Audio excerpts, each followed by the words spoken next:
Its leathery wings spread out, tattooed in arcane symbols of cultures long wiped out. Its clawed feet pad the linoleum, each step leaving a black scorch mark that stinks of brimstone. Steaming drool drips from the creature's burning tusks, nestled in concentric circles beneath its glowing, blood-red eyes. Its terrible gaze has already locked onto its prey, its quarry, and nothing will possibly deter it from getting what it wants. Fair trade organic bananas, 25% off. What a steal. The college student awakens in his trash dorm after another night of debauchery. His head is swimming. His tongue feels like sandpaper. The room is littered with empty cans, solo cups, and bottles, and his roommate is still out cold next to him, having had his face graffitied by some jokester with a black marker.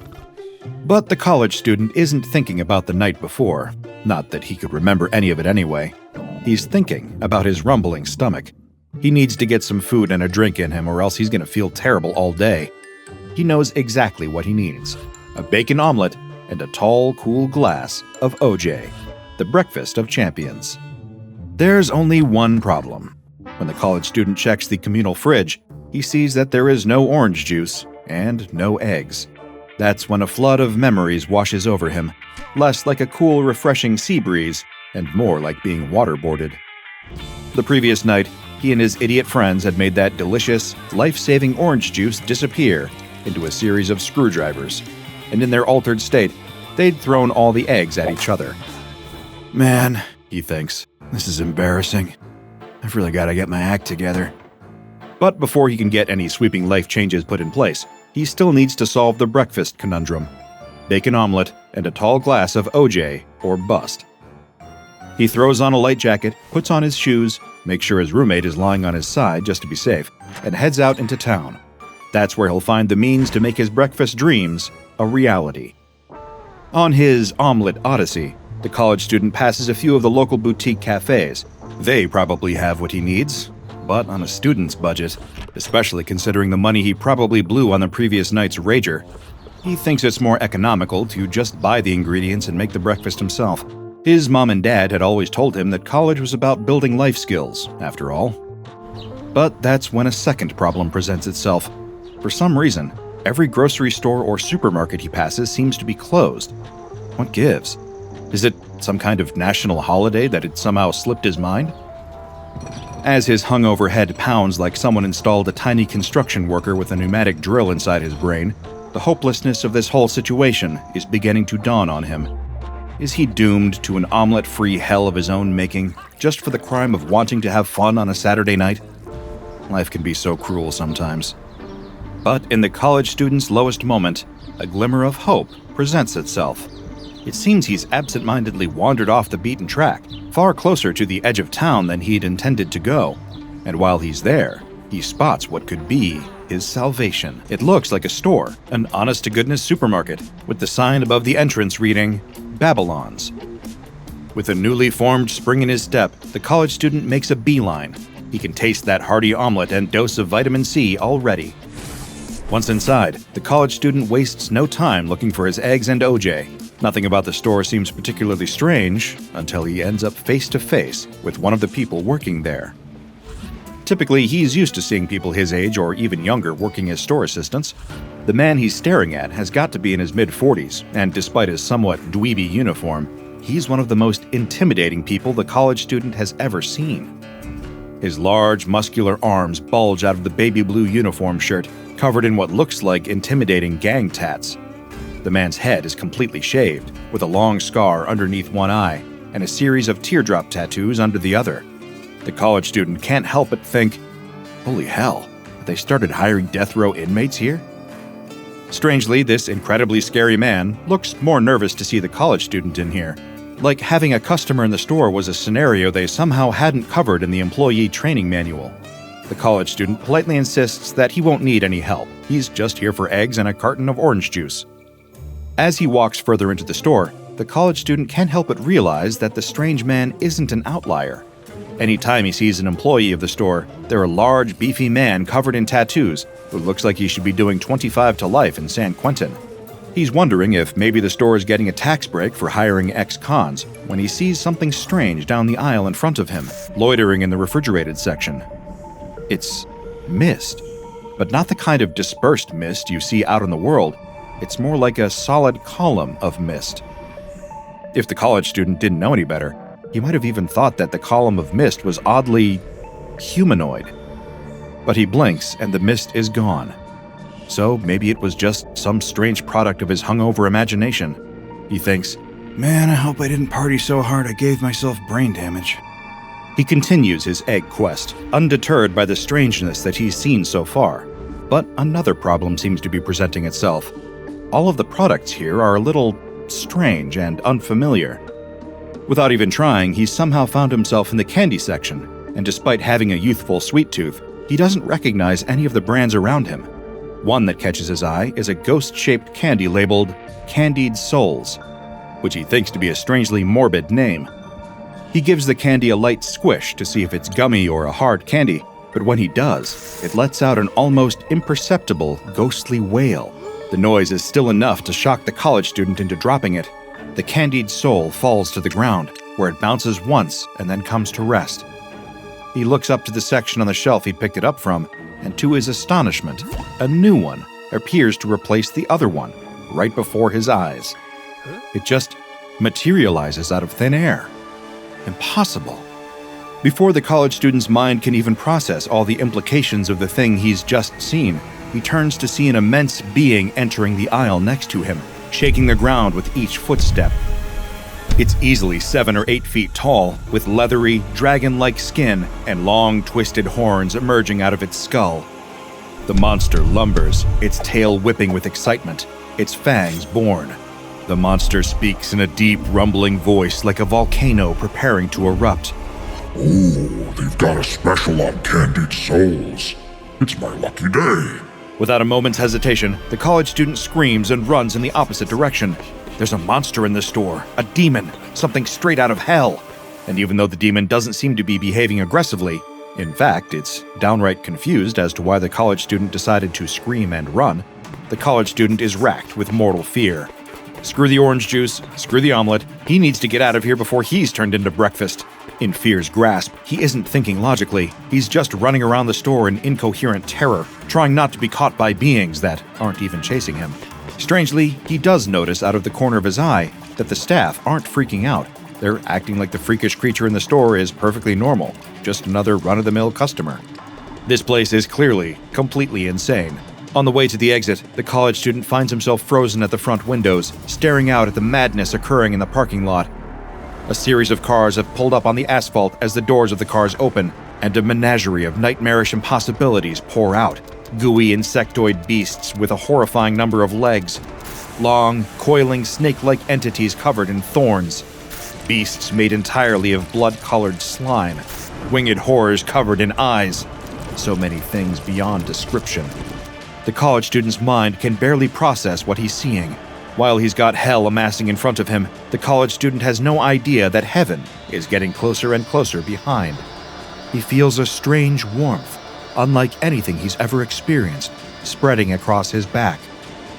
A voice that seems to speak straight to his soul says, "Excuse me." When the college student sees the creature standing behind him, his eyes begin to water in pure reverence. It's a being torn out of the most ancient scriptures, almost impossible for the brain to comprehend. A series of spinning golden rings, covered in eyes of every color, wreathed in fire, and topped by a number of floating crowns. Behind it, 6 wings as pure and white as untouched snow beat magnificently. Any thought of eggs or orange juice is wiped from the college student's mind by the mere sight of it before him. "Be not afraid," the angelic creature says. "I was just wondering if you knew where I can find some toilet paper in here." The college student isn't interested in telling the impossible creature where it can find the toilet paper. He just wants to get out of this store. He just wants to survive. If he gets out of here alive, he swears he'll never party again. In a moment of lucidity, he sees the exit and runs for it, knowing this might be his only chance to survive the morning. He runs, trying to purge the angelic splendor from his eyes. When his feet hit the blacktop outside, he knows he's got a chance, even if the parking lot is full of demons and heavenly beings. But he doesn't expect to see a number of black tactical vehicles screech into the parking lot as men in suits and sunglasses pour out of the vehicles. They don't seem like they're here to help. They seem like they're here to get him. The college student does his best to frantically explain himself. "Wait, please, I just wanted some eggs and OJ! I just wanted some eggs and OJ!" But his protests are cut off when one of the men gets him in a headlock and forces a rag covered in chloroform over his face. Darkness falls. When the college student wakes up, he's in his dorm room again, surrounded by the same trash and the same graffitied sleeping roommate. He has no memories of the events that transpired before. All he knows is that he's hungry and thirsty. He drags himself up off the ground, head pounding, and schleps his way over to the fridge. An omelet and a glass of orange juice sound good right about now. And lucky for him, when he opens his fridge, a carton of eggs and a carton of orange juice are both waiting for him, though he's not sure why he bought the OJ with pulp. This is hardly a normal retail experience, unless you find yourself shopping at SCP-2854, also codenamed the Little Shop Mart of Horrors, though it's best known to its customers as Babylons. To the untrained eye, it appears to be an abandoned supermarket located 3 kilometers from Foundation Containment Site 118, but to those with the proper clearances, it's known to be a bizarre menagerie of anomalous phenomena. During the Anomalous supermarket's business hours, cars will appear in the parking lot, delivering instances of the entities known as SCP-2854-1.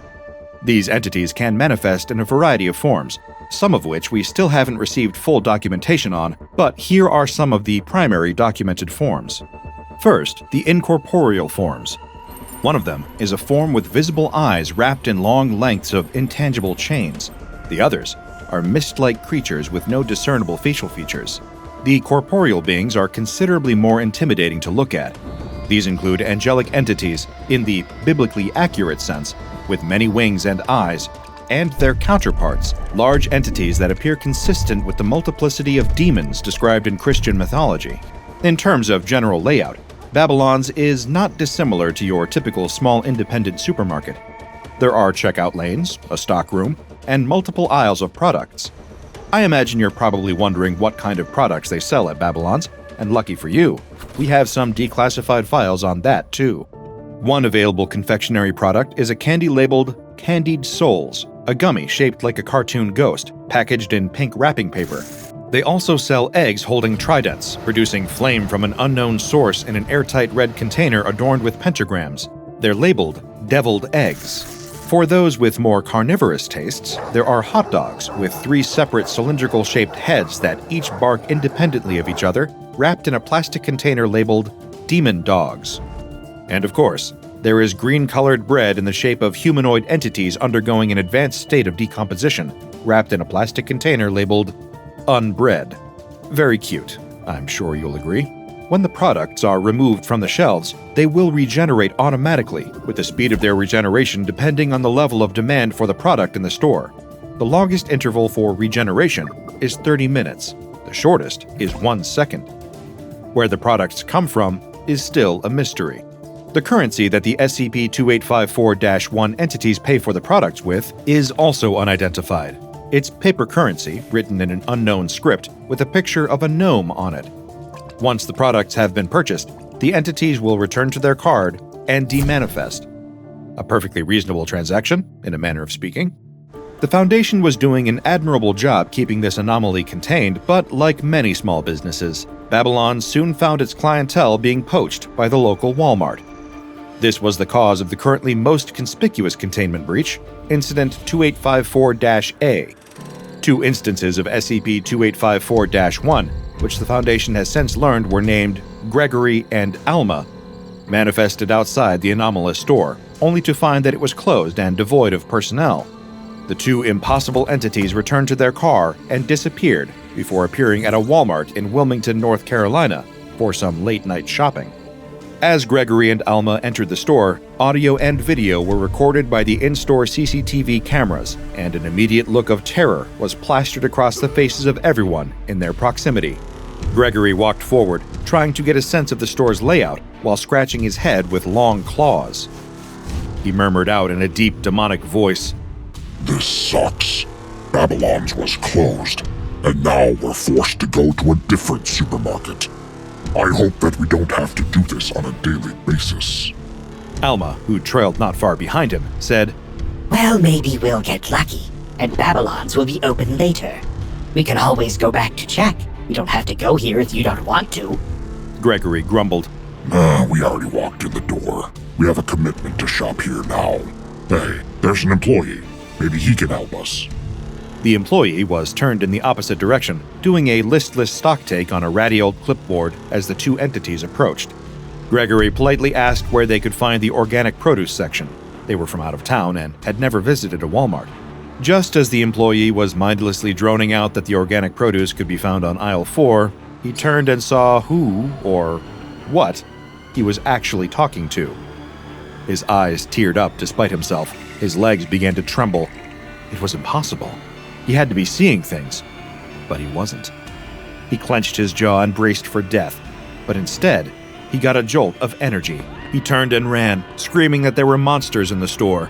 Gregory and Alma gave chase, still confused about where to find the organic produce they'd come in looking for. As they called for the employee to slow down, he just screamed louder and made a beeline for the exit, followed by a stampede of panicked customers. Gregory grimaced, confused, and muttered, Well, crap. The customer service here is terrible. Guess whose idea it was to shop here, Gregory? quipped Alma. Oh, shut up, Alma. We'll find it on our own. As Alma and Gregory split up to explore the store, hoping the organic produce revealed itself, a night guard frantically called the police, ranting and raving about actual monsters having invaded the store. This was only going to make the chaos worse, as 3 different groups were alerted by the call: the local Wilmington Police, the SCP Foundation, and the Unusual Incidents Unit. For those not aware, the Unusual Incidents Unit is one of the more obscure and ineffectual groups of interest that the SCP Foundation occasionally both collaborates and clashes with. They're the anomalous department of the FBI, investigating cases of an unusual nature.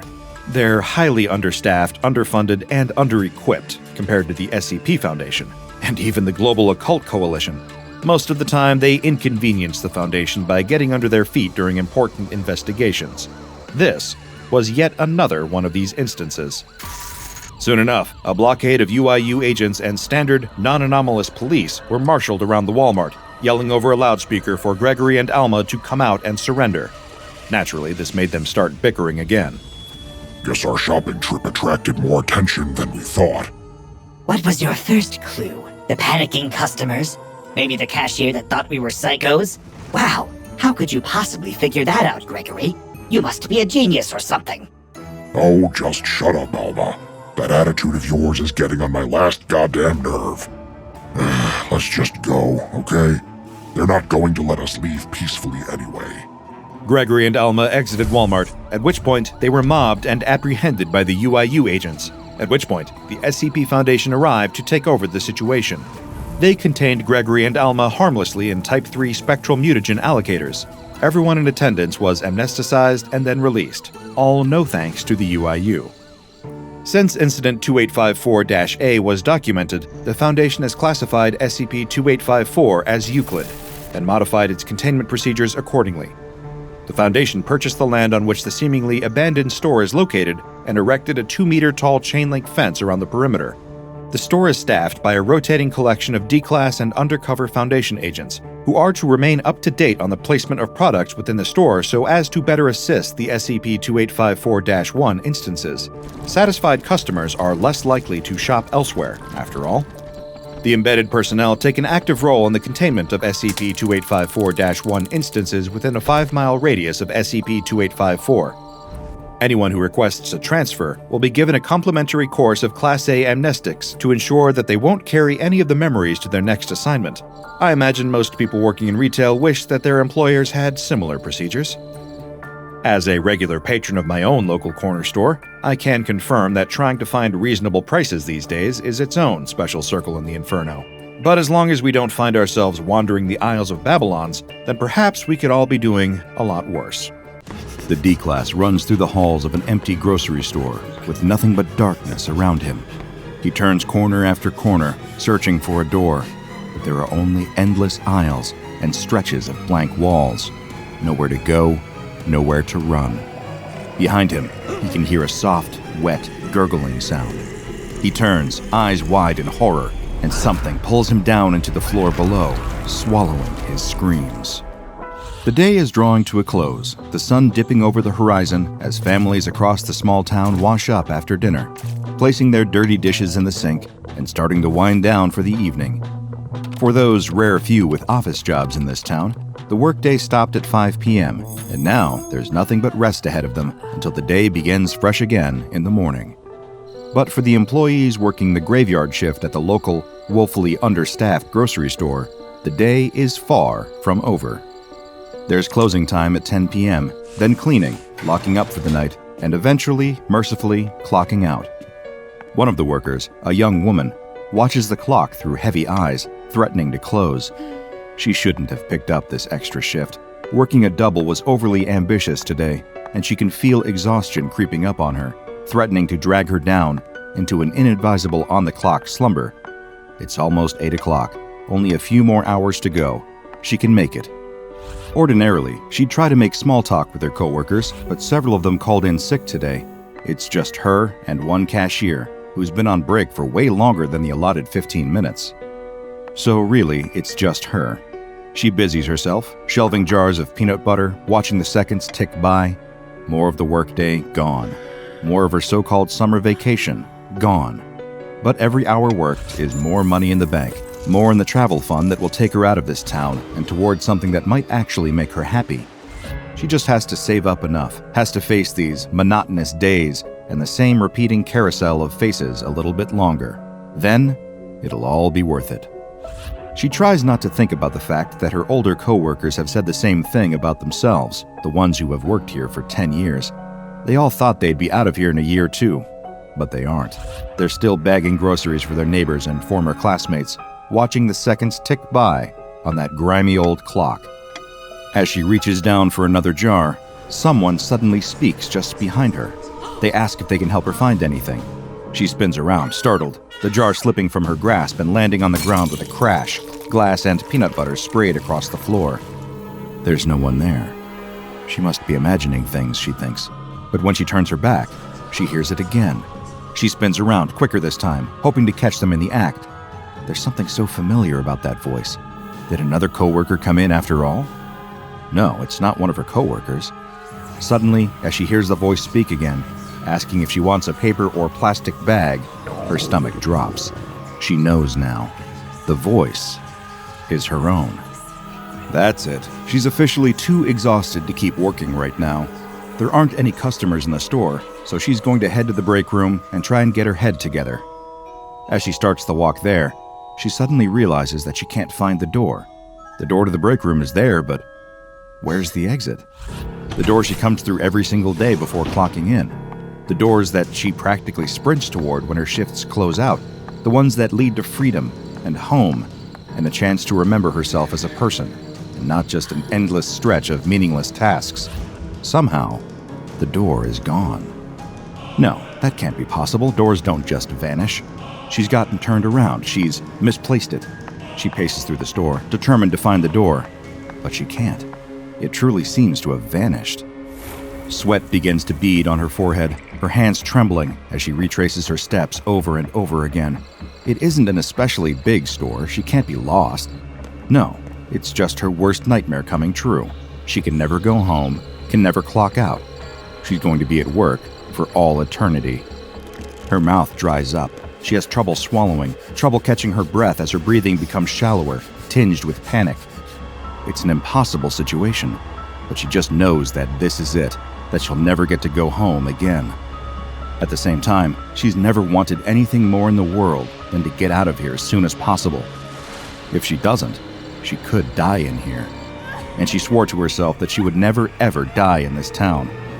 As she navigates the aisles, she can hear faint whispering, like people huddled together just out of sight, talking about her in tones just too hushed to make out. A few aisles over, she hears a sudden, piercing scream, Is there someone else trapped in here with her? She follows the sound to aisle 3, but when she peers down the aisle, there's no one there. At least, at first, there's no one there, until she looks down at the floor. There, on the yellowing tiles, a pale, translucent hand is poking up from the floor. The tile around it shimmers and ripples like still water disturbed by a pebble. The hand reaches up, further and further, stretching toward her. It wants her to reach out and grasp it, but the thought turns her stomach. That hand can't belong to anything human. So instead, she turns and runs in the opposite direction, stopping when she can hear the blood rushing in her ears and taste metal on the back of her tongue. As the sound of her pulse fades, her heart slowing, she hears another sound that causes it to spike all over again. A long, slow, dragging sound, like someone pulling something heavy across the floor. It thumps, then drags some more. There's a sound with it, too. A wet, strained sound, like a combination of water bubbling up from a drain and someone struggling to breathe. Every fiber of her being is screaming at her to run, to get out of there right now, but she can't move her feet. The sound draws closer, and closer, and closer, until everything suddenly goes black. If there were anyone passing by the grocery store at the moment, they would hear a scream cut short with a wet gurgle. The next morning, the manager finds her body still lying there in the same aisle. The store closes a few weeks later, never to open again. SCP-3182 is a derelict grocery store in the town of Denton, Missouri that hosts a number of anomalous phenomena during the hour between 7:52 and 8:52 p.m. each day. This window of time is referred to as a Deimos event. Deimos events first began occurring following the store's closure, which is attributed to a combination of an economic downturn and the tragic death of a 17-year-old part-time worker. When a Deimos event occurs, all outside sources of visible light are rendered unable to penetrate the store's interior. Individuals inside during the event will insist that all exits and entrances have disappeared, preventing anyone from leaving or entering. It should be noted that video recordings of SCP-3182 during Deimos events show that the doors do not in fact go anywhere, indicating that SCP-3182 impacts the perceptions and mental states of those affected by it, rather than the environment itself.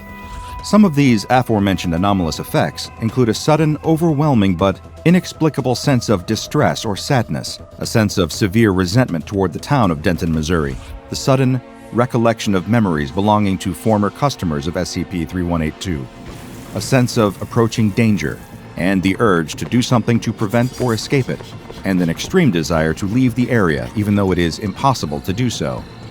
These effects primarily occur in the vicinity of aisle 3 of the store.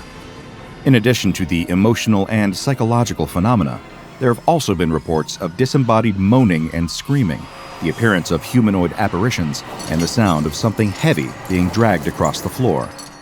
In order to obtain a more in-depth understanding of SCP-3182 and its Deimos events, researcher Dr. Gradian supervised a series of on-site tests.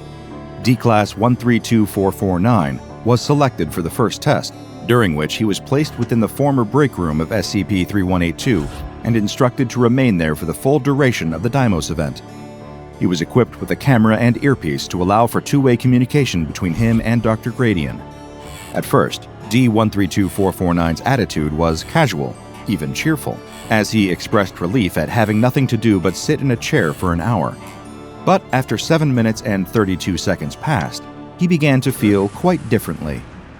The D-Class became anxious, stating, "I've got to get home soon," before correcting himself to say that he would go back to his cell after the test concluded. 22 minutes and 19 seconds passed, and D-132449 became increasingly uneasy, asking Dr. Gradian if he could hear a strange sound. The noise was not detected on the video feed, but D-132449 insisted that he could hear something, and traced the sound to the broken microwave on a nearby table. In this close proximity, the video feed picked up the sound, a soft gurgling from within the closed microwave. Dr. Gradian recommended that the D-Class not interact with the microwave and that he return to his seat. The man refused, insisting that he had to know what was going on with the microwave. The gurgling sound grew louder and more intense, and Dr. Gradian insisted more strongly that the D-Class not open the microwave. But the man did not listen. He opened the microwave, and the video feed cut to black. The remains of D-132449 were later located throughout the plumbing system of SCP-3182. An inspection of the break room microwave found a viscous black liquid inside, which was extracted and taken to a nearby Foundation site. Analysis of the liquid's makeup concluded that it was genetically identical to several hundred past and current residents of the town of Denton, Missouri. During the next test, D-342089 was instructed to examine Aisle 3 during a Deimos event. First, however, he began in the break room. Before beginning the test, Dr. Gradian gave a strong recommendation that the man avoid pursuing the source of any gurgling sounds he might hear. D-342089 asked why, but Dr. Gradian dodged the question, instead asking the D-Class to move toward Aisle 3. Halfway there, he paused, spotting the words, "Get out of here right now," scratched into the wall over the main entrance. The D-Class remarked that this would be impossible given the lack of doors in SCP-3182. He would not respond to any reminders from Dr. Gradian that there were, in fact, doors in the building, particularly the very entrance door he had walked through to get inside. As D-342089 advanced further into the eerie, darkened store, almost at the infamous Aisle 3, Dr. Gradian checked in regarding his mental state. Aside from the atmosphere, which he deemed pretty damn spooky, D-342089 did not report any adverse mental effects. Before he could elaborate any further on how he was feeling, however, he quickly discovered that he was not alone in the store. A figure, a female humanoid in shape, stood at the other side of Aisle 3. She wore a simple shirt and flared jeans, and if one glanced at her quickly, she might pass for an ordinary girl, but she wasn't. As the D-Class stared at her, he could see her face shifting from ordinary human features to a warped imitation of a face, eyes, nose, and mouth moving out of place and drifting into abnormal configurations. As she raised a hand, he could see that it was a formless, fingerless blob. This was too much for D-342089. The panicked man fumbled around on the shelf next to him, searching for a makeshift weapon. He grabbed a cardboard box and prepared to throw it at the apparition. In response, she shook her head rapidly, warped features frozen in a look of terror. She opened her mouth, and the sound of hundreds of opening cash registers came out. She shook her head even harder, trying to communicate something vital to the D-Class.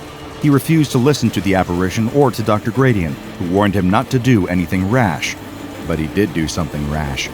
He threw the box at the entity with all his might, and as it made contact, he could hear a soft gurgling sound just behind him.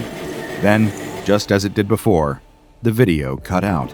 After the Deimos event concluded, D-342089 was found alive in a dumpster outside SCP-3182. He was, however, missing something: his skin. An investigation of the interior found that the message he had seen written on the wall had completely vanished following the event. During the third test, D-693221 was placed in Aisle 3 and directed to remain there for the duration of the entire Deimos event. Like the other D-Class before her, she was equipped with a camera and an earpiece. As the event began, she reported feeling extremely cold. Dr. Gradian suggested that she remain as calm as possible. She refused, insisting that she needed to leave as soon as possible. When she turned to leave, however, the apparition was standing at the other side of the aisle. Again, she repeated, "I need to get out of here right now. I need to get out of here right now." In response, the apparition nodded in agreement. Dr. Gradian reminded the D-Class that SCP-3182 would not permit her to leave, and she replied, "I need to get out of here right now, or I'll wind up like her." When pressed for further explanation, the terrified D-Class insisted that she didn't understand what she was saying. It was as if the words were being shoved into her mouth, into her mind. She turned to move toward the entrance, and a soft gurgling was suddenly heard. Dr. Gradian warned her to stop moving immediately, and she froze in her tracks. Once she had calmed enough to respond to further instructions, she was ordered to turn and look at the apparition, or rather, as Dr. Gradian referred to it, the ghost. When she met the ghost's eyes, it was shaking its head fervently, eyes wide with fear. The floor beneath it shifted like liquid, the gurgling sound growing louder and louder until human arms burst through the floor, grabbing the ghost and dragging it down out of sight. The ghost gestured frantically toward the exit doors, screaming until it disappeared beneath the floor. The gurgling stopped, The floor was still, and all was quiet for a moment. Then, D693221 was in full panic mode once more, repeating over and over again, "I need to get out of here right now." She repeated this constantly for the remainder of her video footage, running through SCP-3182 frantically, screaming and searching desperately for an exit. Dr. Gradian attempted to direct her, to calm her in some way, but it was as if she could not hear a word he said. She was lost in the dread, lost in the dark. After the Deimos event was through, D693221 was found healthy and unharmed, at least physically. There were no more scheduled tests after this, and she was administered amnestic treatment and returned to the prison population with a reduced sentence. While the woman formerly known as D693221 carried on with her life, the research team reviewed the footage from her test. One researcher analyzed a distinct tattoo visible in one of the spectral arms that reached up from the floor, matching it to that of a man called Colin Mathers. Mathers is the former manager of SCP-3182 and has no reason to be manifesting as a ghostly arm in his abandoned former workplace, given that he is both alive and, as far as anyone can tell, completely ordinary. That is to say, very much not a ghost. Further investigation into the apparition of the girl was conducted, including a series of interviews with past regulars and employees of SCP-3182. Many of those interviewed recounted anomalous activity far before the closing of the store, including an unseen entity that would mimic their voices. This particular detail inspired the research team to conduct one more test.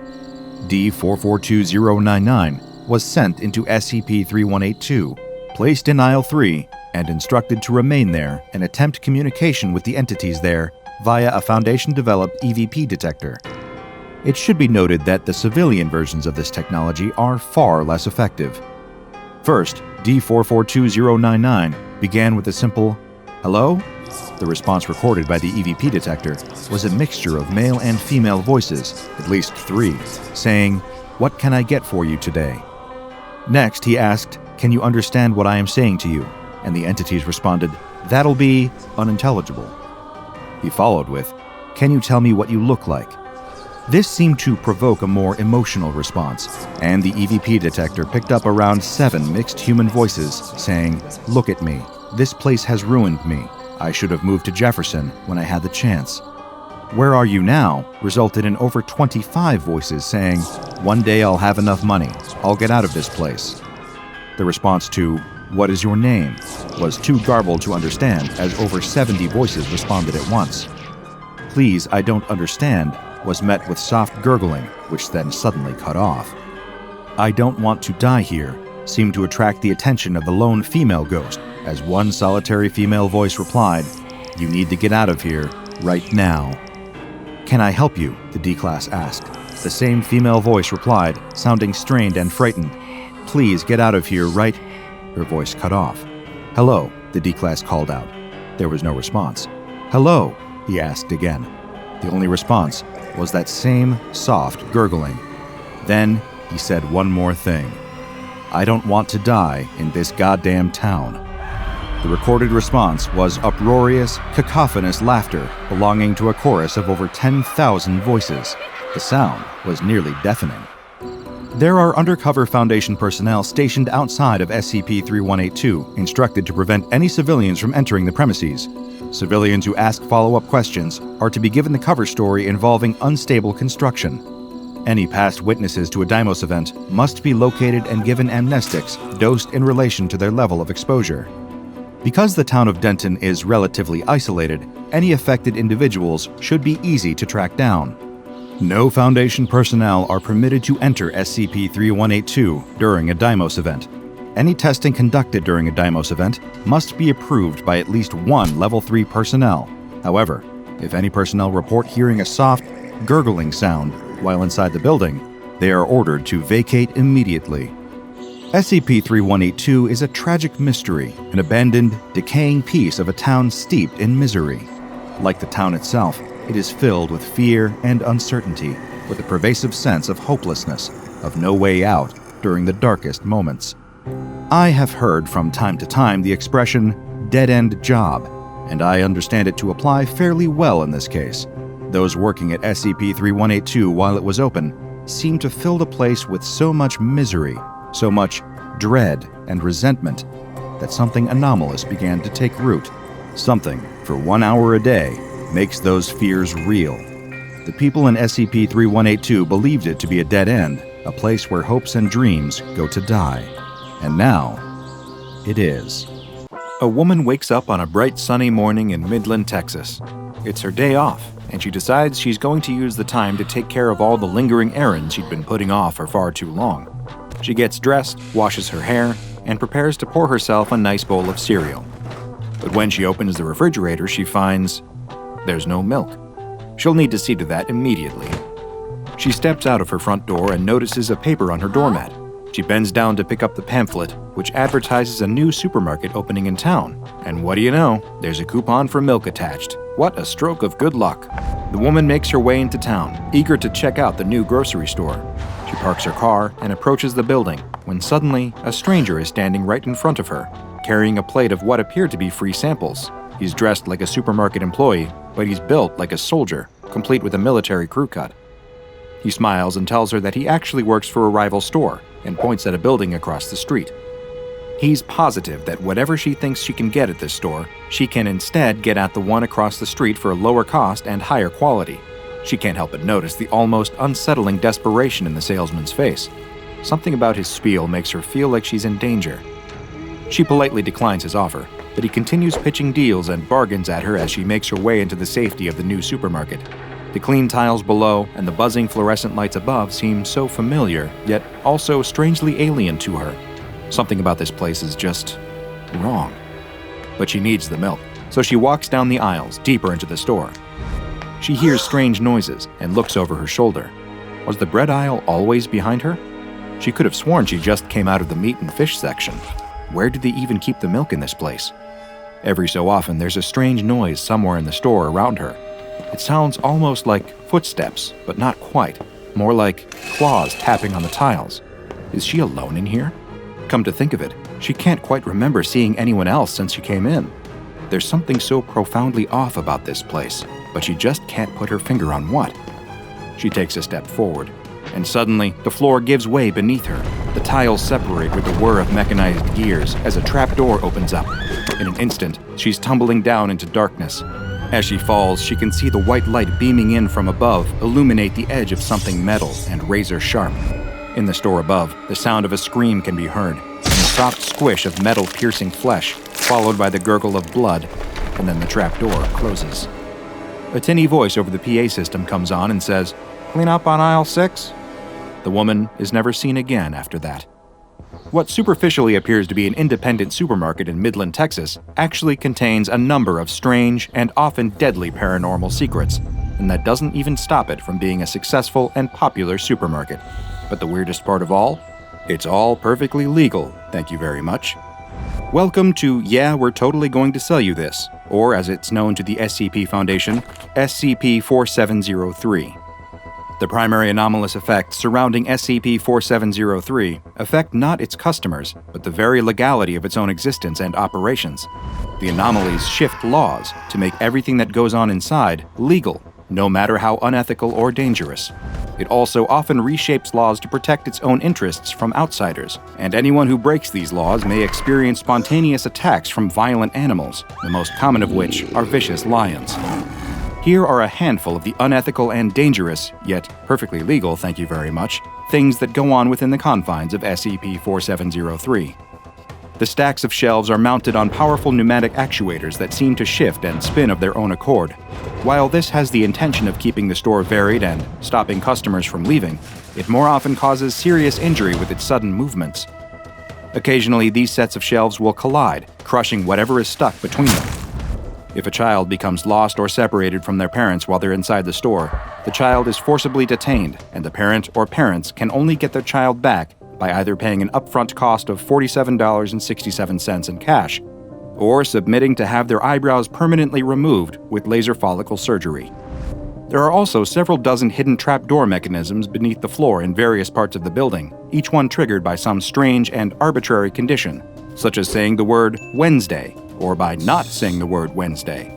The triggers are updated each day and displayed on the store's website in several dead languages, including Latin, Koine Greek, Phoenician, and Punic. Each of these trapdoors drops into deep shafts filled with some kind of hazard, such as spikes, glitter, or poisonous snakes.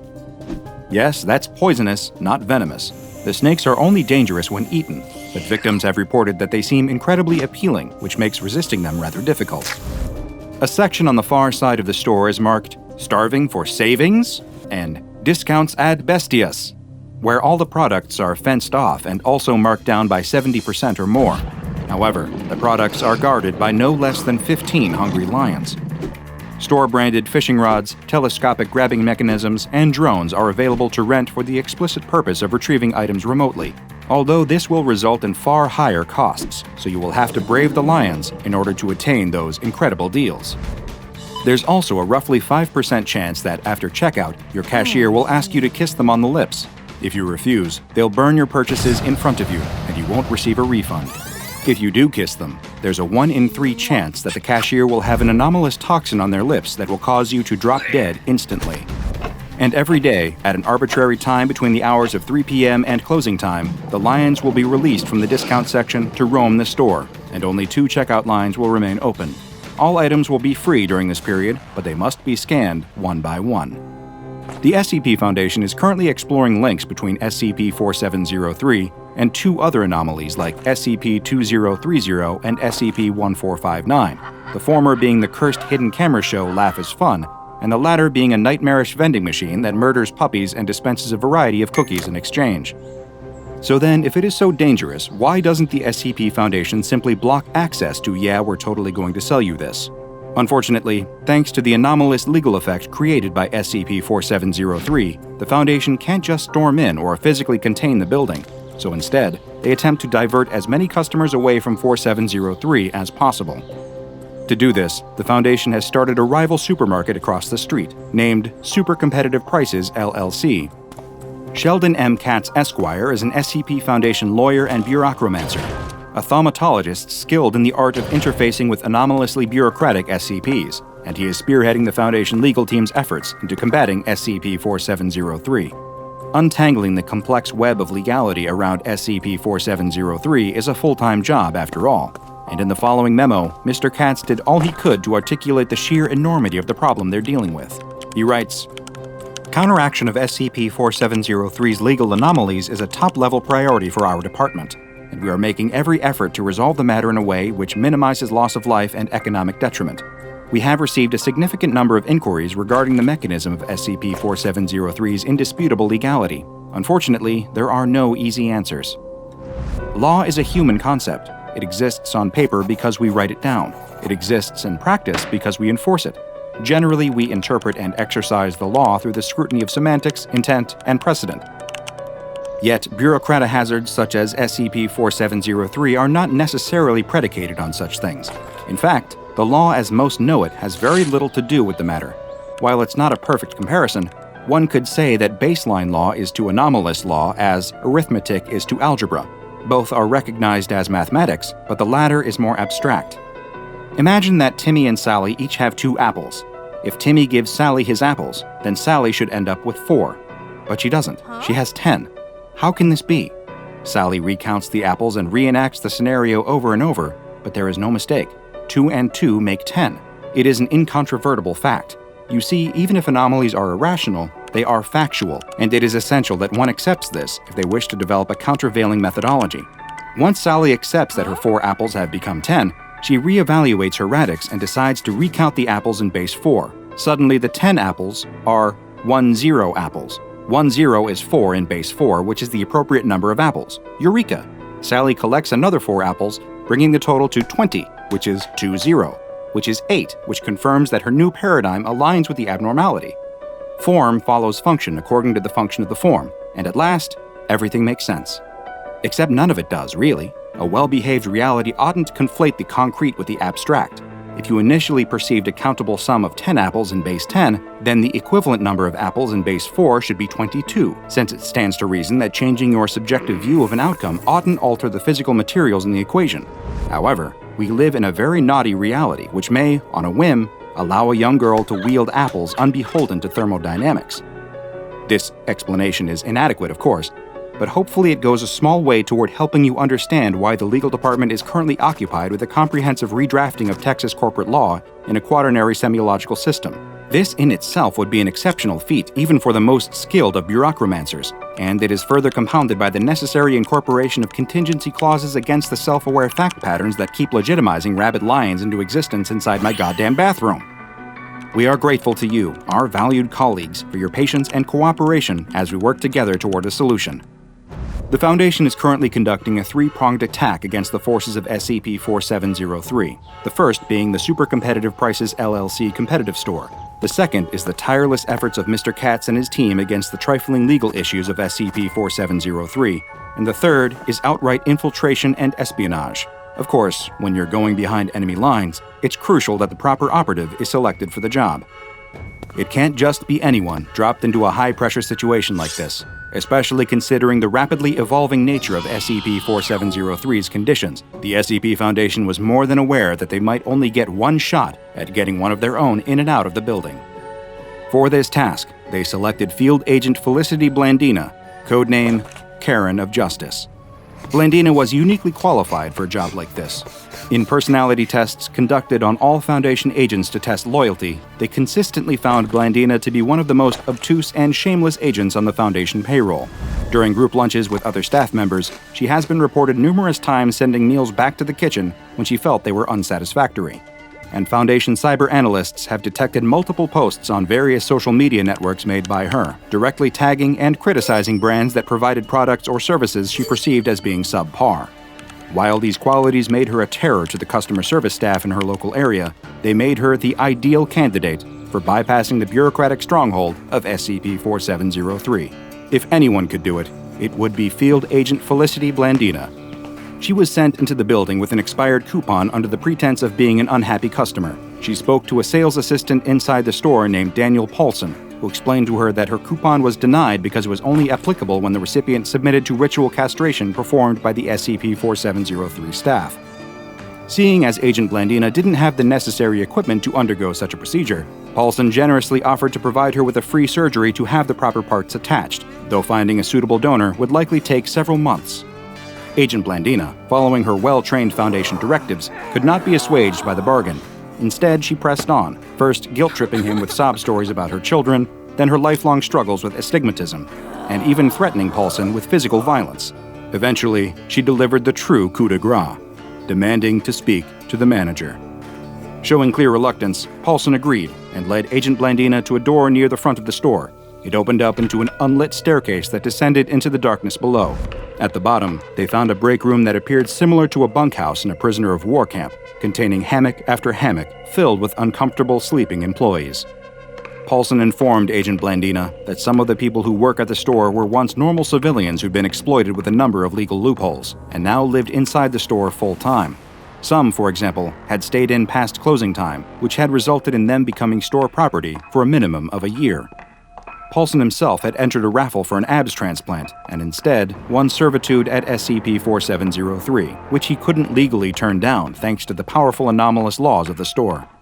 As Paulson and Agent Blandina ventured deeper into the bowels of the staff area, they passed 11 unmarked doors, before finally stopping in front of the 12th and last one. She opened the door and discovered shelves and stacked boxes within. Agent Blandina expressed incredulity at the idea that the store's manager would be kept inside of a supply closet in the basement, but Paulson insisted that this was indeed the manager's office, and as he did, he pulled a string connected to the ceiling. This caused a wall of boxes to split down the middle like a secret doorway, revealing a large executive chair facing the wall on the other side of the room. Still maintaining the cover story that she just wanted a discount, Agent Blandina pressed on and approached the chair. She spun it around to get a better look at the manager and found herself standing in front of a desiccated corpse with no eyes and all of his teeth pulled out, his mouth wrenched open in a permanent, silent scream of terror.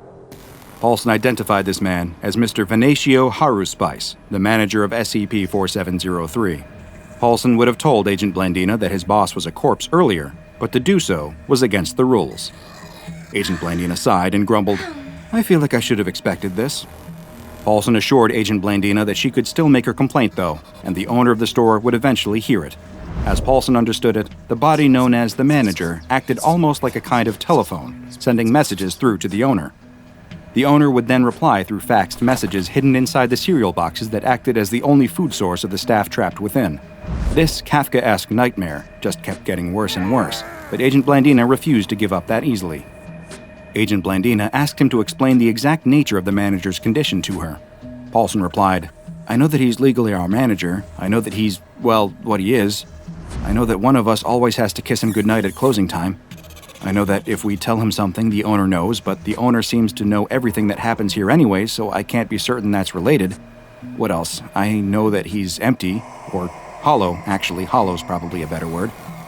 Agent Blandina leaned in a little further to see what exactly Paulson meant by that, only to make a horrifying discovery. The manager wasn't a whole corpse. He was just desiccated skin, a husk somehow propped up into the shape of a corpse.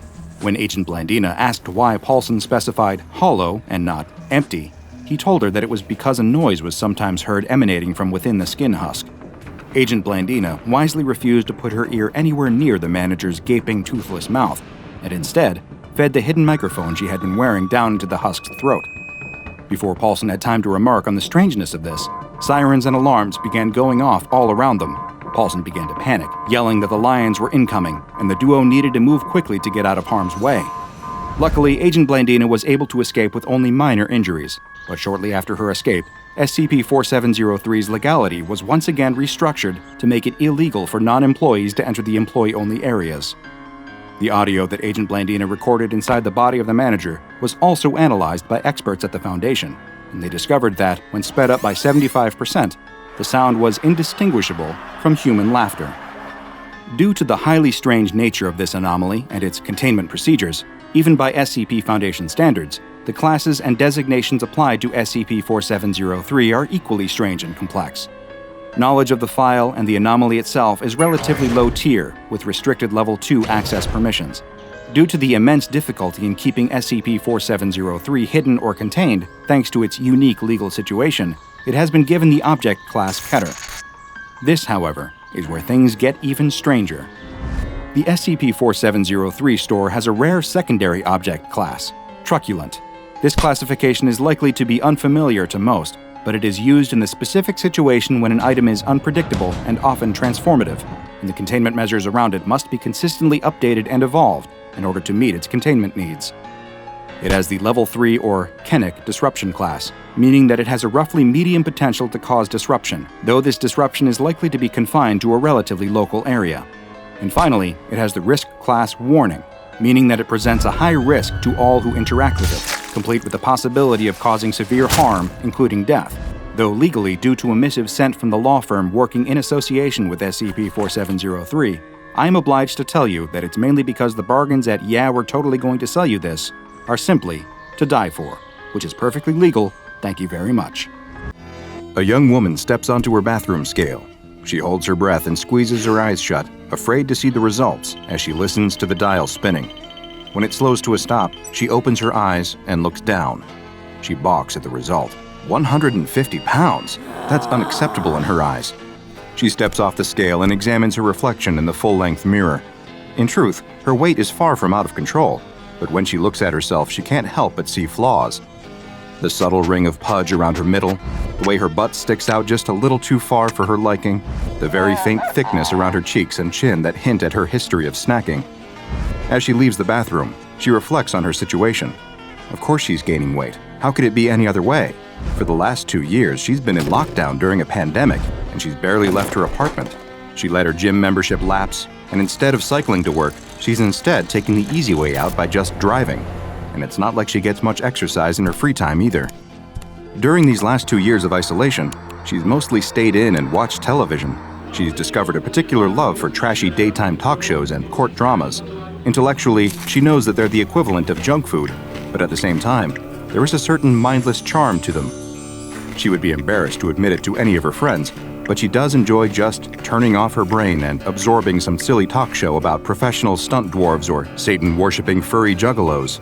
That sort of entertainment has been a boon to get her through the tough times.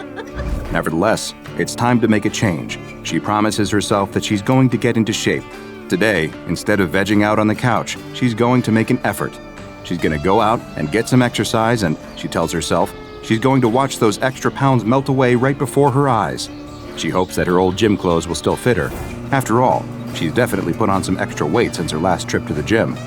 After rummaging through her drawers, she finds what she's looking for, her spandex gym shorts and sports bra. She quickly changes her clothes and is relieved to see that, although they might be a little snugger than she would like, they still fit her pretty well. That's a good sign. She probably won't even have to work very hard to get herself down to her ideal weight. It's all a matter of willpower, she tells herself. I was fit before, so that means I should be able to do it again. All I have to do is avoid temptation.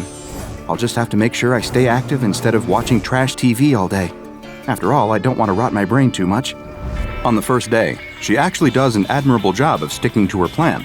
She cycles to work, enjoying the fresh air and the reassuring post-workout burn in her legs that let her know that she's making progress. She throws away all the junk food in her refrigerator and goes shopping for healthy fruits and vegetables. And, most important of all, she limits her television time. She knows that trashy TV is probably her biggest addiction, even more than junk food, so she needs to be careful of that. On the second day, though, she notices something strange. She starts off with a simple, healthy breakfast, just some granola and a glass of juice. It's barely enough to satisfy her, but she knows that she has to make sacrifices if she expects to actually lose any weight. After breakfast, she decides to go out for a jog.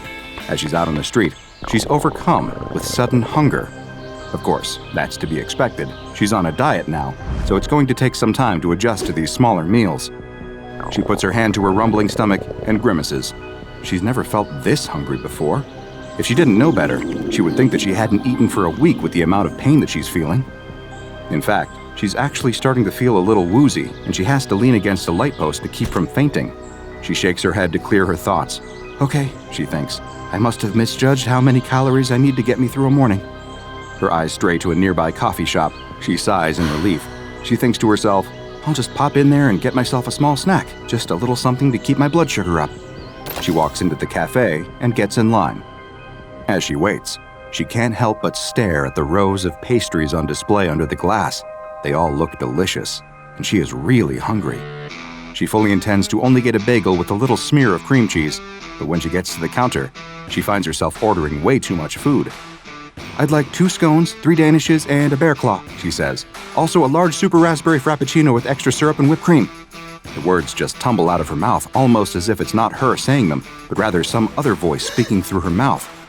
What the? I didn't say that, she stammers. The clerk behind the counter eyes her strangely, and the young woman feels too embarrassed to protest further. She steps aside and waits for her order, pondering the strange event that just happened. Is she possessed? She's not a superstitious person, but she can't think of any other explanation for what just happened. She can admit to herself that she has broken down and lost to temptation over a tasty snack in the past, but this is ridiculous. Eventually, when the clerk hands her the order, she rationalizes the whole thing away. I must just be having a hunger hallucination, she says to herself. Obviously, I need to be a little more careful about not being so strict about my diet. I'm sure if I just eat sensibly, I won't have an experience like that again. Her stomach grumbles again, reminding her of the original reason why she stepped into this coffee shop. She retreats to a table in the corner and tears open the bag. She wolfs down her pastries with gusto and slurps at her rich, creamy drink. When she's finished, she sighs in satisfaction, although the uncomfortable full feeling in her belly reminds her of her predicament. She only meant to eat enough to keep her from fainting, but instead, she's eating herself silly, and it's only day 2 of the diet. This does not bode well. Okay, she tells herself, this is my last cheat. From now on, I'm going to be serious about this diet. She stands up and leaves the cafe, ready to complete the rest of her jog. But then, something even stranger happens. On the television, the matriarch of the family is furious. She has forbidden her daughter from marrying the gardener because she believes that he is too low class for her high-born daughter. But what she doesn't realize is that her daughter is in love and that she is determined to make it work. The daughter and the gardener have eloped, and the matriarch is hiring a private detective to track them down. Meanwhile, the matriarch's long-lost twin brother, whom she thought died in a plane crash in the tropics, has actually been alive the entire time. He has been in a South American hospital recovering from amnesia, but now he returns to the family estate, ready to claim his share of the inheritance. These events are all noted by the family's shady lawyer, who has big plans to usurp the family fortune himself. Unbeknownst to the family, he is actually secretly working for their mortal enemies and business rivals to destroy them. The young woman laughs, shoving a handful of potato chips into her mouth. Oh man, I wouldn't want to be in their shoes now. That lawyer is playing them all like fiddles. Suddenly, she startles, as if she's just waking up. Where is she? Wasn't she just in that coffee shop? How is it that she's at home? And why is she eating potato chips? She was sure that she threw out all the junk food in the house. She must have bought a bag on her way back home from jogging, but she literally cannot remember it. And what is she doing now? Watching television and eating junk food? In disgust, she grabs the remote and shuts off the TV. She was supposed to be jogging, and instead, she's sitting at home and watching stupid soap operas. The thing that worries her the most is her apparent blackout. She remembers nothing about her trip home from the coffee shop, although the evidence of the potato chip bag indicates that she must have stopped at a convenience store or supermarket on the way home. How could she forget something like that? I really must be having a blood sugar issue, she tells herself reassuringly, even though deep down, she knows that can't be the case. She had the blackout after eating the pastries at the coffee shop, so that can't be the cause. But she really doesn't want to think about that, so she puts it out of her head with a renewed promise to commit to her exercise and fitness program. Over the next few days, she makes a valiant effort to keep her promise. She cycles when she can, she jogs when she remembers, and yet, the blackouts continue. And no matter where she is when she loses her memory, she always recovers in the same place. Back home on her couch, always in the middle of eating some fatty junk food, always staring at the television set. Sure, she's always had an unhealthy television habit, and she knows that trashy talk shows and silly soap operas are her biggest weakness, but it doesn't make any sense that she would be seeking them out when she's in some kind of fugue state, right? As the weeks roll by, the young woman finds that her weight keeps rising. When she steps onto the bathroom scale, she's shocked to see that the dial points to 200 pounds. She's doing everything right, she thinks. How is that possible? How is it possible that she's ballooned up an extra 50 pounds since deciding to slim down? She can't fit into her old gym clothes anymore. She can barely tug the spandex shorts up to her thighs, and even if she could, she's afraid that they're going to split apart. In desperation, she switches to an old stretchy sweatsuit. It's the only thing that she owns that still fits her. This is just a temporary setback, she tells herself as she stares at her bloated reflection in the bathroom mirror. I just have to work harder. And she does. Or does she? When she goes to ride her bike, she finds that it's no longer strong enough to support her weight. She can't perch on the seat comfortably, and the steel body frame starts to creak when she rests her full weight upon it. She steels her resolve. Sure, it might be embarrassing to go out in public wearing an ill-fitting sweatsuit and riding a bike groaning under her bulk, but she really has no choice. This time, she's going to do it. And she probably did ride her bike to work, right? She's not sure. The next thing that she knows, she's back at home, spread across the couch, basking in the comforting glow of the television. The floor is covered in empty bags and cartons, and her face is slathered with crumbs and sauce. The last thing that she remembers is that she was just about to go for a bike ride, but now she's back at home, and it looks like she just completely ruined her diet. She lifts her arm with some effort and stares at her watch. She's lost almost a whole day. That's the longest blackout yet. She must have gone out cycling and made her way home, where she decided to reward herself for her strenuous efforts with a little snack. That's the only logical explanation. She tries to reassure herself that maybe she's past the worst of it, but she finds that these mysterious blackouts keep happening.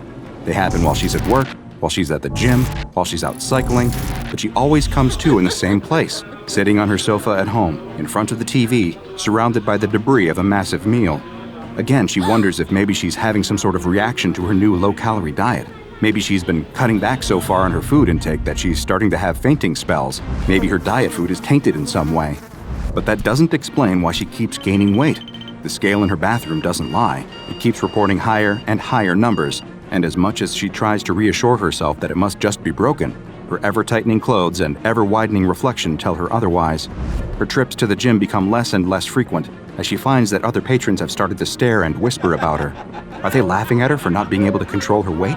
Are they whispering about how her new flab is spilling from the confines of her sweatsuit? She can't even run on the treadmill for more than a few minutes without being completely winded, and she's too wide to balance on her bike now. The young woman has grown absolutely massive, to the point that she completely fills the whole couch. She chews her way through yet another bag of potato chips, her eyes never straying from the ever-chattering television set. She barely moves from the spot, her tremendous girth sinking into a permanent groove in the cushions as the couch springs groan.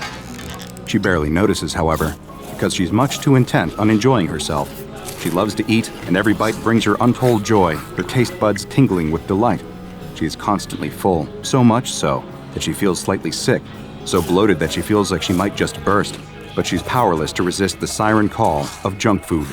She scarfs down entire boxes of cookies and cartons of ice cream without a thought, having turned into the very definition of a mindless eater. Only occasionally does she rouse herself from this stupor of gorging to reach for her telephone to order more takeout or more grocery delivery, always choosing the most calorie-laden options. Other than eating, her attention is completely devoted to her television set. She watches a constant stream of daytime talk shows, laughing along with the studio audience as the hosts parade out an assortment of society's biggest freaks. Sometimes she'll switch the channel to watch soap operas, becoming so wrapped up in the ridiculous plot twists and melodramatic acting that she completely forgets the passage of time. Her bicycle stands propped against the wall in the hallway, completely forgotten and untouched now for months. At this point, all thoughts of losing weight have utterly evaporated, and all that she cares about is satisfying her appetites for junk food and junk television. One day, she suddenly shakes her head and looks down at herself in horror, as if seeing herself for the first time. "What the?"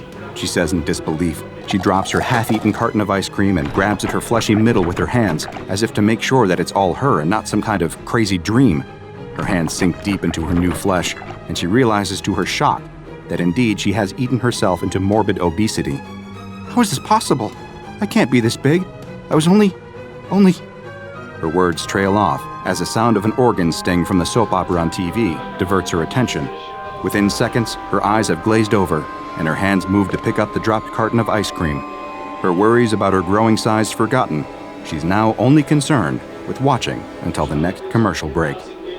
It might seem unbelievable that someone could undergo such a startling physical and mental transformation, but what that young woman experienced has led to her being classified by the Foundation as SCP-2611. SCP-2611 is, as you might have expected, a young woman currently weighing approximately 500 pounds. Her mobility is limited due to her weight, although SCP staff encourage her to take light exercise whenever possible, in hopes of preventing her mobility from deteriorating further. She also suffers from several health issues related to her weight and lifestyle, including diabetes, for which she is receiving treatment by Foundation personnel. Her awareness of her situation and surroundings is severely limited, as she spends most of her time in a stupor, but when she is lucid, she believes that she is in a special facility receiving treatment for her weight problem. In reality, SCP-2611 is under observation because of SCP-2611-1. SCP-2611-1 is a mass of sentient fat located on SCP-2611's left side. SCP-2611-1 has become integrated with several of SCP-2611's vital organs, making it too dangerous to attempt to remove SCP-2611-1 via liposuction or other means. SCP-2611-1 has gradually exerted increasing control over the mind and actions of its host, to the point that SCP-2611 is only fully conscious for 1 to 2 hours daily. The rest of the time, SCP-2611-1 is fully in control of its host's behavior. Prior to coming to the SCP facility, SCP-2611-1 influenced its host to consume massive amounts of calories, leading to the mysterious and sudden weight gain that we observed earlier. This was possibly an attempt by SCP-2611-1 to increase its own size and influence, but as of yet, its reasons, as well as how it exerts control over its host, are unknown. When in control, SCP-2611-1 can speak through its host, communicating in standard American English. SCP-2611's access to food has been limited since her arrival at the Foundation, so as to prevent her weight gain from accelerating to dangerous levels. Other than eating, SCP-2611-1's main interest appears to be daytime television. Attempts to communicate with SCP-2611-1 have so far met with little success due to the anomaly's limited attention span for anything other than the minutiae of daytime television. In a conversation with one researcher, however, SCP-2611-1 let slip that it preferred daytime television to the programming watched by, quote, that other guy, suggesting that it lived inside a different host before it eventually took up residence within the body of SCP-2611. At another point, while in the middle of a conversation about a court drama, SCP-2611-1 suddenly announced, kill it now, I don't care if I die." Staff believe that this might not have been SCP-2611-1 at all, but rather the voice of SCP-2611 trying to break through the hypnotic control of her parasite to call for help. At this time, no drastic action is recommended until further observations can be made. SCP-2611-1 does not appear to be contagious, and the way that it bonds with the host is unknown, so it is currently classified as safe. At the moment, SCP-2611-1 is the only known instance of its kind. However, considering rising levels of obesity worldwide, it is not unfathomable to think that there could be countless other instances influencing the behavior of other hosts to dedicate their lives to consuming food and television. Who knows? It's not like most of us would need that much convincing. The store manager had heard of crazy customers, but this was something else. A mob comes barreling towards the store, visible through the display windows as they charge down the street. They all look crazed, much closer in appearance to rabid animals than human beings, frenzying, foaming at the mouth. A few of them stumble in their haste while rushing for the automatic sliding doors. Some fall to the ground, only for others to clamber over them, leaping like athletes going over hurdles, with all the same speed, but with none of the grace. To the staff inside the store, they look like a pack of zombies, all apparently infected by the same virus that had given them such a ravenous hunger. For savings! "I thought Black Friday was a week ago," the trainee remarks as the doors slide open and the first of the mob spills inside. "Welcome to the Mattress Madness Megastore, everyone. If you could kindly form an orderly..." Within seconds, the trainee vanishes as a tidal wave of maddened mattress store customers starts to pile into the store. Each and every one of them is deranged. That much is clear, even from a distance. Across the store manager watches as his colleagues are shoved and tackled out of the way, just from their misfortune of standing too close to the entrance. It's only as one of the mob wanders closer that the store manager notices their eyes. Both lids stay shut, somehow closed, despite the crazed customer standing upright. They aren't screwed tightly. It's clear this person isn't forcefully keeping their eyelids clamped down. Instead, they're gently sealed as if the customer is still asleep or sleepwalking. The whole situation was astounding. First thing in the morning, just at opening time, a horde of sleepwalking customers barged their way into the Mattress Madness Megastore, moving and fighting retail staff as if they were all still awake and fully aware. And as if that isn't bizarre enough, it quickly turns out these people aren't here because they're eager not to miss out on great deals on their bedroom furniture. To the store manager's horror, the mob has come to the Mattress Madness Megastore for breakfast. He watches an elderly woman, eyes closed, shuffle up to a luxury cashmere pillow-top California king-size mattress and proceed to eat it. And not bite by bite either, not even ripping off pieces to chomp through like so much cotton candy. In a far more horrifying fashion, the old lady eats the mattress whole. The store manager feels his blood run cold at the sight of her mouth widening unnaturally, unhinging like a snake eating its prey. Except in this bizarre, unaired nature documentary, the snake is a human being, and its meal is a perfectly good bed that moments before had been resting on a stylish ottoman frame. The same exact display of confusing carnage is unfolding all over the Mattress Madness Megastore, people devouring entire Egyptian cotton mattresses. Some had even already devoured their respective meals and were already moving on to any accompanying pillows or cushions, feeding on them in much the same way. The few members of staff bold enough to try and intervene couldn't seem to wake the sleepwalking shoppers up, no matter how hard they gripped each one by the shoulders and shake. Nothing could deter them from devouring divans and munching on memory foam. A sudden, terrifying, and inescapable thought cuts through all the confusion, striking the store manager with an even greater fear. The stock room. Behind a series of doors, marked with signs reading "Employees Only," are shelves upon shelves of new units. The Mattress Madness Megastore being a much bigger outlet means that there's additional inventory to replace any mattresses on the shop floor that gets sold. And more mattresses mean more food for the mob. The worry that these sleepwalkers might soon develop a taste for human flesh never occurs to the store manager. He hurriedly races around the store, gathering up as many of his surviving staff as he can, and urges them to help him defend the stock in the back room. Some are already abandoning their posts, ripping name tags off their polo shirt uniforms and rushing to leave the store. They aren't willing to die for $7.25 an hour. The Mattress Madness Megastore has insurance. It'll cover the damaged stock once the crazed customers have feasted on feather beds, but the manager urges them to stay. The store's insurance covers stock that is damaged in transit, not mattresses that are eaten by hungry lunatics. A few stay, using the manager's desperation to leverage pay raises and more annual vacation days in exchange for their help during this crisis of cashmere carnivory. With his resistance force gathered, the store manager commands the remaining employees to charge for the door at the back of the store, but some of the nearby mattress eaters overhear in their sleepwalking state. The staff freeze, uncertain whether to bolt for the stockroom and risk being chased by the hungry customers.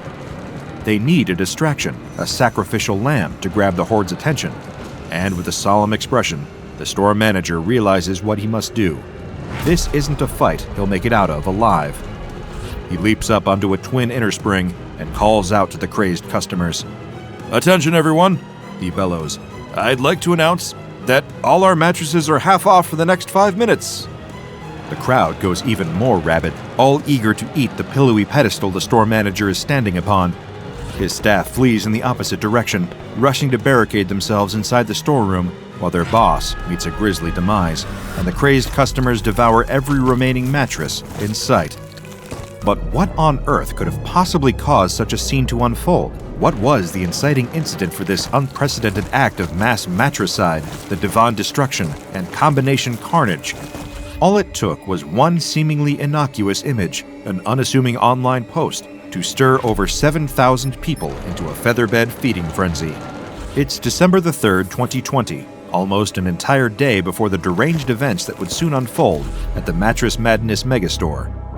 And just like he does most days after college, the student is trawling various internet forums in search of things to laugh at. He's procrastinating, and through inaction, allowing himself to be buried under a veritable avalanche of assignments, all with rapidly approaching dates that they're due in by. But he doesn't care. He can always do them tomorrow. As far as he's concerned, there's plenty of time for him to waste doing, well, very little. But no matter where he looks, nothing brings with it even the smallest hit of dopamine. It's been hours since he stopped checking the clock at the bottom right-hand corner of his computer screen, instead wearing out the muscles of his finger as it spins the scrolling wheel of his mouse. His social media feed is all the same, more doom and gloom, and despite his searching, he can't find anything funny to alleviate his ongoing existential nightmare for so much as a second. If anything, seeing every anxiety-inducing post about the state of the world, or dour headlines of reposted news articles, only makes everything worse. That is, until the fateful link appears in his inbox. It's from one of his friends at college, living in the dorm across campus. The pair of them constantly swapped links and exchanged memes over direct messages, sometimes while sitting in the middle of important lectures. So the student quickly opens up the latest message from his friend, pleased to have something to relieve the monotony instilled by the prior several hours' worth of mindless scrolling. Sure enough, his friend's message sits waiting to be read in his inbox. It's just a single blue hyperlink with no additional context offered, nothing to indicate what the link is or what website it leads to, or even why the student's friend bothered to send it. They're long past the need to provide context for the memes they send each other. The link redirects to a familiar corner of the internet to the student, the deep-fried memes subreddit. Just seeing that written in the hyperlink is enough to spur an enthusiastic click. It's like going home, back to somewhere warm and welcoming, where everybody knows your name, and they're always glad you came, and where the student knows he's bound to find something to entertain himself. A deep-fried meme is usually a heavily edited image with a number of different filters added to it. Its contrast is boosted, the picture is oversaturated and distorted, all to the point wherein the colors are unnatural, and the image appears as a grainy, washed-out mess of pixels. And they're one of the student's favorite subgenre of funny posts.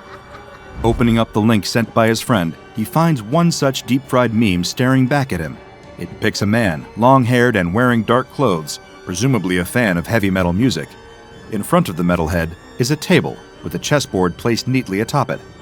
The pieces on the board are distributed in such a way that places the metalhead in checkmate, and his opponent? Directly opposite him at the table is a glass bowl filled with water and a goldfish aimlessly swimming around. And to top off this Louvre-worthy masterpiece is text, seemingly cut and paste from various different places, judging by the alternating fonts and styles. The words have been placed into a sentence that reads, "Tell me your secrets, fish." And the student explodes with laughter, as if answering his prayers for some humorous entertainment to avoid working on his college assignments. His friend had appeared out of the blue and delivered a perfect deep-fried meme. But that momentary boost in serotonin levels quickly subsides, and the student knows how these exchanges work. This has to be reciprocal, a mutual trading of memes, like for like, akin to swapping trading cards in the playground at a younger age. And so he searches the subreddit for a token worthy of returning to his friend. He clicks on a search filter, sorting the results from the top posts of all time to the most recent posts of the day. These were fresh, hot off the presses, or out of the deep fryer in this case. And the newer they were, the lower the chances that his friend had already seen them. Scrolling through, the student is met with a few underwhelming attempts that weren't worthy of the prestige expected by the deep-fried meme subreddit. They'd be better suited for posting on r/cringe. But then, it appears. The perfect, deep-fried, crispy golden brown, cooked to perfection picture to send back to his friend. The distorted image is a photograph of a bed, specifically a king-size mattress, on what looks like a polished wooden bed frame, although it's not easy to tell thanks to just how grainy the picture has been made. Whoever edited this meme knew what they were doing, and has nailed the absurdist, bizarre humor that the student and his friend thrive on. A label over the mattress simply reads, "King size," and the meme is captioned in a classic top text, bottom text format with the phrase, "A feast fit for a king." And the pièce de résistance, the crowning touch that makes this meme worthy of the student's lofty standards, is the title given to it by the original poster. It sums up the meme perfectly, succinctly in 3 words: "Eat your mattress." The student erupts into uncontrollable fits of laughter, so much so that tears start to stream down his face. His stomach almost feels like it might explode at just how fine he thinks the post he's found is. Through giggles that hit like the aftershock of an earthquake, he copies the link to the Eat Your Mattress meme into a message and hits send to share the hilarity with his friend. Little does he know, he's just condemned his friend to the same fate that now awaits him. As soon as he falls asleep, it'll happen. And the student and his friend aren't the only ones either.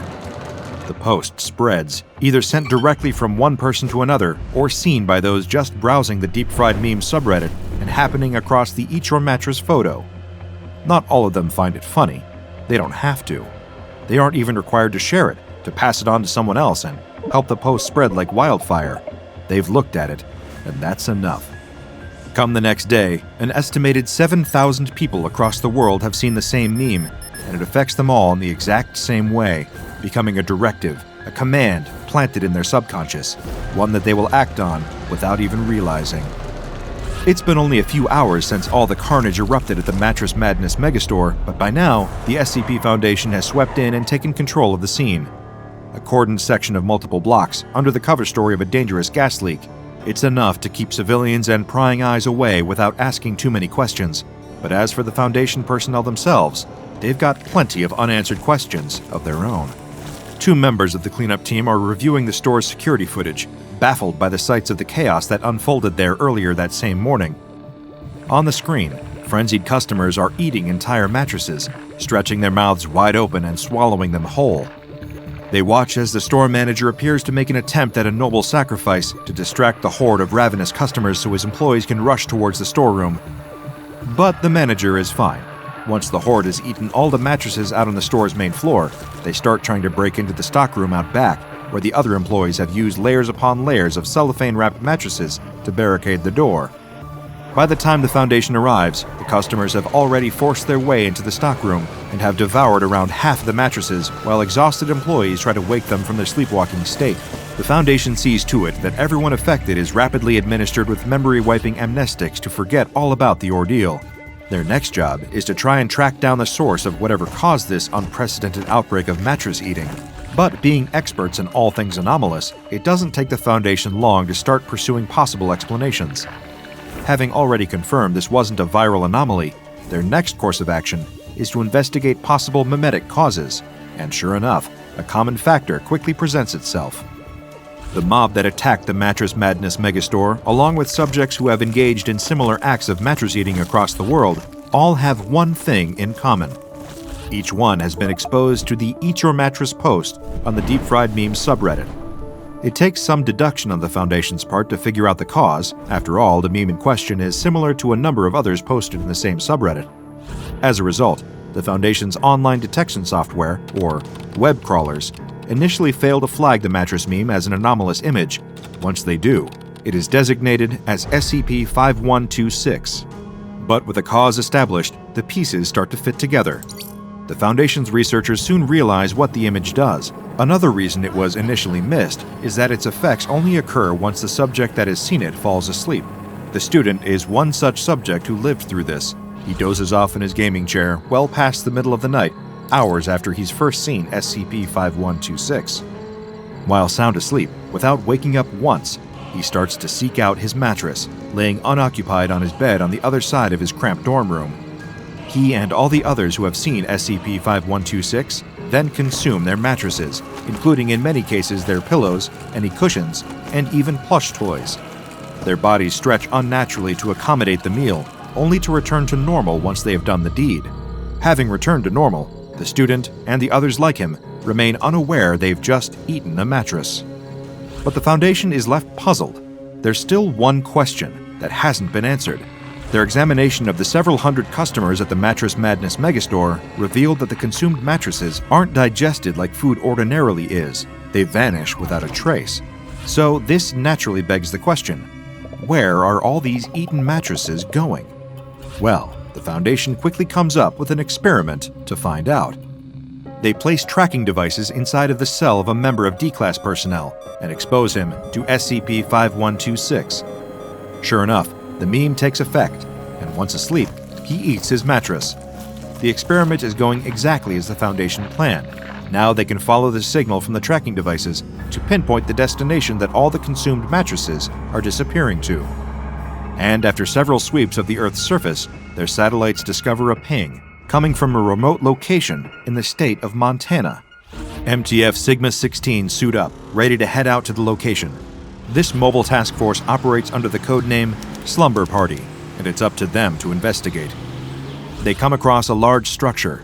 It looks a lot like a medieval castle, but it has been built out of mattresses and large cushions. It's the ultimate pillow fort.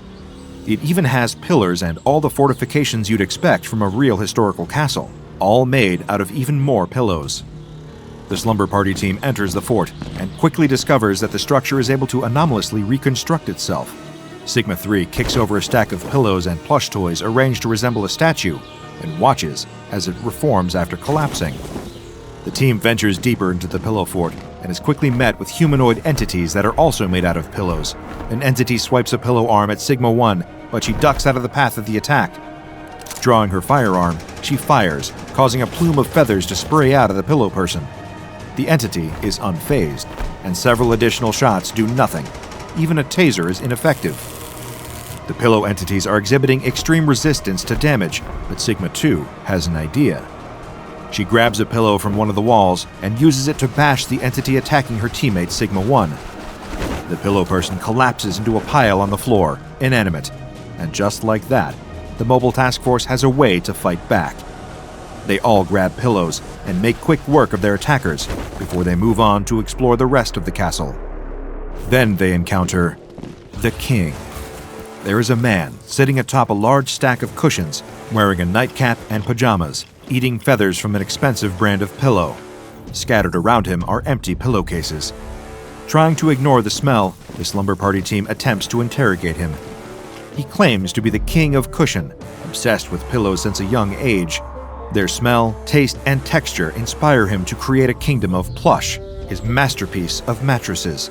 It doesn't take very long for the Foundation operatives to realize that this man is insane.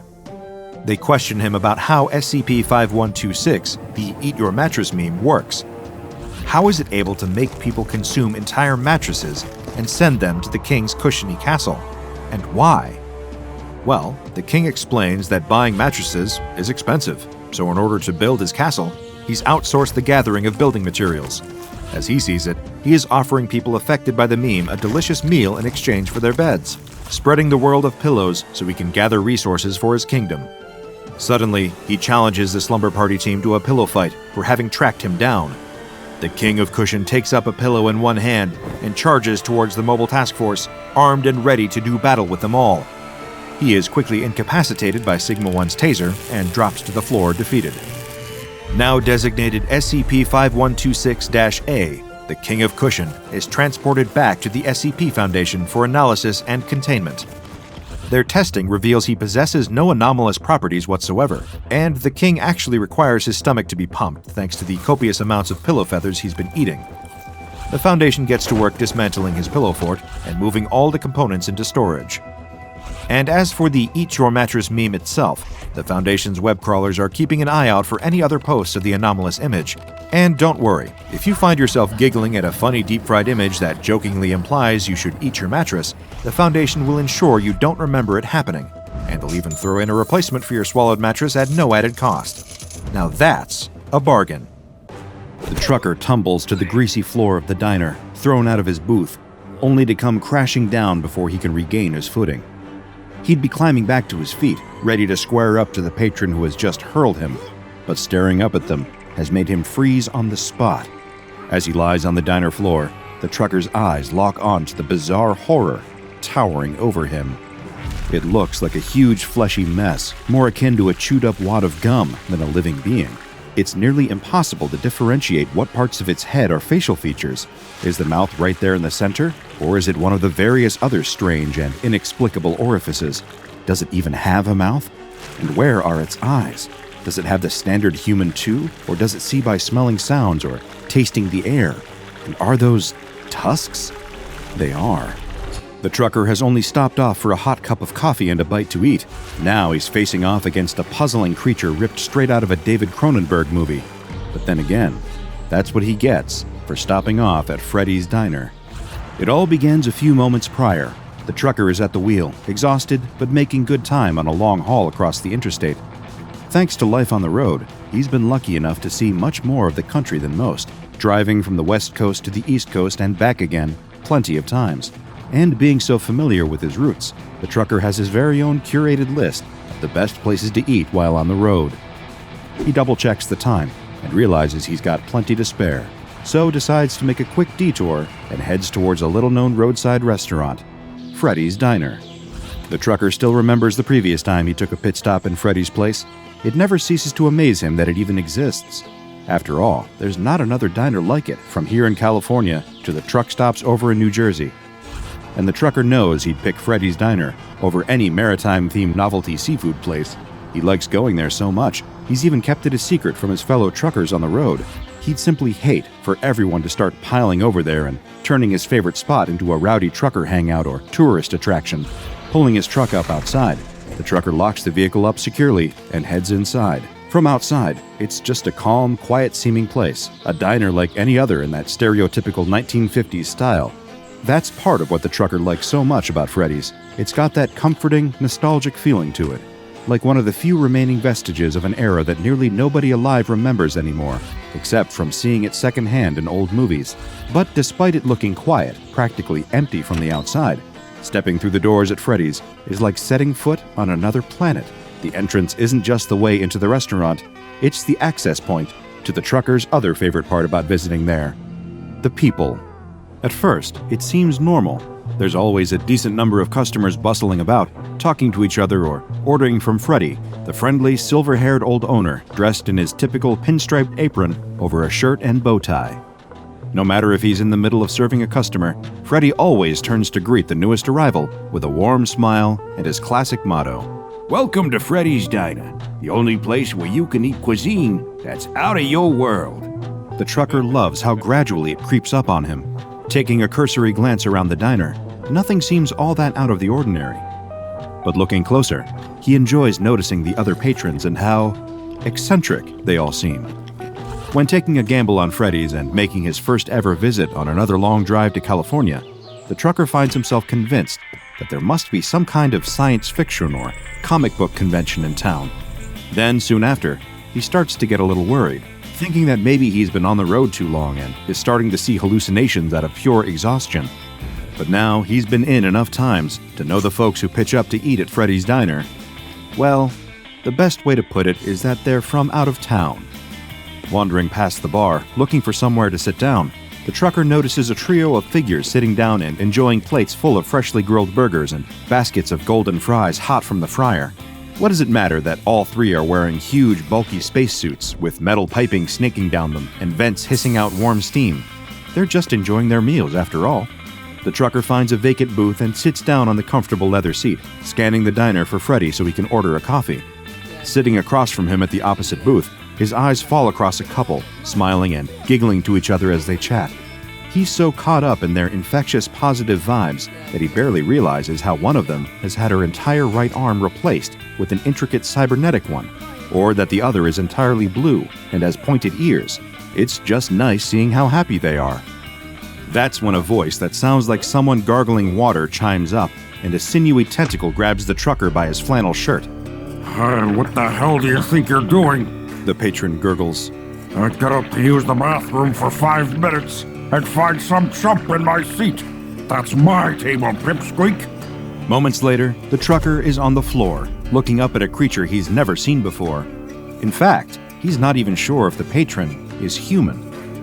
Judging by the chewing gum head and the disproportionate limbs protruding from random points across its blobby body, it's a safe bet that it isn't. The trucker stumbles towards the bar and asks Freddy for a cup of coffee, a strong one, to wake him up in case he's dreaming.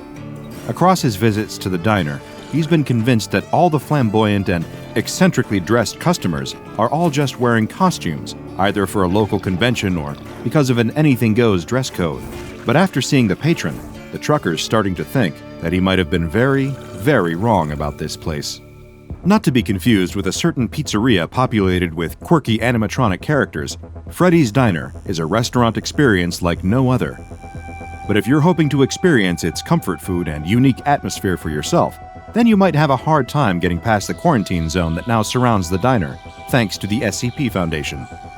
Technically, Freddy's Diner is still very much in business, although you're not likely to see anyone stepping through or out of the front doors anytime soon.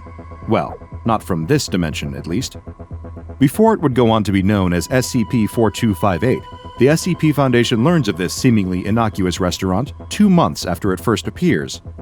To begin, none of the people that live in the nearby area pay the place much mind.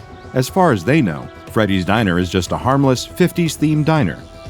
Each and every one of them remains totally unaware that their memories have been tampered with, so that as far as they're concerned, SCP-2854 feels like it's always been a local staple, despite only having been around for a few short months. However, some new folks roll into town, and pretty soon the Foundation are getting rather suspicious about Freddy's Diner, thanks to abundant reports of a strange restaurant with weird cosplayers from the newcomers. They send in an undercover agent to investigate, making sure to be as subtle as possible. After all, at this point, there's still every possibility that Freddy's Diner really is just a hotspot for cosplayers and other eccentrically dressed individuals. But if only things were that simple. Inside, the agent is greeted by familiar, nostalgic surroundings. Circular seated bar stools, black and white tiled floors like a chessboard underfoot, a jukebox in one corner blaring out hits from the likes of Chuck Berry and Elvis Presley. Even the menu has all the old classics on there. Thick, frothy milkshakes served in tall glasses, freshly made burgers and fries, the kind of food that fits the atmosphere of the 1950s. The thing that doesn't, of course, is the various, unusual customers that frequently eat at Freddy's Diner. Even without his extensive training in identifying anomalies, it doesn't take the Foundation's agent very long to realize that some of the people enjoying their meals inside SCP-2854 aren't all human. Some are. In fact, most of them do still resemble something close to humanoid. Although upon closer inspection, it would appear that almost everyone in the diner has widely different physiology. Even those that look mostly human on the outside aren't a perfect match, at least by our standards. That's because everyone who visits Freddy's Diner has come from a completely different reality. SCP-2854 isn't your average diner. It's an interdimensional diner. People from all across the multiverse have made their way to this specific restaurant for a bite, and it's definitely popular with those that visit. Freddy's Diner might be the only restaurant that can claim to be multiversally loved, frequented by customers from multiple different dimensions all at once. Some days, you might see little more to indicate this than a few patrons wearing weird clothing, the kind that you've never seen before. A sight like that is easy to write off as a bizarre fashion statement after all. But on other days, when you find yourself enjoying a classically made milkshake at the bar, when a 6.5-foot anthropomorphic slime creature sits down on the stool next to you, then it becomes a bit more apparent that Freddy's Diner is anything but ordinary. And the agent sent to investigate the place by the Foundation quickly gets that very same impression during his first visit. Perhaps in an effort not to get swept up in the wondrous Mos Eisley Cantina energy of SCP-2854, the agent approaches the bar and begins to conduct an impromptu interview in the field. He talks directly with an old gentleman who appears to be running the place, the sole worker and owner of the establishment, the man the diner is named after, Freddy, although he'll later become known as SCP-2858-1. Freddy greets the agent with the same charming, well-mannered demeanor as all his customers, before the agent starts trying to get to the bottom of what exactly the place is. It's a diner. Freddy tells him after a quick chuckle. They don't have these in your dimension, kid? The agent clarifies that there are indeed similar diners elsewhere in this dimension, although they aren't quite like Freddy's. The owner reassured the agent that he's only kidding, and then delivers the diner's motto, which apparently took him a century to come up with. Welcome to Freddy's Diner, the only place where you can eat cuisine that's out of your world. Being well versed in the Anomalous and aware of the existence of other universes, it doesn't take the agent very long to figure out that this diner acts as some form of multiversal junction point, a nexus where various different worlds can intersect. But Freddy points out that's not exactly entirely correct, but the agent has at least grasped some of the core principle. More than happy to converse with his new customer, Freddy explains that his diner exists in what is known as Todash space. This, according to him, is the space between dimensions, and the door to SCP-4258 does indeed connect to all sorts of drastically different realities. As the agent takes a look through the diner windows, he notices a change in the scenery. Where there was once the familiar setting of Earth, there is now a wide, sprawling desert that seems to stretch endlessly into the horizon and beyond. Just then, a tall humanoid figure wearing a mask steps into Freddy's diner, wrapped in extravagant robes. Freddy greets the newcomer as Quarelf. He's clearly a regular customer. The agent returns to questioning the old man, curious as to how the diner actually functions, and hoping to gain as much intelligence on the matter as possible for the SCP Foundation. One of the main questions the agent wants answered is, if Freddy's diner exists between dimensions, how can the customers possibly pay for their meals? After all, even on Earth, there are multiple forms of currency with different competing values. Across an infinite number of entire universes, there's hardly going to be one multiversally accepted form of payment. But luckily, Freddy has an answer, even if it is a little abstract. As he explains it, the restaurant is funded, in a sense, by something called Empathius. You know that happy feeling you get when you remember something nice or someone compliments you? The restaurant feeds off that. It's what keeps the place running. Confused as to what he means, the agent asks for clarity.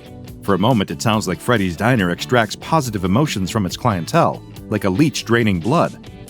But Freddy assures him that it's not quite the same.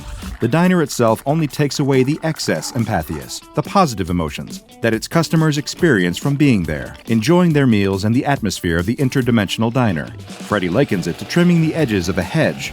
SCP-4258 doesn't rob people of their enjoyment, it just takes a little bit to keep the lights on. The patrons that visit only have to feel happiness, and that's the only payment for their meal that Freddy wants. That brings the agent to a final question. If the restaurant takes a little bit of empathius as payment, then what exactly is Freddy? The owner chuckles and says that he's just an old man looking to make good food. Speaking of which, he offers to take the agent's order. Not wanting to be rude, the agent asks for a hamburger and fries to go. He tries to see if there are any other staff working in the kitchen, but there doesn't look to be anyone at all, save for a pair of transparent hands that place a plate down on the kitchen line. Foundation researchers conduct a few different tests on the food that the agent received from SCP-4258, but their analysis quickly reveals that there's nothing harmful about it at all. It's just a well-made burger. The agent is subsequently sent back to the diner to gather more information about it. This time, he's given instructions from the Foundation to change up his approach and speak with some of the customers instead, to see what they think of Freddy's diner. After all, despite his friendly demeanor, the old man could always be a liar, trying to cover up a more sinister nature to his restaurant, so he can lure in more unsuspecting people from across the multiverse. Although the agent has little reason to suspect anything untoward about SCP-4258, the Foundation is nothing if not thorough. During his second visit, the agent sits down with one of the customers enjoying a meal at Freddy's diner, a humanoid being whose body is composed entirely of different types of stone. Just from a cursory glance, there looks to be a mixture of basalt, granite, and limestone all over the entity, who introduces itself as Rock. The agent starts by remarking that the creature has a very interesting name. Everyone on Rock's world is named Rock. Pushing for more information on the creature's universe, the agent decides to ask if Rock's homeworld has a name, to which the reply is Rock. As far as the agent can attain from Rock's fairly blunt description, the stone entity originates from a universe that lacks any life forms with flesh and blood bodies, or squishies, as Rock refers to them. It also states, with a similar lack of descriptive detail, that its home universe also lacks anything resembling vegetation. There are no trees or plants, which means that the denizens of this dimension only eat Rock. Very delicious, yes. The agent submits a proposal to the Foundation for a third visit to Freddy's Diner, writing in his report that his latest interview has proven to be completely useless. Although it does at least provide one interesting detail about SCP-2854, besides all the facts about rocks. It seems that everyone within Freddy's Diner, regardless of which dimension they originate from, is capable of understanding each other. It's almost like a multiversal translator is in effect within the restaurant itself to make it easier for Freddy and his patrons to communicate. Returning to SCP-2854 for a third time, the agent finds himself striking up a conversation with a rather familiar face. His own.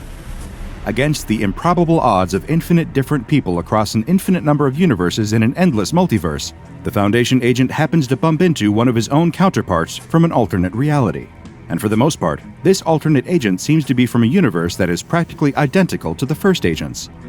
The two men sit down and begin to have a friendly discussion almost immediately after entering Freddy's Diner.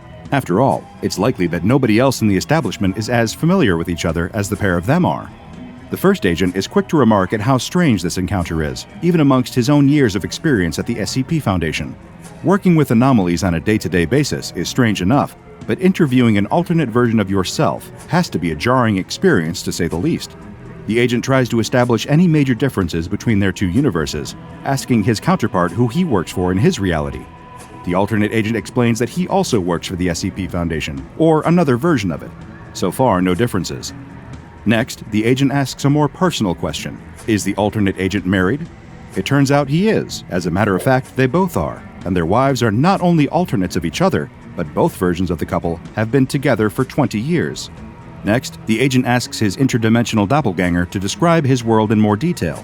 More than happy to oblige, the alternate agent describes that in his universe, it is currently the 21st century. Most of the socio-economic issues faced in this dimension are the same as this one. Political corruption is rife. There are shortages of essentials like food and water in many countries, along with various other problems. But, the alternate remarks, there are good things there too, like Shark Week. That sounds fairly close to our world, the agent observes. Seems like there aren't any noticeable differences between the two. Guess not. Pretty funny, huh? His alternate reality counterpart replies. It is at this point during the interview that Freddy comes over to give the alternate agent his order. A burger and fries, presented in delicious fashion on a plate. Awesome, thanks Fred, the alternate agent says, before turning to his food. Time to chow down. Then, the alternate agent's jaw proceeds to unhinge, revealing multiple rows of razor-sharp teeth hidden behind the front-facing human set. He lifts up the plate and begins to violently consume the burger and fries he ordered. Having devoured the meal in a matter of minutes, the alternate agent then eats the plate his food was set out on, crunching down chunks of ceramic. Returning to the Foundation, the first agent later requests to be administered with amnestics. His request is denied. Foundation field agents draw their handguns, aiming them at the woman and the hapless intern. Those fools have no idea how dangerous the coffee machine is. They could print a biological weapon that could wipe out half the globe. A volatile chemical that could explode and take out half the block. Or some monstrous, gelatinous creature that could slither out of the coffee cup and become an XK-class end-of-the-world scenario by the end of the afternoon. The field agents thought that the woman and the intern were plain stupid to be messing with a device this powerful. Little did they know, the duo were actually much, much more stupid than that, as the woman's handbag full of sloshing black printer ink would imply. But could one final cup from SCP-913, a bubbling green cup of mysterious liquid, save them from the pair of ruthless advancing Foundation field agents, or would it make everything catastrophically worse? And to think, it had all been so normal just a few hours ago. The intern tells her that they're being watched. The whisper came from behind the woman's shoulder so suddenly that she spilled the stack of papers piled high in her trembling arms. Every office drone in every cubicle turns to look at her at the same time, like a swarm of drab zombies. Only instead of getting up to come and eat her brains, they all start tutting and muttering to themselves passive-aggressively. The woman spins around and glares at the intern. He's way up in her personal space, with wide, anxious eyes that dart all around the office. He dives behind a fake plant and beckons for her to join him. She does not. She simply asks, annoyed, who's watching them. She doesn't bother keeping her voice down, which only panics the intern more. He shushes her, grabs her arm, and drags her behind the plant too. She barely knows this kid. Had one awkward interaction with him in the break room a week ago, where he talked at her about something called Battlestar Galactica, and since then, he'd latched onto her. Every meeting she went into, he'd sit beside her. Every lunch break, he'd happen to be in the elevator with her as well. She was getting real sick of it. He tells her that it's not safe, that they need to go to the basement. He said the word basement like it was some kind of government classified secret. She has absolutely no desire to go down there with him, but annoyingly, she has to go down there to mail a letter. The woman stands and turns to the room at large. He manages to jump through the closing doors behind her and starts wringing his hands nervously as they descend.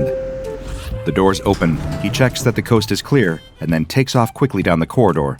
Refusing to be a part of this whole charade, the woman walks extra slowly behind him. The basement's dusty. No one ever really comes down here anymore. All it is one long corridor with the elevator on one side with some emergency stairs and a coffee machine on the other. Halfway along, there's a trash can and a mail chute. That's it. It seems like the cleaners don't even really bother with this part of the office. The pair of them stop by the coffee machine, the woman leaning against it with arms folded, the intern running nervous hands through his hair. We've been infiltrated. The woman laughs at how seriously this kid is taking his little conspiracy. Infiltrated, they work for an asset distribution and holding logistics company. Even she doesn't really know what they do here. What could anyone possibly hope to gain through infiltrating this place?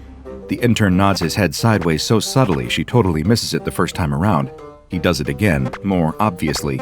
The coffee machine? He's nodding at the coffee machine, like a maniac. The woman strides off back towards the elevator, tossing her letter down the mail chute as she goes. The intern is calling out after her, babbling away about covert agents, hidden cameras, and corporate espionage. She just lets him talk as she hits the button to call the elevator. In a desperate attempt, he seems to change tack, asking her if he can get her a drink from the machine. She laughs. There isn't a drink in the world that will convince her to entertain this conversation. The elevator arrives. The doors slide open. The intern says that there has to be something. The woman looks back at the intern. For some reason, he looks genuinely serious in his offer. She lets a dry smile spread across her face.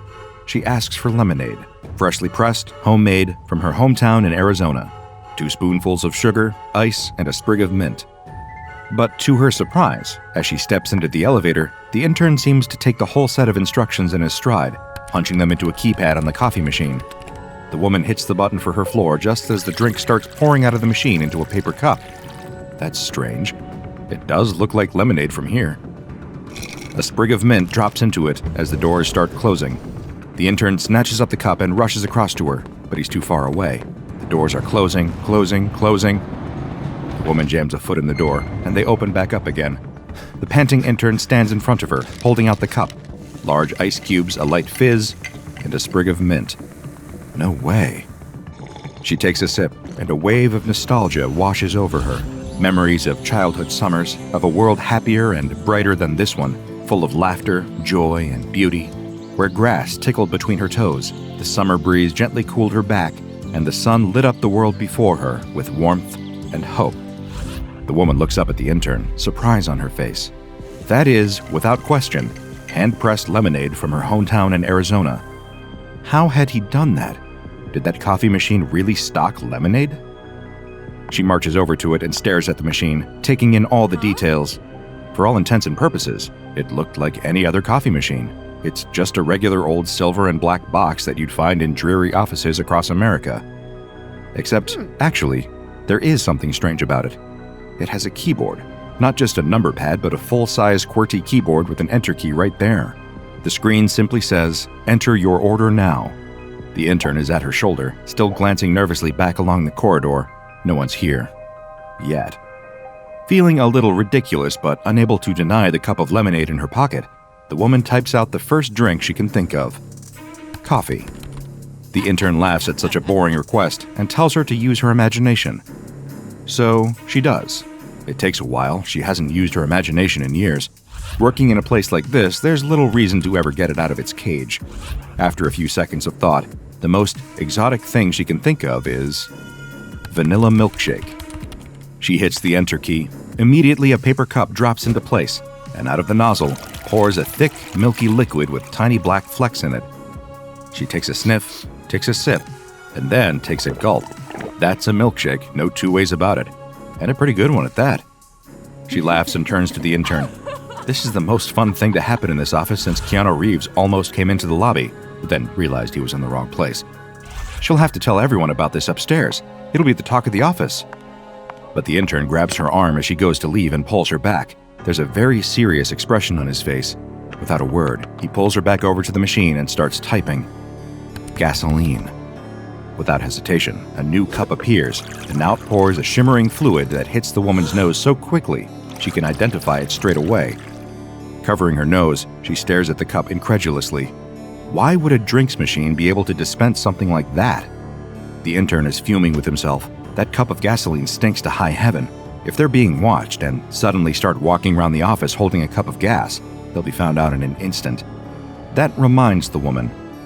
Wait, so who is it who's following you? He first noticed it 3 weeks ago. Being an intern, it was his job to hand out the mail to everyone in the office. In a business spanning 13 floors, he was one of the only employees to actually regularly visit each floor. Most people would go to their same desks every day, sit next to the same people, then go home, blissfully unaware of the hundreds of others sitting above and below them. But not him. Every morning, the intern would do the rounds, going from bottom to top floor one by one, handing out the post to each cubicle.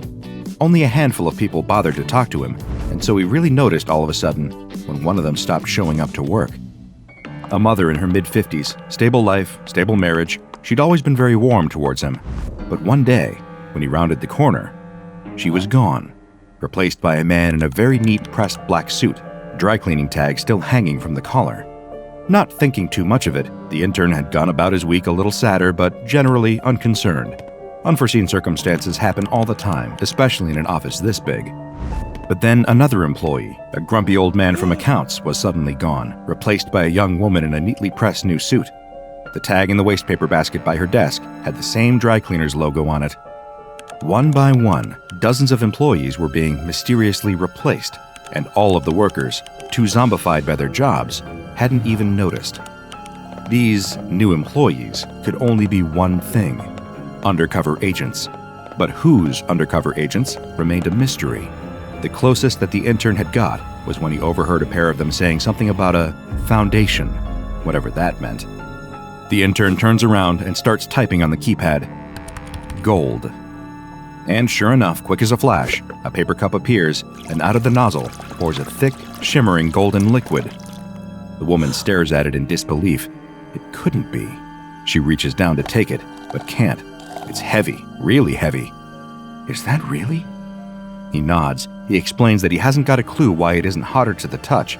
It doesn't feel any hotter than a cup of coffee would, or indeed how it doesn't destroy the cup since it's just a regular paper one. But he'd taken it home, poured it into a cake tin, where it solidified into a brick. The jewelers in town took a look at it for him the next day and confirmed that it was the real thing. 24-karat gold, 1 paper cup worth. The woman takes the cup and types the word in again, hitting enter. Another cup of liquid gold pours out. She does it again, and again. But on the 6th time she hits enter, nothing happens. No error message, nothing. The intern explains that you can only do it 50 times in one go. Then you have to wait for an hour and a half for it to restock. The elevator doors open. 2 people in pressed black suits step out through the doors and spy the pair of them immediately. For some reason, the woman's first instinct is to take off running, but she stops herself just in time, trying her best to act cool, with 5 cups of liquid gold in her hands. From where they are, these must all look like regular cups of coffee she's collecting for a drinks round, but if they get much closer, the agents start walking toward the woman and the intern. All 4 people in this interaction are doing their absolute best to act casually. None of them are really succeeding. There's a trash can exactly halfway between them all. She needs to get there first and dump the cups before anyone can look inside them. Taking off at a hurried but hopefully not panicked trot, she starts throwing as much corporate jargon at the intern as she can. He falls into step beside her, engaging animatedly in the discussion of quarterly growth and stagnating markets. The trash can's getting closer. It'll be close. The agents stop and block off the corridor. Pretending not to see, the woman keeps walking, dumping the cups in the trash and trying not to think about how many thousands of dollars she's just thrown away.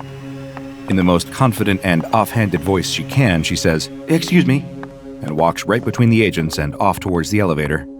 As the doors slide closed, she sees the pair of them going over to the coffee machine and looking at it curiously.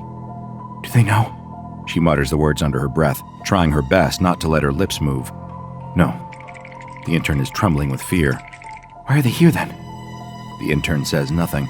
Instead, getting out at her floor and walking pointedly over to her desk with her, he jabs a finger on a copy of the day's paper.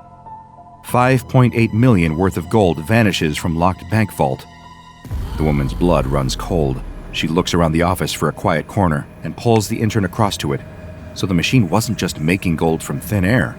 It was transmuting it from some other location. How much had the intern been stealing? He doesn't answer the question, instead just looking more and more nervous.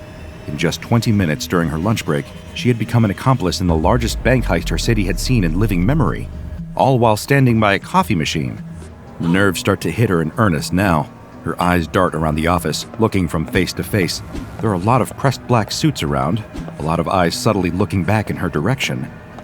She goes to sit at her desk. An hour passes as slowly as molasses. Her nerves build. Another hour. The intern appears at her desk suddenly and tells her the worst possible thing she could hear. He hasn't just been taking gold. Her head whips around to face him. He can't be saying all of this right here. They're being watched. Anything valuable I could think of that you can have in liquid form. Diamonds don't work. I've tried, but anything liquid. The problem is, it's all clearly come from somewhere. Banks, government facilities, research stations. They must have triangulated that everything going missing has happened near here. She hushes him as quickly as she can, but it's too late. From the subtle movements that employees across the office are making, it's clear that they're onto them. She needs to come up with a plan fast. What can she do? What can she do? She looks this way and that. Only one thing sticks out to her. A little red switch on the wall. She punches the fire alarm, and in an instant, the alarm blares throughout the building. Sprinklers blast her with cold, stinking water, and people all across the floor cry out in surprise. The assistant to the regional manager gets up and begins conducting the fire procedure with his usual enthusiasm, to the groans of all the employees. In the chaos, the woman grabs her handbag along with the intern's arm and rushes him down the stairs. They push their way through the swarm of drab suits, apologizing the whole way. If anyone follows them here, they'll be breaking cover. Should buy them a moment to... The woman kicks open a side door and drags the intern after her. It's quiet down here. They'll take the back route to the basement. It should be empty down there. She hasn't got the heart to tell the intern that she doesn't have a plan, she's just winging it. Glancing over her shoulder, she spies a couple of faces peering at her through the door they'd just come through. It's the agents that had seen them at the coffee machine earlier. They'll need to be quick. Running down the flight of stairs to the basement, the woman and the intern rush over to the machine, panting hard. She orders him to put in as many orders as he can. The intern looks baffled. What does she mean? She tells him to get as much value as he can carry, preferably something that you can pour into a handbag without it burning through. He struggles to think of anything. He can't do gold, it would be too hot when it left the cup, too heavy. He has an idea and starts typing furiously. Cup after cup pours out of the machine, and he puts paper lids on them and he dumps them into her bag. It looks black at first, but there's a slight shimmer to it. Printer ink. It's the most valuable liquid per liter in the world. He saw it on TikTok. But how in the world were they supposed to sell it? But the woman guesses she'll have to worry about that later. The door at the far side of the corridor has opened. Out step the two agents. What are you two doing down here? The fire alarm's going off. The agents drop the facade and draw pistols from beneath their suit jackets. The coffee's that good down here, huh? They don't smile with their joke. The intern tugs at her sleeves. She brushes him off. Not now, she needs to think. It's great. Wow, what a comeback from her. Turns out she's not so hot under pressure. A cup appears in her hand. The intern has shoved it there. She glances down. It's a clear, slightly green liquid, shimmering a little too much in the light. He nods at her. I would drink that if I were you. The agent raises his gun, his partner following suit. Here goes nothing. She slams the drink back in one gulp and raises her arms in the air. Both agents stop dead, aiming down their barrels, ready to fire. But the woman suddenly feels an enormous sense of calm washing over her. Agents Jones and Hilton, I would kindly ask that you lower your weapons. My name is Professor Kane. I have clearance level 5 and am in charge of this operation. The agents both doubt themselves all of a sudden. The name Kane is ringing bells in both of their minds. You don't look much like Professor Kane. Ha! Charming. That's because I've been off on maternity leave for the previous few weeks. Childcare will bring out the gray hairs like nothing else. Agent Wilkins and I are taking this opportunity to conduct first-hand research on the nature of this particular SCP, and I would kindly request you give us the time and space to conduct our research. Research, I might add, that neither of you have the clearance to be a part of. The two agents look sheepish. They glance at each other, then holster their weapons. With mumbled apologies, they hesitantly make their way back towards the back stairs. As soon as the door closes, the woman swivels round and looks at the intern. What on earth had he given her? The machine answers her question. 1 cup of knowledge of the entire secret operation. They grin at each other, the intern taking a sip of a matching drink for himself. The knowledge entered both of their minds. They had 5 minutes to get everything they could from the machine before those 2 SCP Foundation field agents realized what was happening. The intern looks concerned. How are they going to get all that gold out of here? How are they going to get out of here? The woman grins, pours herself a cup of gold, and tosses it down the mail chute. I reckon that looks big enough for the both of us, don't you? A man opens his mouth to bite a hot dog and suddenly freezes. His eyes widen, and the hot dog drops from his hand, falling to the ground. Ahead, a stampede of people is running toward him, screaming, crying out for help. Behind them, a man walks at an ordinary, casual pace, but something is off. His eyes have a glazed, unfocused look to them, and he keeps shoveling random items into his open mouth, swallowing them down. He eats a clipboard and pen, a discarded shoe, and as the first man watches in horror, the very hungry man grabs the ankle of a fallen member of the crowd and pulls him into his mouth, devouring him. The first man turns to run for his life, only to be knocked to the ground by the rest of the crowd, trying to escape. He struggles to climb back to his feet, and a hand reaches out to take his. When he makes it to his feet, he looks up and sees the hungry man pulling him in, mouth stretching open wide. The sky is a perfect, cloudless blue. The air is warm from the unbroken sunlight, but cooled to the perfect temperature by a gentle breeze. And there is a sense of electricity, excitement, and competition in the air. Throngs of people have gathered together in a makeshift arena, piled into plastic chairs and swarming around concession stands, all training their eyes on the arena's center. What are they here for? Some sort of Olympic Games? A baseball tournament? A horse race? No, it's something greater, something meatier. It is the annual Midsummer Hot Dog Eating Contest, and locals and tourists alike are coming together to see just who can cram the most pork or beef hot dogs and buns down their gullets in front of a roaring crowd. The announcer makes his way to the front of the arena, standing with his arms wide in front of the long table behind him. As he calls out the names of this year's contestants, they file in, each taking his place behind the table. There is the previous year's champion, a burly man with a bushy beard and twinkling eyes, and there is this year's surprise competitor, a skinny 19-year-old college student with a hungry grin. Then there are the lesser-known contestants, a local father who signed up after making a joke with his daughter, an uncle who scrawled his name on the sign-up sheet after a few too many drinks, a recently retired man checking off another item on his golden years bucket list.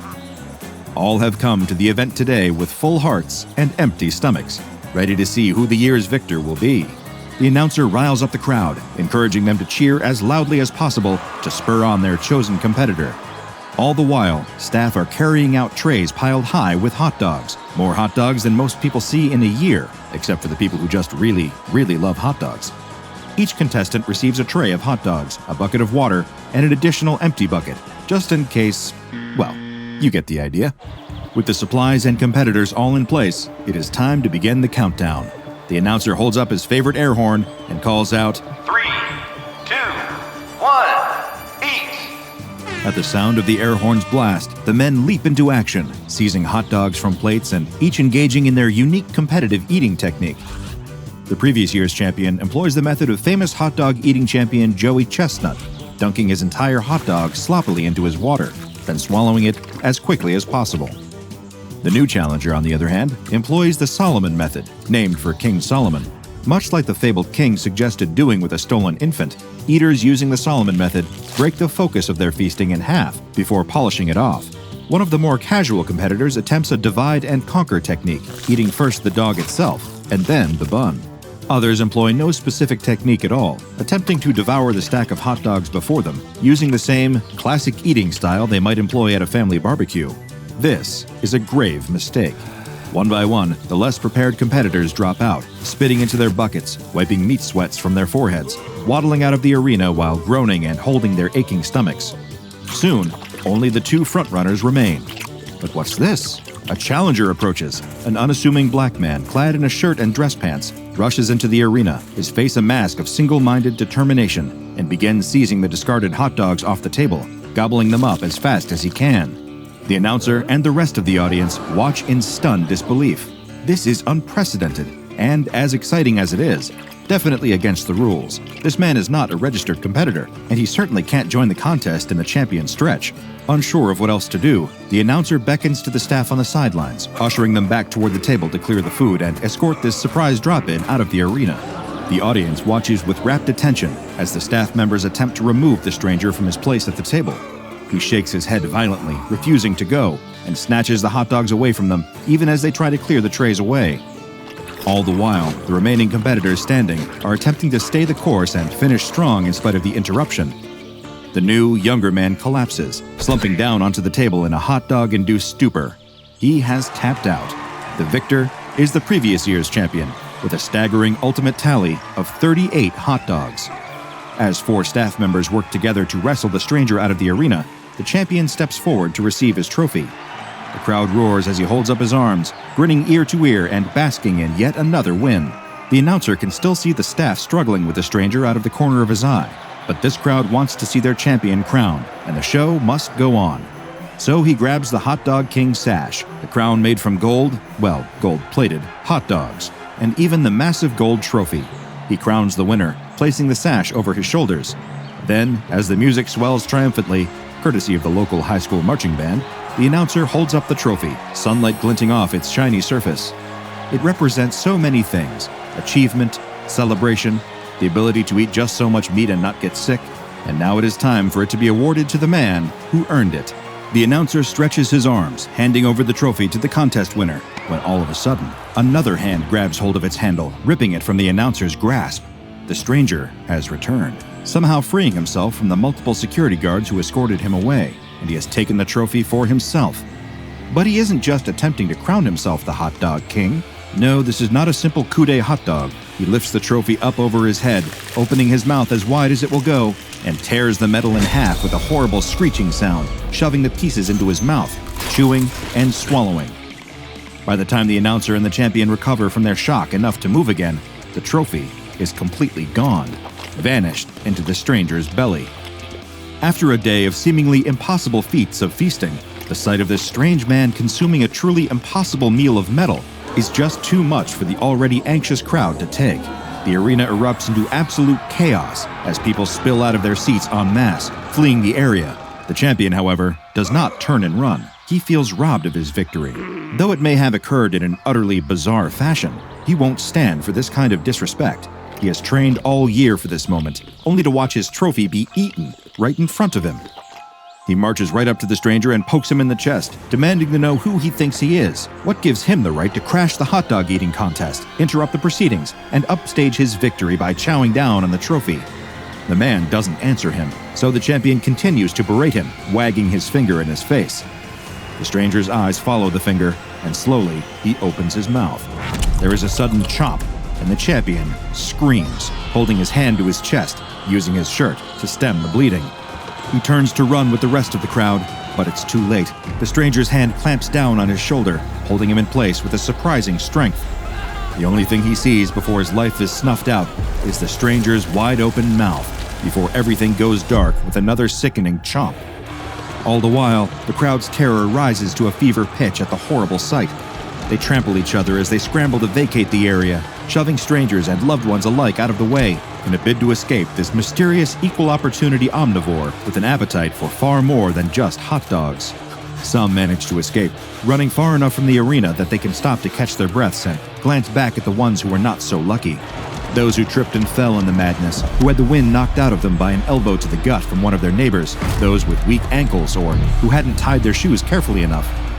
All of these poor, unfortunate souls are next on the menu for the stranger, who devours them one by one, rarely even stopping to chew. As one surviving woman watching from a distance pulls out her phone to call 911, she can't escape noticing the parallels to the contest itself, the way the stranger eats with a singular focus on consuming as much as possible. There's no pause to enjoy the meal, but there is no sadism or malice in the act either, just the sheer, undeniable drive to keep eating. The woman's call to the police is one of the strangest moments of her life and utterly baffles the local police department. "Ma'am, please calm down," one officer repeats again and again. "What do you mean there's a man eating people?" "I mean exactly what I said," she shouts. "A man showed up at the hot dog contest and started eating people. Please, you have to do something." "I think this is above our pay grade, miss," another officer chimes in. "You think we should call, the first officer trails off. Who? The woman demands, but the line goes dead before she can ask another question. The police are clearly no help, and she isn't about to stick around and see just how big this stranger's appetite is. She tried to save the others, but now she needs to save herself. She runs all the way home without another glance back. Meanwhile, the local police did make that mysterious call, and an SCP Foundation mobile task force is currently en route to the scene. By the time they arrive, the park is a ghost town, with nothing but the blood-stained grass and abandoned arena to suggest that something horrible ever happened here at all. But these aren't some bumbling local police officers who have no idea what to do with a man-eating anomaly. This team has seen enough bizarre sights to fill a lifetime, and another lifetime after that. They spy a trail of sticky red footprints leading away from the arena. At first, they assume that the substance is blood, but a closer examination reveals that it is, in fact, ketchup. They track the savory footprints away from the scene of the day's unsavory events, following them to a nearby warehouse. Judging from the scattered wooden beams, rustling metal, and boarded-up windows, this place has been abandoned for some time. The perfect place for an anomaly to hide away. If they weren't certain, the sound of someone inside biting through sheets of metal is plenty of indication that this is the right place. With no time to waste, they break down the door of the warehouse, weapons drawn and ready. They follow the sound of the chewing, splitting up to apprehend the subject from all available directions. The shriek of tearing metal echoes through the building, bouncing off the walls and creating a cacophony that is difficult to track. They do their best to follow the sound, but quickly veer off in separate directions in an attempt to cover as much ground as possible. One operative confronts the stranger just as he is reaching for another piece of metal. He watches as the man takes a massive bite out of the steel, a bite that should have shattered his teeth and broken his jaw. Instead, a cartoonish bite mark is taken out of the metal. He approaches the stranger, who, upon locking eyes with him, begins to shake his head, still chewing. The MTF operative ignores this visual cue, approaching the man and attempting to physically restrain him. This, like the confrontation with the champion before, is cut off with a fateful chomp, and the operative screams ringing out through the warehouse, alerting his teammates to his unfortunate fate. The screams suddenly go silent, and another MTF operative stops cold, listening as the sound of chewing draws nearer and nearer. He spins around to face the presence behind him and spots the stranger standing there.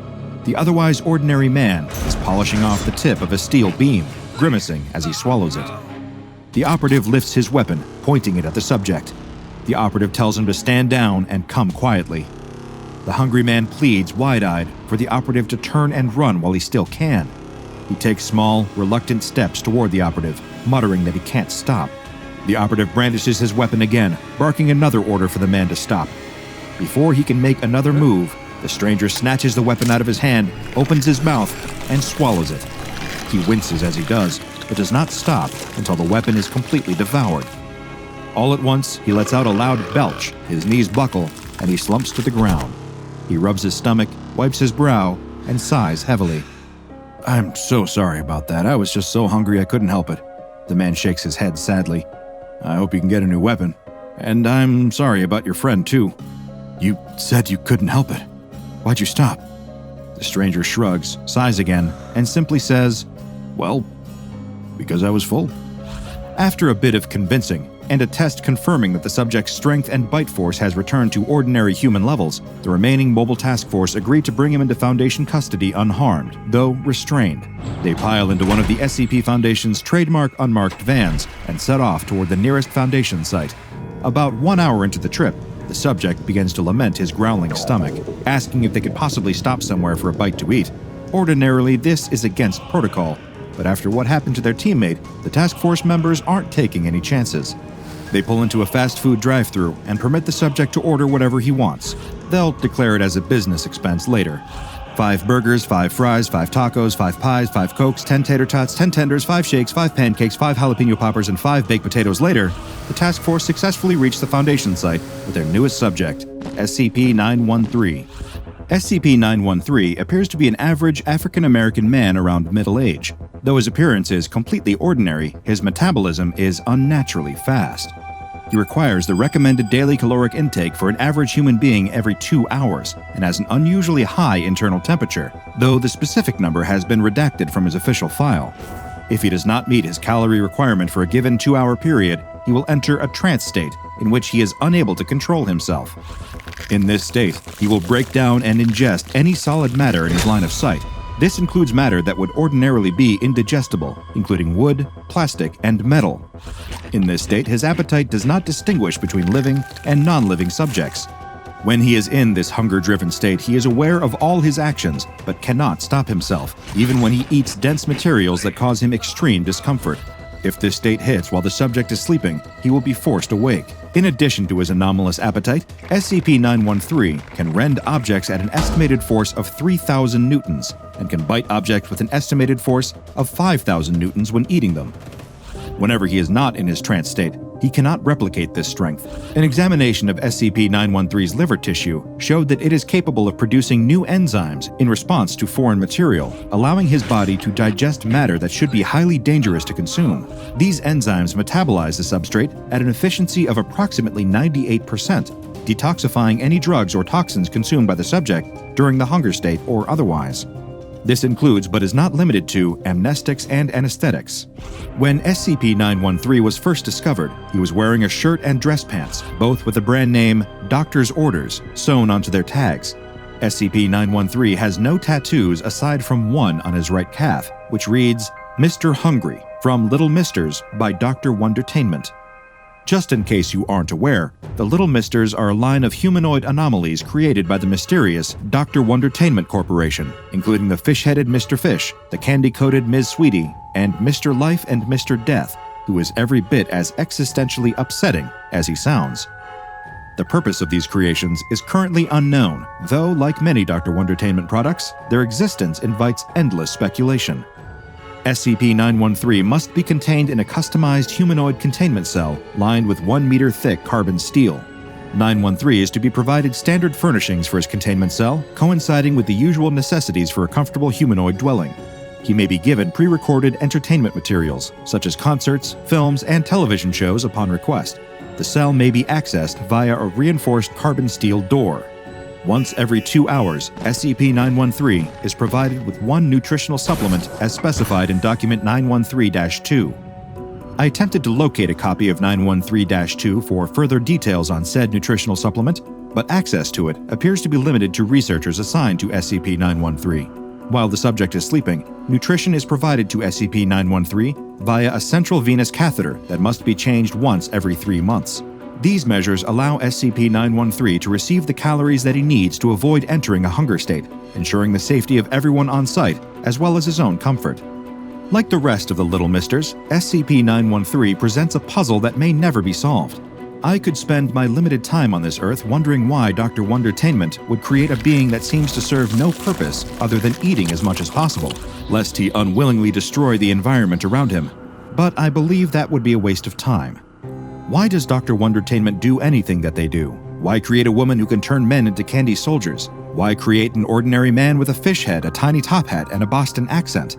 The personal motivations of Dr. Wondertainment, whether they are an individual or a massive conglomerate, are as inscrutable to me as the meaning of life itself, or the reasons why a person would want to eat more than 2 hot dogs in one sitting.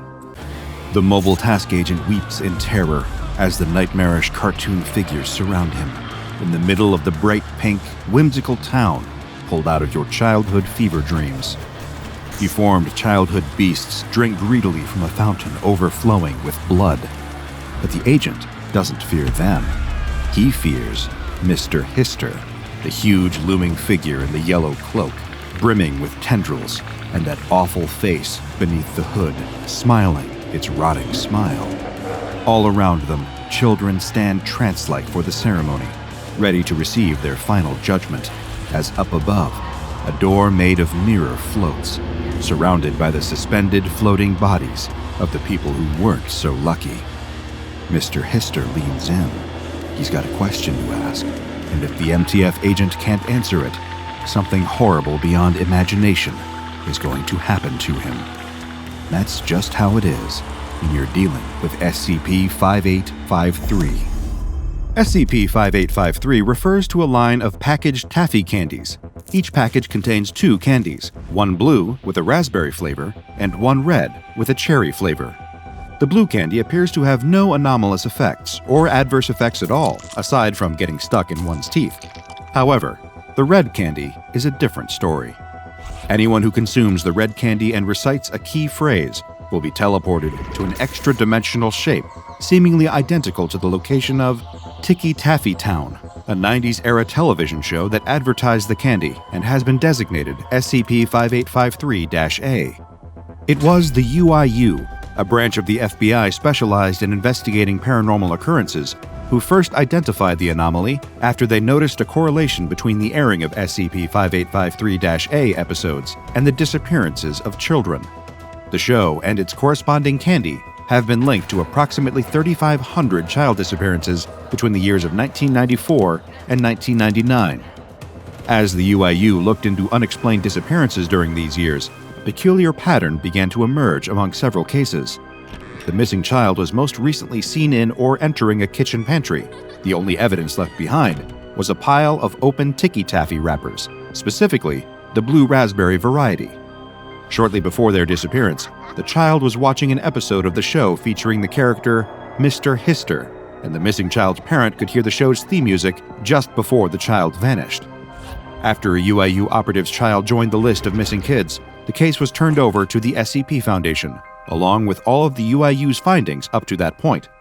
Though episodes of Ticky Taffy Town can no longer be accessed by the public or by anyone outside of specific Foundation-approved testing, there are descriptions of the show's 5 main characters, or entities, included in the official file. They range from standard children's entertainment fare to imagery that is deeply disturbing.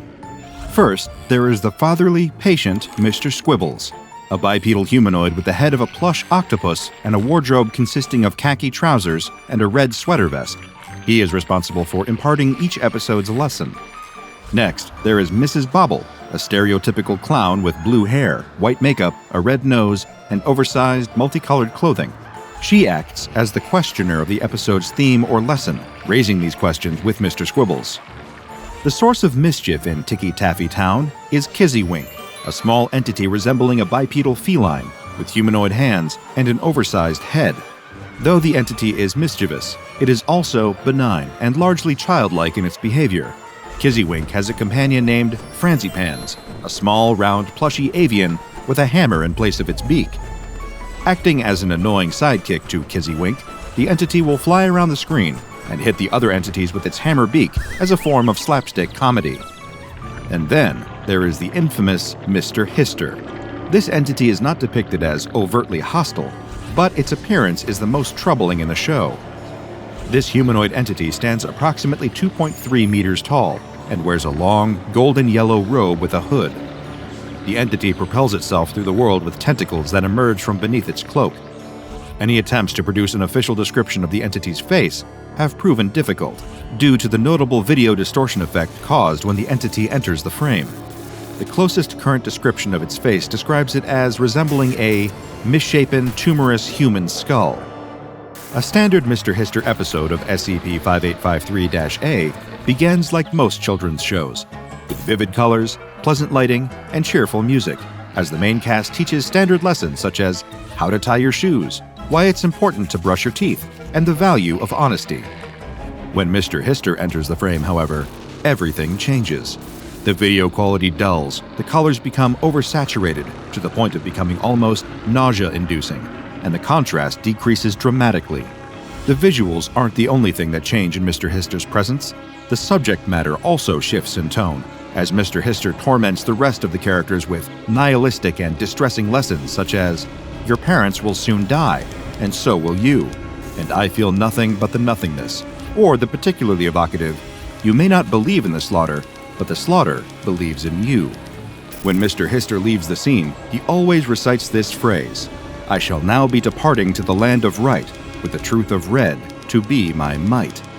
This phrase is thought to be related to the various child disappearances attributed to the show.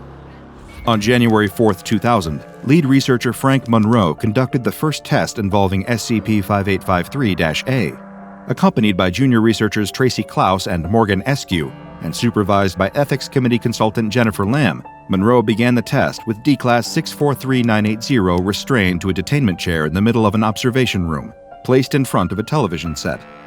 D-643980 was also hooked up to standard medical equipment to measure his vitals, while the junior researchers scanned infrared, ultraviolet, and other frequency wavelengths of the television program for any anomalous activity. With this setup in place, lead researcher Monroe signaled for the test to begin. The television was switched on and began to play Ticky Taffy Town Season 1, Episode 3, the first on-screen appearance of Mr. Hister.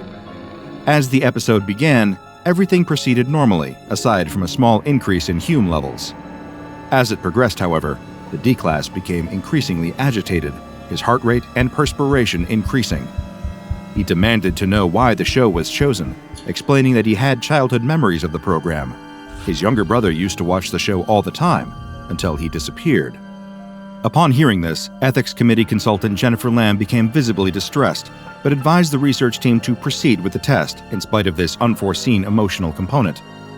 After the episode finished, D-643980 was freed from his torso restraints and given a microphone, earpiece, receiver, and shoulder camera mount.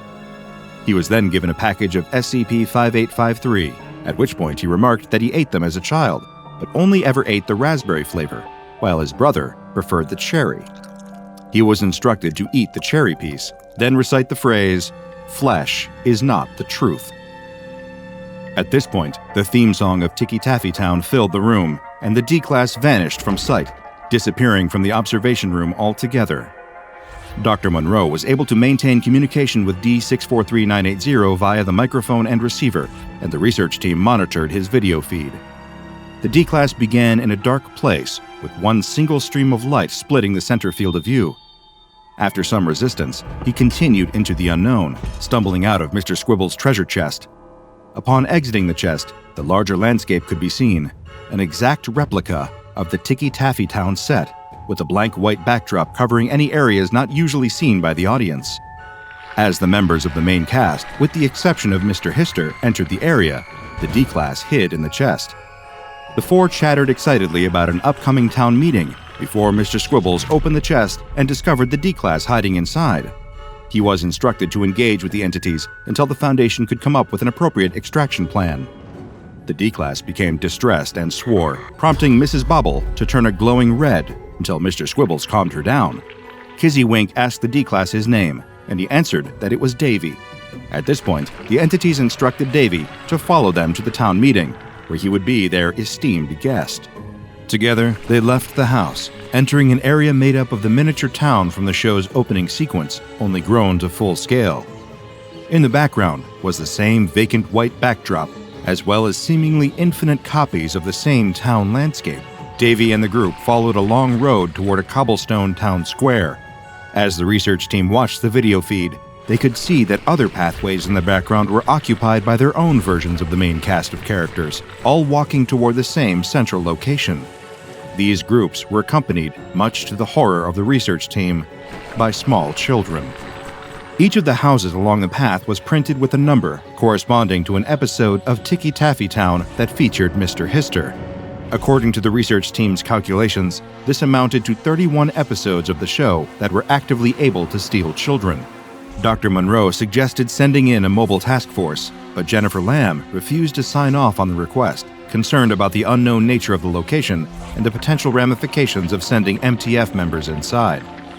While the research team was debating about the next steps, Davy and his new friends reached the town square.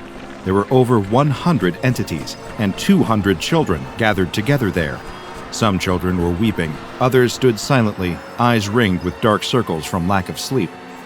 Every single one of them looked utterly terrified. The entities began to chant together, "I now arrive to the sea of sin, with the red of my flesh to offer him." A mirror-like rectangle appeared above the town square's fountain, spinning until it blurred into a black void. Then, Mr. Hister emerged from the darkness. Mr. Hister addressed the crowd, calling out, "My children, it is time to tell Mr. Hister what lesson you learned today. He selected a young girl from the crowd and asked her to recite the lesson she learned. She answered, repeating a lesson from Mr. Squibbles concerning the importance of tying one's shoes. Mr. Hister replied, "Your prize is to pass through the mirror and into the dreamlands." He lifted the girl into the air and tossed her into the mirror behind him. She screamed and disappeared. He proceeded to call up child after child, asking them to repeat the lesson that they learned. When they answered, they were tossed into the mirror. If the child couldn't remember their lesson, however, well, the less that is said about that, the better. Before long, the fountain was filled with deep red water, which the other Ticky Taffy Town entities greedily slurped up. Eventually, Mr. Hister turned to Dave, asking him what lesson he learned. Dave struggled to answer, guessing a phrase that Mr. Squibbles said, "Don't make Mrs. Bobble upset, lest you fail his hideous test." This was the wrong answer. Mr. Hister lifted Dave into the sky, where he was suspended upside down alongside other humanoid figures, one of whom he recognized as his long-lost younger brother, Jeremy. At this point, Dave stopped responding to Dr. Monroe and his research team. The camera feed remained active for 3 days, suspended upside down next to Dave's body. On screen, a continuous stream of red liquid, presumed to be blood, could be seen flowing over the lens. The feed was cut short, and Dave was presumed lost. As harrowing as it was, this initial test provided the SCP Foundation with some vital information on the inner workings of SCP-2853-A. They were able to determine that, depending on the answer a stolen victim gives, they will be able to affect their own fate. If the victim answers Mr. Hister's question, "What did you learn today?" with the intended lesson imparted in the episode, they will be passed through the mirror. What awaits them beyond it, no one but Mr. Hister knows, but it is unlikely to be anything good. If the victim answers with a lesson they learned while inside of the extra-dimensional space, they will be left to hang upside down with Dave and the rest of those suspended in the air. If they don't remember, or lie about forgetting their lesson, they will be consumed by the entities. But there is one way out. If the victim answers by repeating or summarizing Mr. Hister's darker lesson from the episode, the victim will be released from the extra-dimensional space and transported back to the place they vanished from. For example, UIU Agent Mathis's son, Thomas, reappeared in the kitchen pantry of his home on January 8, 2000, after he did just that. Following the D-Class exploration of Ticky Taffy Town, Dr. Monroe reached out to Jennifer Lamb, requesting that she reconsider her decision to decline MTF operations in the area. She refused to change her mind, telling him to scan media spaces, recall the candy, and call it a day. With the Ethics Committee refusing to approve MTF action, Dr. Monroe instead reached out to his friend, Terrence Bazarian, who occupied an MTF Alpha position. He managed, via appealing to Terrence's role as a parent, to convince him to agree to an off-books, 3-man mission into the spatial anomaly of SCP-2853-A. The small, unofficial mobile task force began its operation on January 20th, 2000. Frank Monroe served as commanding officer. Terrence Bazarian acted as team lead, Alpha, Robert Falk as right flank, Charlie, and Mohammed Al-Abi as left flank, Delta. Each member of the team was instructed to consume a piece of cherry-flavored Ticky Taffy and recite the phrase, "You may not believe in the slaughter, but the slaughter believes in you." Soon after, all 3 men were transported into the world of SCP-2853-A. They climbed out of the toy chest to find the cartoonish kitchen, the busily decorated living room, and the door to the outside area. The MTF team got to work investigating the area immediately, making note of the fact that all of the items in the house were fake, simply props for a children's show. The door to the set began to open, and the 3 MTF members hid out of sight. Monroe warned them to not, under any circumstances, engage with the entities in any way. The cast, with the exception of Mr. Hister, entered the room and began checking the area for signs of new children transported to the world. Alpha was discovered first and opened fire on Mr. Squibbles, who stumbled backward, leaking brown fluid until it collapsed. The remaining entities began to scream as the area dimmed to black. Suddenly, everything was dark and silent. The MTF feed switched to night vision as Delta, Charlie, and Alpha began to explore the area. Monroe ordered them to get to the town center as fast as possible and tell Mr. Hister the key phrase so that they could be transported back to the SCP Foundation site. As he delivered the instructions, his audio feed began to degrade until the MTF officers could no longer hear him. Left alone in Ticky Taffy Town, they had to proceed on their own. As the officers resumed motion, Franzipans flew at Charlie's head at top speed, its hammer beak colliding with the man's head and sending him careening into a nearby wall. The impact was fatal, and Agent Charlie collapsed to the ground, dead. Agents Alpha and Delta continued firing on Franzipans, and Alpha ordered Delta to head toward the door and make his way out. When he reached the door, however, Mr. Squibbles was waiting on the other side. It grabbed Agent Delta as an instance of Kizzywink used its claws to kill him. In a heroic dying act, Agent Delta pulled a pin from one of his incendiary grenades and charged at Mr. Squiggles, blowing them both up. Agent Alpha was the only one left standing, alone with Mrs. Bobble the clown. She charged at Alpha as he fired a grenade round that subdued her. Taking his moment, Alpha escaped the building, navigating his way through the pitch-black landscape. Alpha used his night vision view to navigate a narrow path toward a single light in the distance. He walked for approximately 182 minutes, at which point he remarked on the sensation of the path deepening, lengthening, and pulling him down. He began to approach the town square before everything faded to static. When Alpha's video feed returned, he was standing in front of a white wooden door. He reached out to open it and spotted a woman that appeared to be Jessie Bazarian, his wife, sitting in a rocking chair and humming a lullaby to the infant in her arms. He attempted to speak to her, but she addressed him in the manner of Mr. Hister, saying, "See the mirror, through the mirror. The mirror is the only salvation. Salvation achieved by sacrifice to he who is divine among the dreamlands. Release yourself through the mirror. Ascend through the mirror. Transcend through the mirror." Alpha screamed, collapsing to the ground. When he regained consciousness, he was face to face with Mr. Hister himself. The entity smugly asked, "Terrence, what did you learn today?" Rather than reciting the key phrase and attempting to return home, Alpha pulled the pin from his remaining grenade and let it fall to the ground. The video feed cut out, and the entire mobile task force that entered Ticky Taffy Town that day was presumed dead. 2 days later, Dr. Frank Monroe sent out the following email. "To whom it may concern and C. Miles, I regret to inform you that I am no longer able to fulfill my duties as researcher. I have come to the realization that Lamb was right, although I don't agree with her. I can't keep trying to save the world from the things we study. It's not about how far I can probe. It's for our own protection. I need to know when to call it quits. I could spend X number of dollars and X number of lives sacrificing to whatever to wherever I think, or wherever I think the mirror may bring us, who Mr. Hister might be, or the implications of a clown entity called Bobble.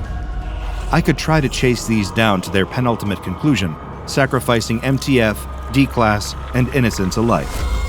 Lamb, she was right. God, I'm sorry, Terrence. All SCP-2853 needs is to be hidden, in the dark. I'm sorry, I'm just not made for this. Not anymore. I can no longer do this. Let me forget. Let me go back. Consider this my resignation. Respectfully, Dr. Frank Monroe." After a review by the O5 Council, Dr. Monroe's resignation request was denied.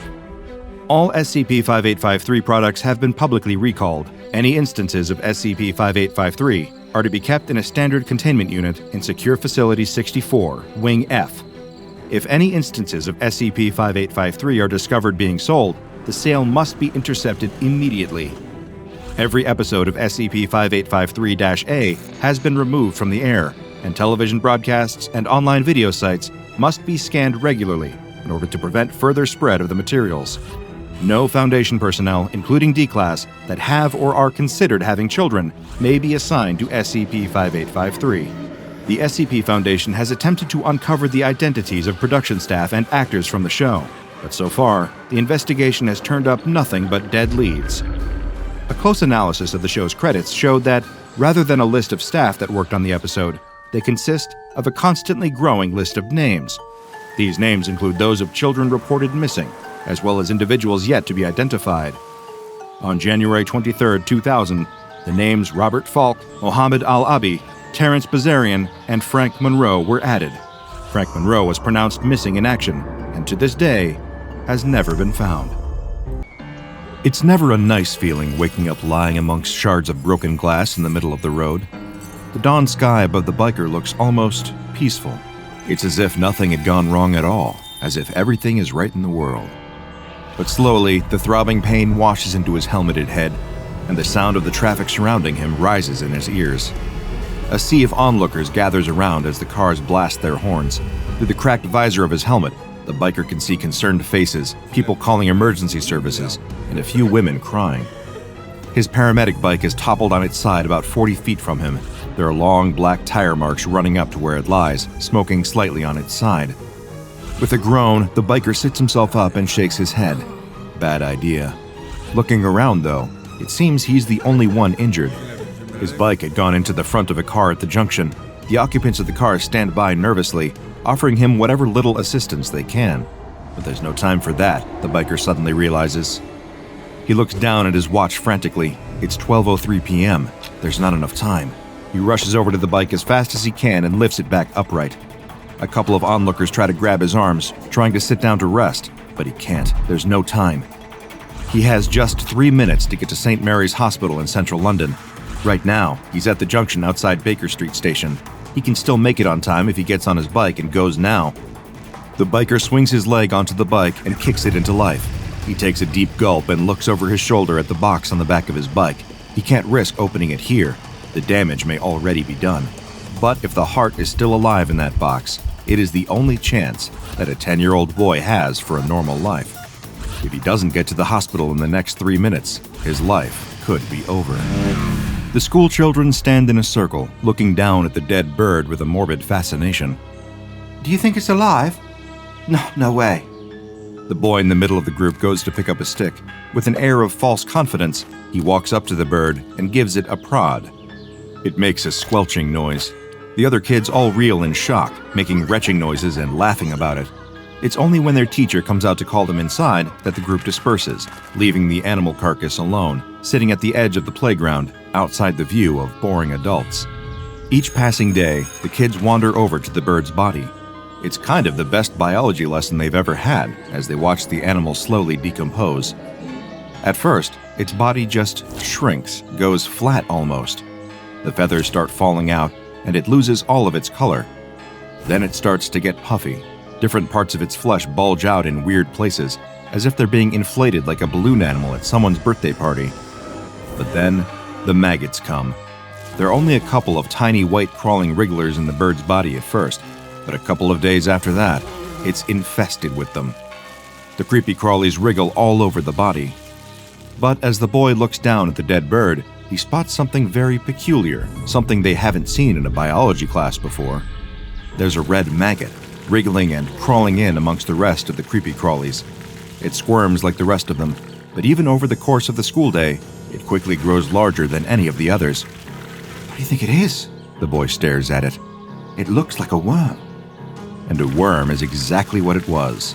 The next day, when the kids return, they see that the red maggot is now much larger than any of the others feasting on the bird. With a slightly translucent body, cherry red coloring, and small white speckles on its skin, it looks unlike anything they've ever seen before. Actually, not unlike anything they've ever seen before. It looks exactly like something that all the kids recognize very well. In fact, one of the kids has a bag of them right now that he's chewing on. A candied worm. The kids stare in curiosity, first at the bag of candy that their friend has in his hand, and then down at the worm, slowly eating its way through the decomposing bird. As far as their eyes can tell, the two things are exactly the same, except of course that the one eating the bird seems to be alive. Kids being kids, the next thing that happened was sort of inevitable. One dares the boy to eat it. He almost retches in disgust. There's no way he's even touching it. And then, another one of the children throws down the poison chalice and dares him. The boy stands there nervously. He knows that he's not allowed to eat worms. That had been a lesson ingrained in him from a very young age. But his mother isn't here right now, and this thing doesn't look like any kind of worm that he's seen before. It almost looks a bit tasty. In exchange for eating the worm, another one of the children promises he'll give him 5 English pounds. The kids around the circle gasp. That's a lot of money. None of them have even got 2 pounds on them, let alone 5. Think of all the sweets you could buy with that kind of money. But the boy is adamant. He puffs his chest out, he stands up tall, and he nods firmly. 5 pounds, or he wouldn't do it. After some intense schoolyard debate, the deal is sealed. As the boy lies in bed that night, staring at the ceiling and grumbling, he knows that he is not happy about what his friends have done to him today. He's going to get them back for this. Only he's getting a bit of a tummy ache. Getting is the wrong word. He's had a tummy ache for most of the evening. What he's experiencing now is heartburn. It feels as if something is crawling in his chest. The boy just ignores it. It's probably just his worries about the worm inside of him. He chewed it up pretty well. There's no way that it's still alive in him, surely. His uneasy sleep is punctuated by rotten dreams. Dreams in which he finds himself lying on the floor and his playground lying on the ground at school, unable to move as people gather around him to poke him with a stick. He feels his skin covered with maggots. They even crawl across the surface of his eyes. In his chest, there's a searing pain. The boy wakes with a start as he feels his heart pounding, thudding against his ribs. It's agonizing. Adrenaline courses through him as he sweats off his face. Crying out for his mom, the boy lies there in bed, feeling the heart attacking his system. When you decide to become a surgeon, you have to accept that you're not going to get very much sleep most nights. In fact, it's more than that. You have to not only accept that you won't get much sleep most nights, but you also have to be at your absolute best when you've had no sleep and it's the middle of the night. With over 40 years under his belt, the surgeon doesn't need coffee anymore, even when the junior doctor offers it to him as he strides toward the operating theater. Instead, he asks them to fill him in on the situation. Who's his patient? What's going on? What needs to be done? The doctor accompanying him reads the notes in a calm but hurried voice. They haven't got much time on this one at all. At any moment, the boy's heart could give out. The surgeon asks what's wrong with the organ, and the doctor looks at his notes in apparent confusion. Apparently, over the course of the night, the boy has suffered a 72% reduction in the mass of his heart. The surgeon stops just on the other side of the door. He doesn't want to have this conversation in front of his whole team. He whispers to the doctor in a terse voice, "What kind of infection does this boy have that his heart has undergone that rapid of a deterioration?" "It's not an infection at all, sir. Well, sir, it's a worm." The doctor holds out a sheet to him. The surgeon takes it from him. He looks down at the x-ray to see a scan of the boy's chest cavity. It doesn't look so bad. There's a hole in the heart for sure, but the surgeon has encountered worse in his career. "This was taken when the boy was first admitted." The doctor hands the surgeon a second x-ray. "And this was taken just 1 hour later." It is barely recognizable as a human heart. There seems to be a mass growing in the cavity that was left by the heart, and there, infecting all of the boy's organs, was the shape of a worm. The biker weaves his way through the traffic down on Marylebone Road, eyes darting frantically in all directions. He may have a concussion, and he may not be allowed to drive at all right now. In fact, he knows he definitely isn't. But he is under strict instructions. This heart needs to get to St. Mary's Hospital before it's too late. The bike careens around the corner and skids to a halt outside the emergency doors. An ambulance team in front of him is trying to help an old lady out of the back of their vehicle, but the biker doesn't have time for them. He grabs the organ box from the back of the bike and races into the building. It takes all of his remaining concentration to navigate through the maze of hospital corridors on his way to the operating theater. On a better day, he'd be able to do this with no problem, but with his head injury, he can see the lights starting to blur all around him. Ward 6, Ward 7, Ward 7A, Ward 7B. He runs as fast as his heavy boots will allow him, feeling that energy draining from his system. He can't look at his watch. He can't check the time. He just has to find this boy. Operating theater, there, right up ahead of him, just a couple of 100 feet. There's a doctor waiting outside the door who looks up at the sound of his footsteps. The biker rips his helmet off and holds out the box with the heart in it, panting heavily. It's the moment of truth. Is he too late? The doctor looks shell-shocked, not at the biker's arrival, but clearly at something else she's just seen. The man starts to explain, but runs out of words, and instead beckons the biker to follow him into the observation room. There, the two of them stand looking through the glass at the little boy lying on the operating table with the surgeon standing over him. There's something in the air. The biker sniffs, confused. "Can anyone else smell sugar?" Next time you open a packet of candied worms, take a second to look through the little creepy crawlies in the bag.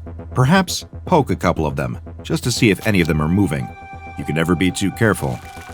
If you had told the parents of that young boy on the night when their son woke up with heart palpitations, telling stories of eating a worm at school, that the only health concerns he would have going forward were mild diabetes and a slightly raised level of blood sugar, I'm sure they would have been thrilled to hear it. You see, SCP-839, commonly referred to within the Foundation as candied worms, is much scarier on the surface than it is underneath. Not only does this SCP resemble your usual candy worm, but its body is actually composed of sugar flavorings and colorings, roughly equivalent to what you would find in most convenience store candy aisles. Each instance even has a small raised bit of writing near the tail specifying which flavor it is. While the origins of these worms are yet to be determined, cases have sprung up across much of the Western world, with higher numbers reported in areas with higher levels of diabetes. There seems to be a parallel between high-sugar diets and the presence of SCP-839. Whether they are of man-made or other origins is yet to be determined. That is not to say that SCP-839 cannot survive outside of human populations. This SCP in the wild primarily feeds on decomposing organic matter and is capable of sustaining itself on a purely vegetarian diet.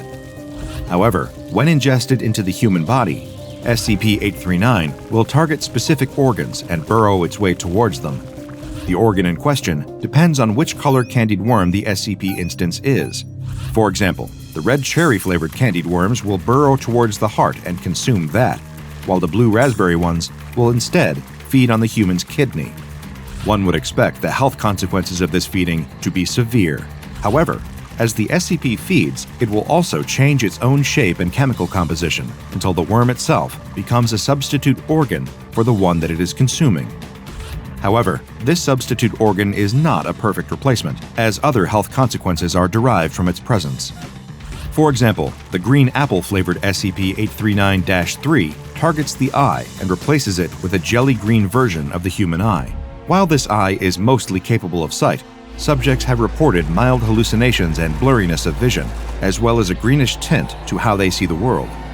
Fortunately for the Foundation, SCP-839 reproduces sexually, meaning that individual instances require a partner in order to have offspring. This has made containment of this SCP much more feasible. Though they are a relatively low-priority entity in the broader scope of the Foundation, there are no known cases as of yet of any SCP-839 infections leading to death or serious chronic illness. Therefore, any instances that are captured by the Foundation are sent to Storage Site 839-1, where they are kept in a glass housing and regularly fed a diet of plant matter each day. Here, their reproductive activity can be closely monitored and controlled based on what research is needed. Those infected with SCP-839 instances can continue to live long and healthy lives, with only minor health complications arising. Therefore, the Foundation is comfortable allowing a reasonable number of cases to go unexamined in the world. So, like I said, for next time you open up a bag of candied worms, maybe just give them a quick poke. You could be saving yourself a trip to the hospital and a lifetime dependence on insulin. The boy screams as his body transforms.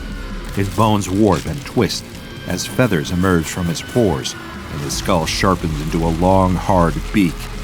He's in a living nightmare. And who could have guessed it all started with an innocent attempt to play hooky? It's an ordinary Monday morning, and all over town, children are waking up and reluctantly dragging themselves out of bed for school. Some are oversleeping, hitting the snooze on their alarms, and getting a bit of extra shut-eye before their exhausted parents notice, wake them up, and rush to get them to school before the first morning bell. In one particular bedroom, a young boy is awake but still in bed, brainstorming as fast as he can. He is determined to skip school today however he can. He usually doesn't mind school very much, but today, all he can think about is the math test he didn't study for and the mean classmate who likes to knock his books out of his hands. But he can't just ask to skip school for no reason. He has to come up with a plan. He runs to the bathroom, splashing hot water in his face to give him a flushed appearance and a warm forehead. Then he hops back into bed and begins to loudly cough and sniffle until his mother comes to check on him. He complains that he doesn't feel well enough to go to school, and, sure enough, when his mother feels his forehead, it is hot to the touch. She agrees to let him stay home from school for the day, provided he stays in bed and gets plenty of rest. He promises that he will, and she leaves to go to work. On her way to work, the boy's mother remembers that there isn't much for him to eat while he's home alone all day.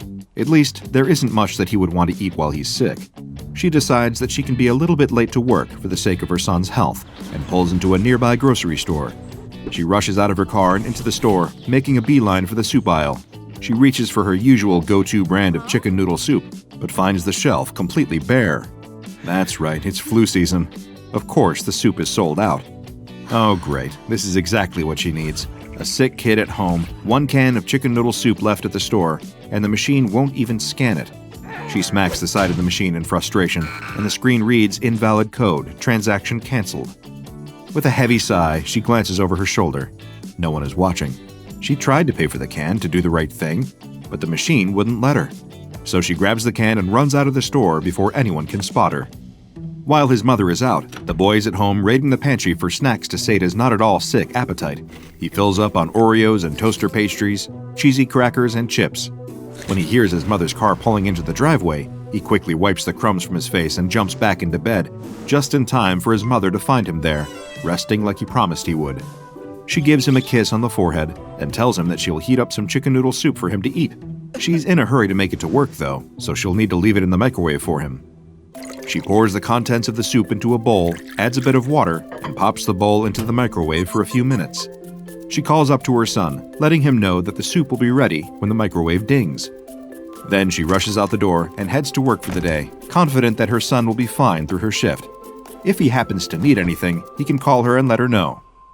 The boy hears the microwave ding, but his stomach is too full from his rummage through the pantry for him to want any of the soup, in spite of its heavenly aroma.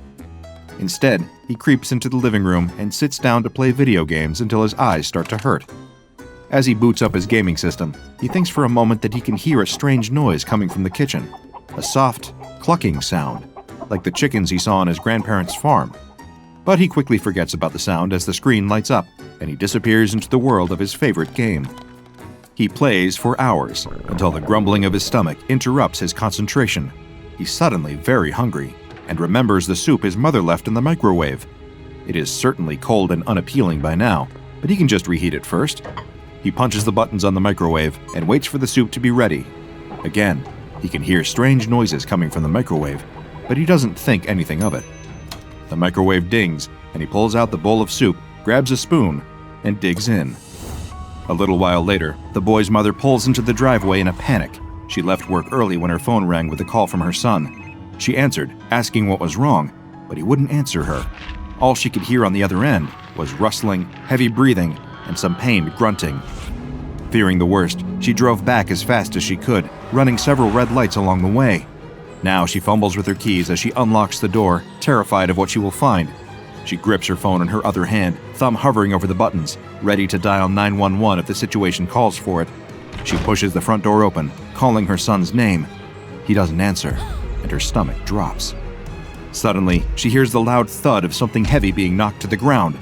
Something is terribly wrong here, and even though she might find her worst nightmare, she has to face whatever is waiting for her inside. She runs into the kitchen and finds it a mess. The bowl of soup is shattered on the floor, congealed, cold soup pooling on the tile. The kitchen table is turned over on its side. The kitchen chairs are in disarray. But the strangest sight is the dozens of tiny, white, fluffy things on the floor, counters, and furniture. She picks one up for a closer look and finds herself even more confused than before. It's a feather. They're all feathers. She calls her son's name again, praying for a response. This time, she receives one, though not the one she hopes for.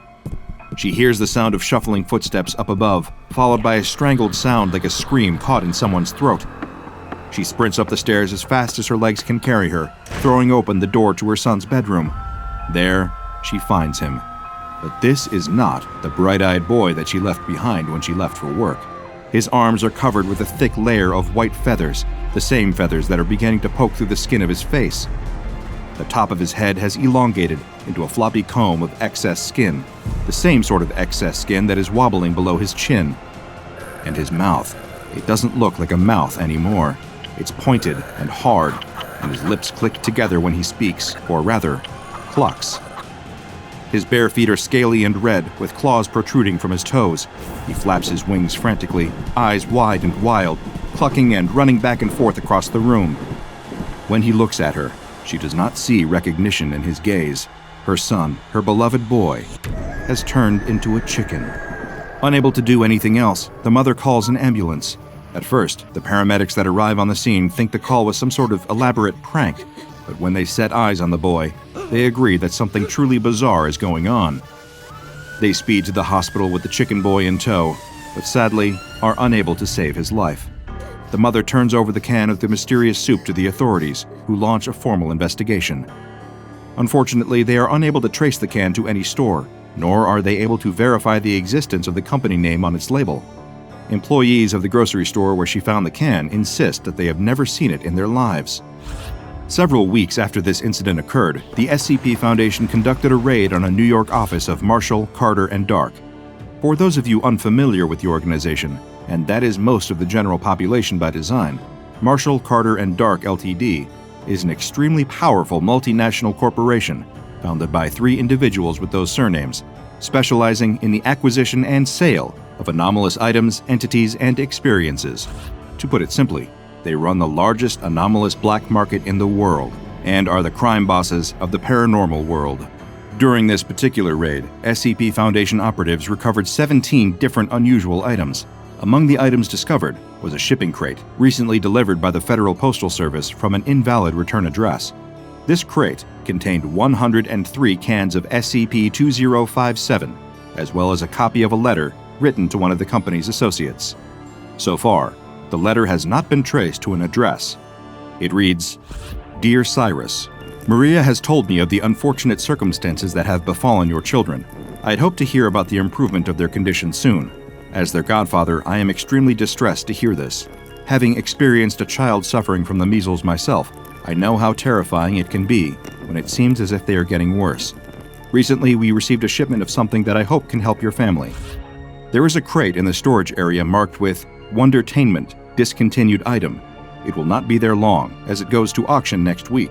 I will leave a key under the photo of your family on your desk. Follow the instructions exactly. Do not, under any circumstances, do anything different than what is directed on the can.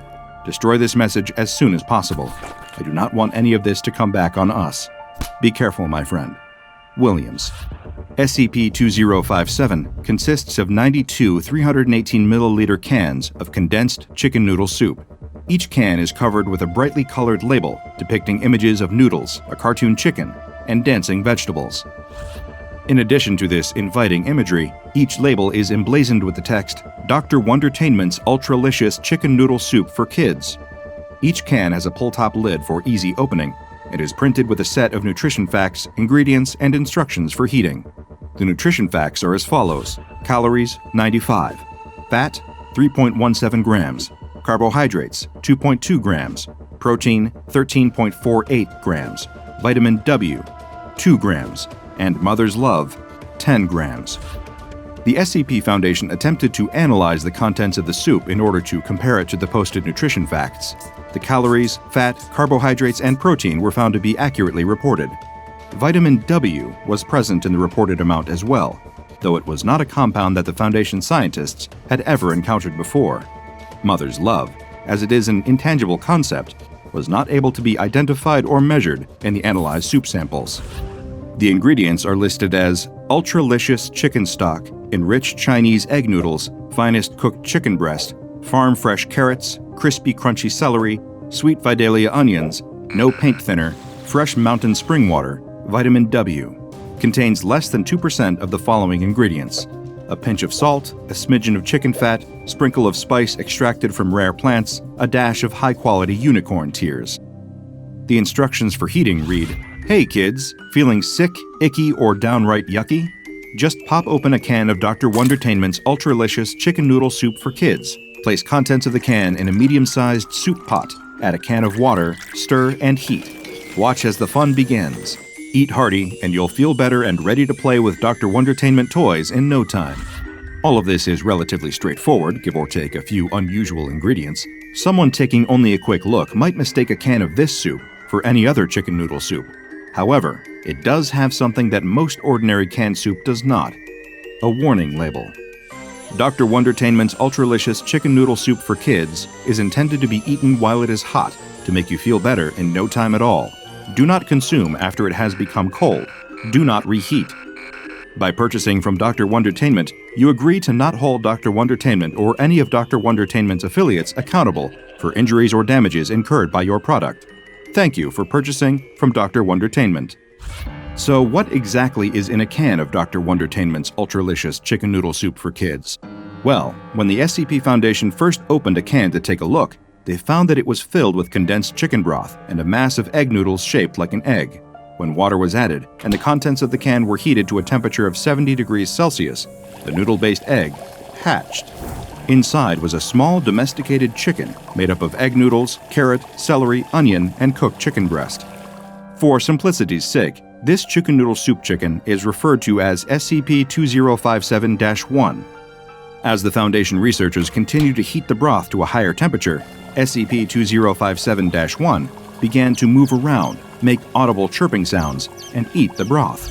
As it ate, it grew larger and larger until it reached a mass of 85 grams and resembled a miniature adult chicken. At a temperature between 35 and 70 degrees Celsius, SCP-2057-1 behaved much like an ordinary chicken. It continued to behave normally even as it was consumed or cut apart, apparently feeling no pain or awareness of its situation. Dissection of SCP-2057-1 revealed that its insides were made up of soup ingredients, including celery and onion bones, cooked chicken breast muscles, carrot beak and legs, and chicken broth blood. When SCP-2057-1's temperature dropped below 35 degrees Celsius, it stopped moving and collapsed into the soup.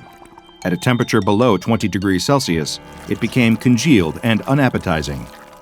With these observations completed, the Foundation then attempted to measure the effects of this unusual chicken soup on a person that ingested it.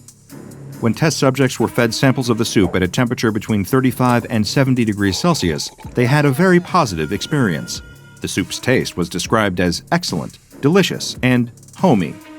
Though the meal caused a bit of psychological distress due to the soup chicken's realistic appearance and behavior, it improved every test subject's physical well-being.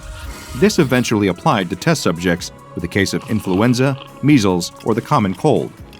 Following consumption of SCP-2057, each subject with a diagnosed illness of this kind reported immediate relief from their symptoms, including fever, aches and pains, cough, and congestion. With this positive, if a bit disturbing, effect documented, the Foundation next set out to determine what would happen if they let the soup get cold before it was eaten. Test subjects served this version of the soup had a far worse experience, describing the taste of their meal as bland, disgusting, and repulsive. 67% of the test subjects experienced cramps, chills, and diarrhea following their consumption of the soup, and 62% found themselves making involuntary clucking noises, as well as experiencing a strong aversion to poultry products. Again, several test subjects were deliberately selected based on their cases of influenza, measles, and the common cold. These test subjects immediately began to develop troubling symptoms, including the growth of pin feathers on their forearms, loosened excess skin on their heads and under their chins, a change in their ability to walk normally, and distressing hallucinations of being hung upside down by the ankles. Following these 2 rounds of testing, the research team decided to see why exactly the warning label advised against reheating the soup.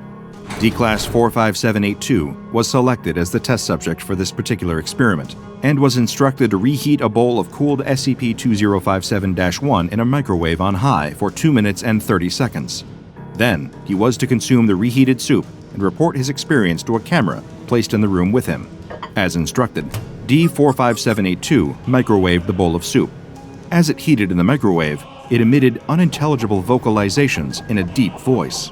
After removing the bowl from the microwave, D-45782 noted that it was gelatinous-looking, with blackened burnt bits around the edges. He took 3 bites of the disgusting, hot and cold at the same time mixture before spitting it out onto the floor and refusing to eat another bite.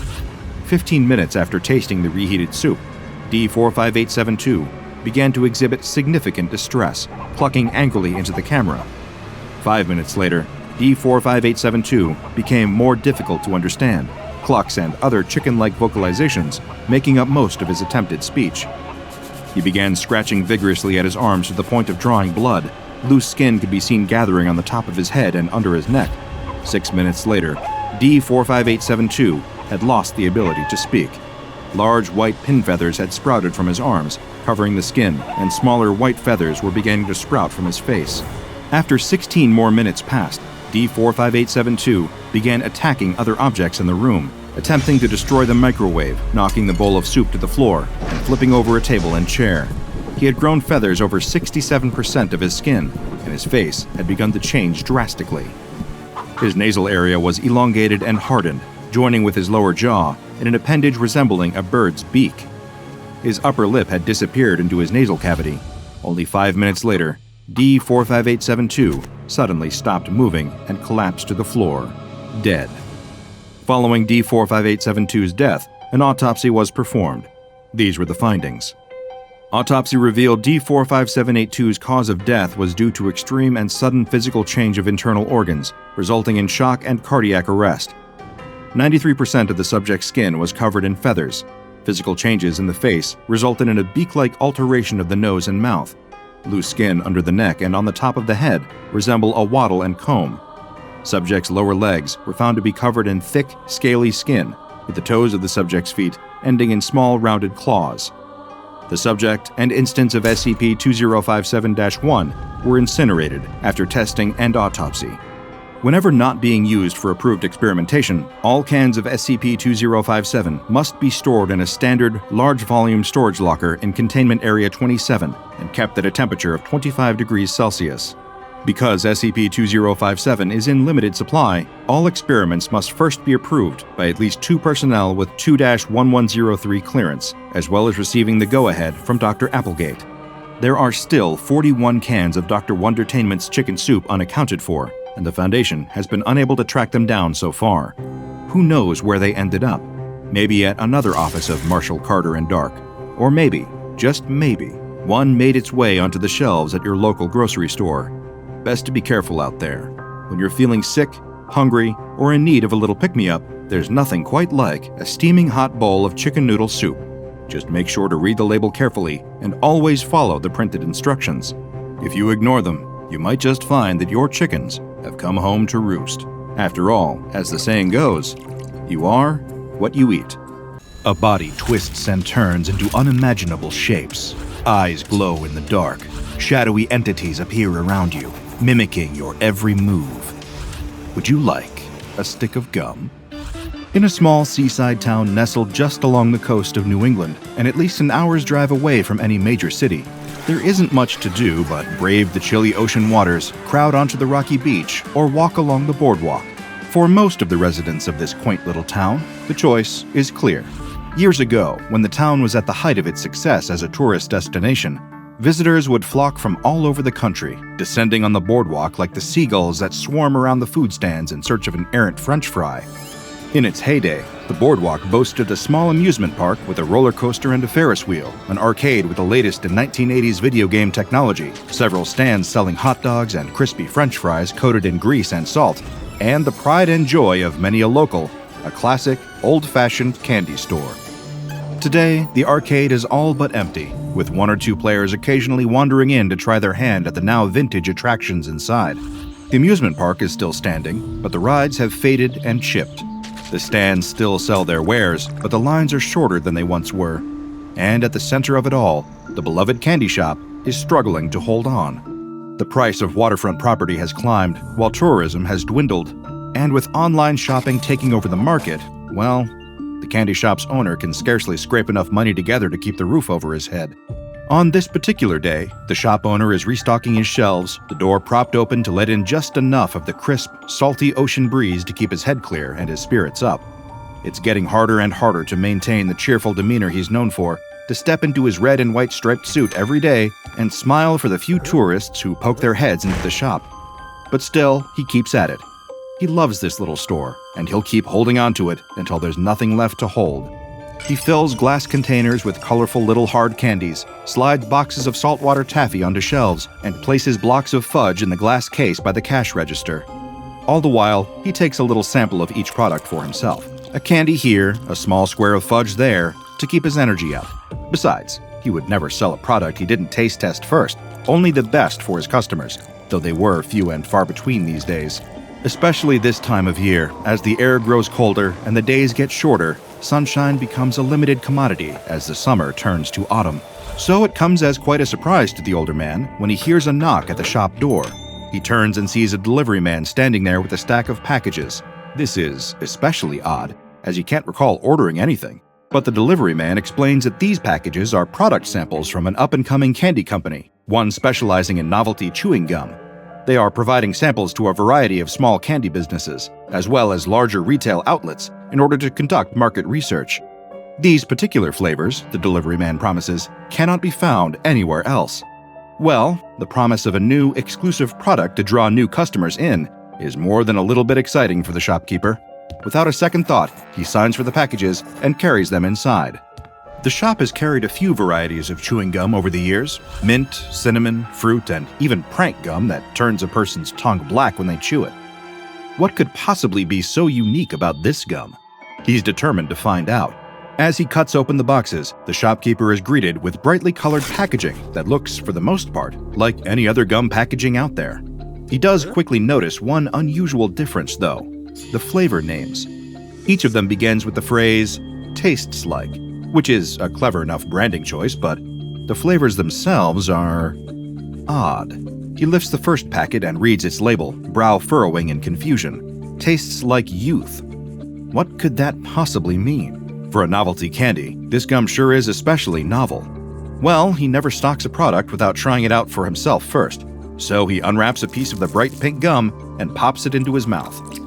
The first thing that he notices is the taste, an overwhelming sweetness tinged with nostalgia. It tastes like cotton candy, but not just any cotton candy. It tastes like the cotton candy he once enjoyed as a little boy on this very boardwalk, a flavor he hasn't experienced in 60 years. The next thing that he notices is that his eyes are aching all of a sudden. He takes off his glasses for a moment and is shocked by what he sees. Everything, clearly, without the aid of the lenses. His vision is like it was when he was a young man, before age had blurred the edges of everything in his line of sight. His joints have stopped aching, and he feels a sudden surge of energy, the sudden urge to run, to jump, to click his heels together. He rushes to the bathroom mirror, half expecting to see his younger face staring back at him. No, he still looks the same, but he feels decades younger. His mind reels, and he can't think of anything to do but laugh. This gum. It should be impossible, but this piece really does taste like youth. This might just be the product that saves the store. The invigorating effect lasts, all in all, for about a half hour.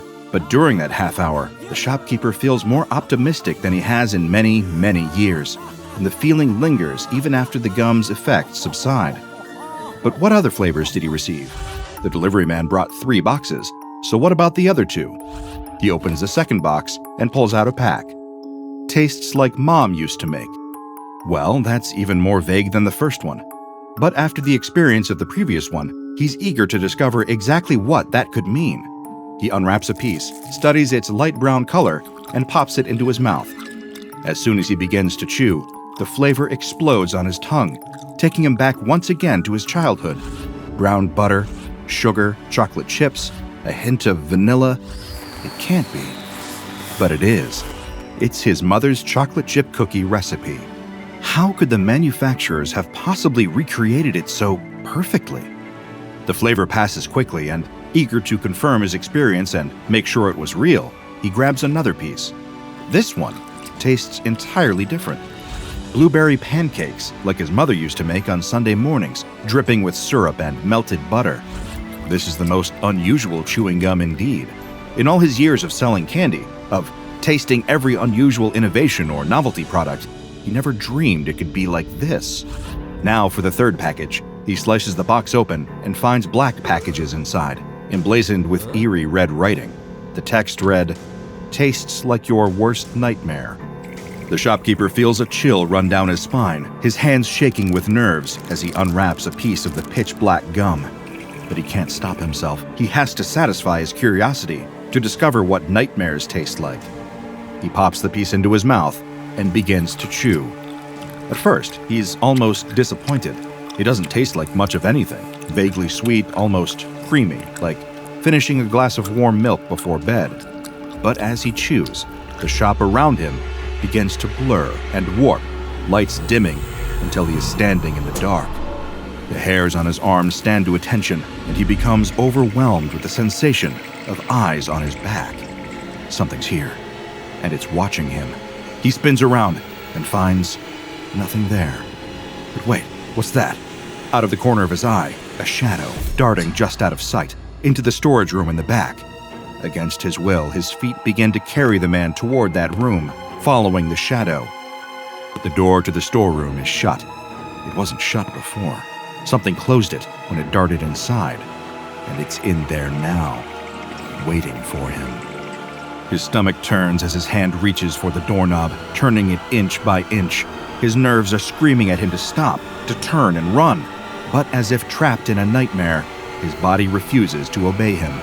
It pushes the door open with a pronounced creak, and there, in the darkness, two glowing red eyes gaze out at him.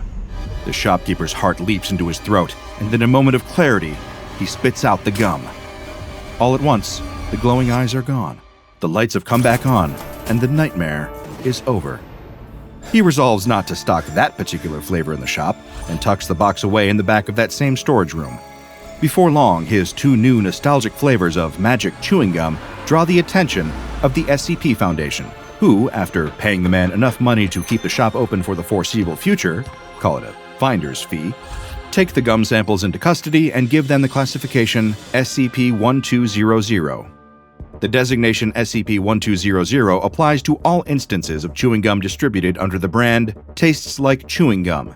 Packages of this gum have been spotted in various grocery and convenience stores around the United States, appearing seemingly at random.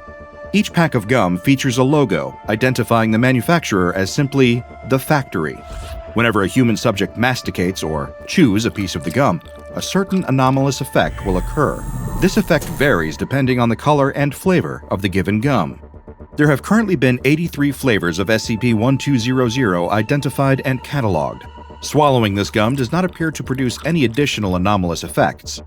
Also, contrary to what certain popular misinformation might say, this gum, or any gum in fact, does not stay in the digestive tract for 7 years.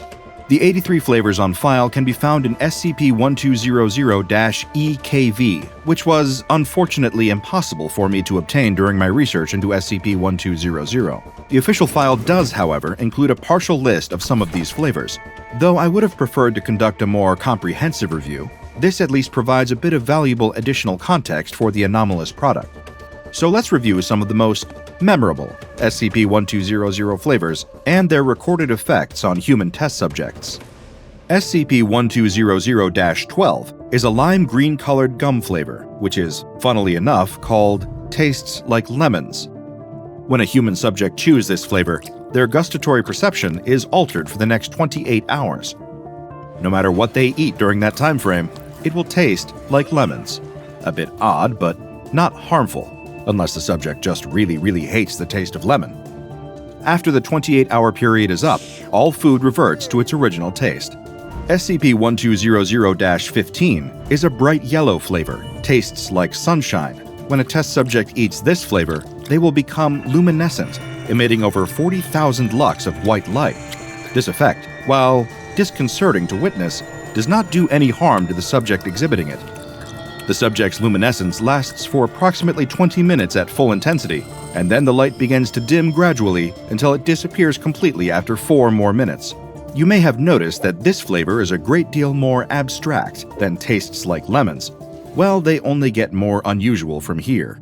The next flavor detailed in the file for SCP-1200 is SCP-1200-29, Tastes Like Rubik's Cube. Like the cube for which it's named, this flavor is multicolored, checkered in white, orange, green, red, yellow, and blue. When a subject eats this flavor, their body takes on a unique property for the next 216 minutes.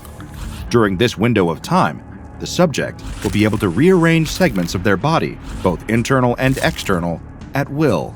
This has no impact on the subject's health or comfort, even when rearranging bones, muscles, and vital organs. However, these alterations cause secondary changes within the body as it compensates for the movements. Unfortunately, this means that the first test subject to consume this flavor during SCP Foundation trials was unable to return her body to its original orientation before the 216 minutes were up.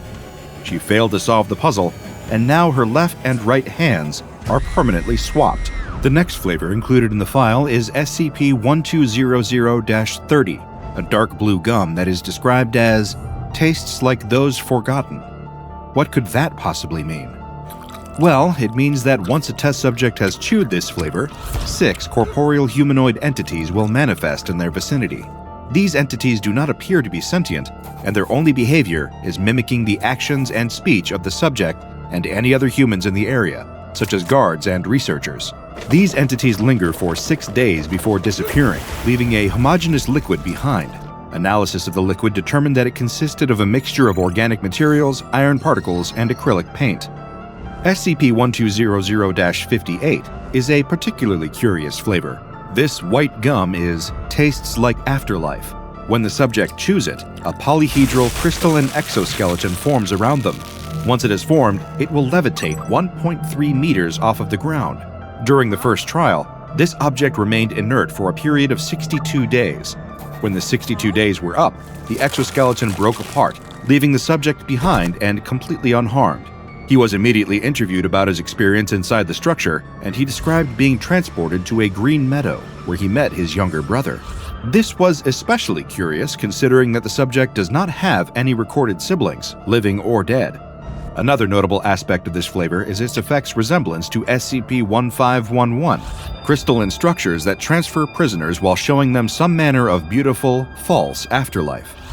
The only other flavor included in the file is Tastes Like Moon's Shadow, a red gum that has been tested once on a female research subject. After she finished chewing the piece of gum, a series of incorporeal, translucent, leporine organisms began to emerge from the walls of the cell where the subject was being kept. During this entire process, the subject claimed to not see the entities, nor did she feel it when they approached her, reached her, and burrowed into her body. Video recordings of the incident were unable to capture these entities. 11 days after the experiment was conducted, the subject was found dead. Despite the lack of visible injuries, her cause of death was determined to be exsanguination. This is the only recorded fatality resulting from a sample of SCP-1200. There appears to be a link between this gum flavor and SCP-1284, though I have not yet been able to determine the nature of this link. On February 20th, 2003, the SCP Foundation was conducting an investigation completely unrelated to SCP-1200. The exact nature of this original investigation has been redacted from the file, but whatever it was, it's irrelevant to the subject at hand. It isn't the investigation, but what they discovered by complete accident that matters. Foundation operatives stumbled upon a secretive facility that was entirely dedicated to the production of tastes like those forgotten. When the Foundation entered the facility, they discovered an assembly line, as well as 28 anomalous entities dwelling inside. It would appear that these entities, referred to as SCP-1200-A, are part of the company's workforce. Instances of SCP-1200-A are animate humanoid entities whose physiology is composed primarily of wrought iron. They are also coated in several layers of paint, usually in a shade of white, pale blue, or yellow. These layers of paint are worn, faded, and flaking, and the metal beneath is beginning to rust. Whenever they were made, it was some time ago, and they have fallen into a state of disrepair. Each instance has no facial features on its head, and the only feature present is one large, circular opening, which seems to operate a bit like a mouth. In addition to discovering the facility and its anomalous workers, this discovery gave the Foundation some new insight into the production process for this particular flavor of tastes like chewing gum. The image that it painted was, well, troubling. When instances of SCP-1200-A are not contained, they will attempt to collect recently deceased human cadavers and transport them to the production facility. If they are permitted to do so, they will collect these bodies from freshly dug graves or even poorly guarded morgues and carry them back to the facility. There, an SCP-1200-A instance will take one of its chosen corpses and begin to regurgitate paint, biological matter, and small slags of iron into the body's mouth. I apologize for the stomach-turning imagery, but there is simply no pleasant way to describe this process. The instance will repeat this process over a period of several weeks until the body begins to liquefy under the influence of whatever matter the entity has pumped into it. The process only ceases when the body begins to liquefy, eventually leaving behind nothing but a thick, homogeneous liquid, which will suddenly disappear soon after. How it disappears and where it goes is unknown, but I can make an unpleasant guess. Chemical analysis of some of this liquid has identified it as the substance that makes up 80% of the sample of tastes like those forgotten. It would appear that this particular flavor of chewing gum and Soylent Green have a key ingredient in common: people. No other facilities have been discovered at this point, so it is uncertain whether the key ingredients in other gum flavors are quite as macabre. Following the discovery of this facility, the Foundation cross-referenced its communication archives for any potential mentions of the facility or facilities like it. This investigation uncovered a surprisingly relevant phone call hidden in the archives. The call was made on June 2, 1999, from a payphone about 2 kilometers from the facility discovered in 2003. The recording contains one single unidentified male voice, and a transcription of the call's contents is included. Herrick, this is Davis. I'm all done with the psychopomps here. We redirected the output to the location you wanted. Weren't any problems there. The goo should start arriving to you shortly. About your other order, Morton spotted some nano-hives in Budapest. I'm heading out there tomorrow. They should do nicely for your task after some tinkering. Make sure there won't be any issues with my payment this time. If your contacts at the factory are unwilling, I can always find someone else. Call you in 2 weeks. Any discovery and seizure of SCP-1200 instances must be performed by the FDA under CFR Title 21. Once the instances are in the possession of the FDA, these samples will be replaced with non-anomalous duplicates, and the originals are to be transferred to Foundation Site 197. SCP-1200-A instances do not require food or oxygen to survive, and therefore are to be kept contained in individual reinforced containers, which are stored in the I-TL-1 wing of Site 197. 2 days after the SCP-1200-A base facility was dismantled, the SCP Foundation received a series of packages. These packages were delivered to several facilities, and all contained the same thing: a new, previously undocumented flavor of gum. This gum was completely colorless, and the packaging read, "Tastes like normalcy." Test subjects who chewed the gum said that it had no noticeable flavor at all, and no anomalous effects occurred. It seems that the creators of Tastes Like Chewing Gum took notice of the Foundation's investigation and decided to create a custom flavor, or lack thereof, for the organization. The identity of the company's higher-ups, or the gum's creators, is still unknown. Unfortunately, the trail has gone cold for now. But don't lose hope. It's possible more facilities are out there, waiting to be discovered. Keep that dream alive, investigators, and don't let me burst your bubble. Get it? Like bubblegum? Well, there's a reason I became a researcher and not a comedian. A bear mauling you to death, being stalked by cougars in the dead of night, only to be eaten in your sleep. Wandering off the path and getting lost for days, the elements slowly withering you away to nothingness. There are plenty of ways you can die in the wilderness, but few would expect death to come as a result of a simple bodily function with a decidedly anomalous twist. Springtime in the Sierra Nevada is undeniably beautiful. The unpredictable storms of winter are a thing of the past, but the oppressive heat of summer hasn't yet crept in. The highest peaks of the mountains are still spotted with snow, but in the foothills, the wildflowers sprout from the earth, blooming in a tapestry of yellow, pink, purple, and orange. Crystal-clear waterfalls roar down the rocky mountainsides, water set free from its slumber by the melting ice as the world wakes up from a long hibernation. The summer vacation crowds haven't yet flooded the hiking trails and ski slopes, but a few groups of early adventurers can be spotted hiking through the mountains, taking in the sights and breathing in the fresh, fragrant air.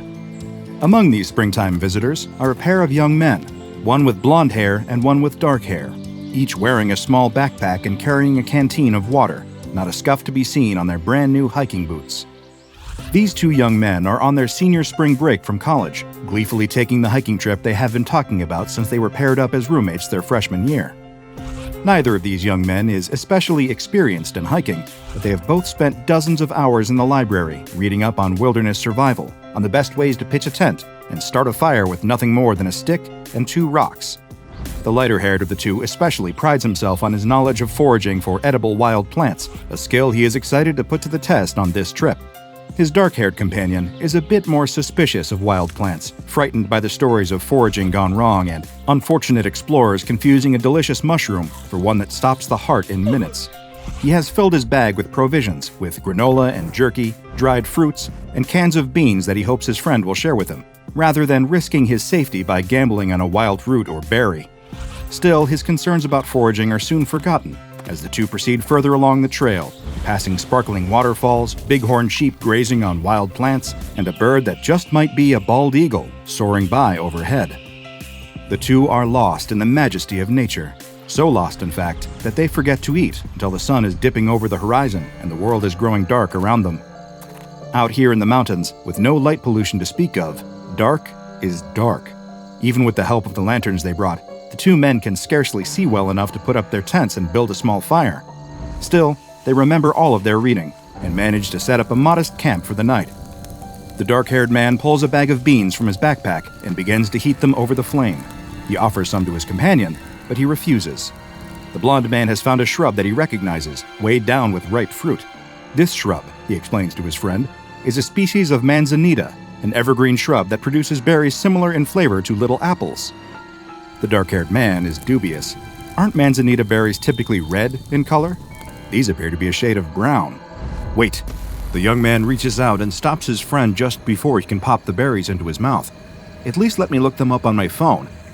That won't work out here, his friend tells him. The government blocks access to the web out here. They don't want you on the internet. It's a big conspiracy. Everyone knows about it. Page unavailable. His friend is right. But wait. He has the ultimate tool to defeat this intrusion on his lunch lookup liberties because he has Surfshark VPN. Surfshark, the sponsor of today's video. The virtual private network that keeps your online identity safe by encrypting all of the information sent between your device and the internet. With the simple press of a button, he's able to change his location to somewhere well outside the Sierra Nevadas and access the blocked content, thanks to over 3,200 servers Surfshark has around the world in 100 countries that allow you to bypass censorship and geo-restrictions no matter where you are. And you don't need to worry about who might be watching you, since Surfshark masks your IP address to make sure that your city, country, and download history aren't linked back to your identity. It's the absolute best way to stay safe online and keep your personal information secure from whoever might want to use it for their nefarious deeds.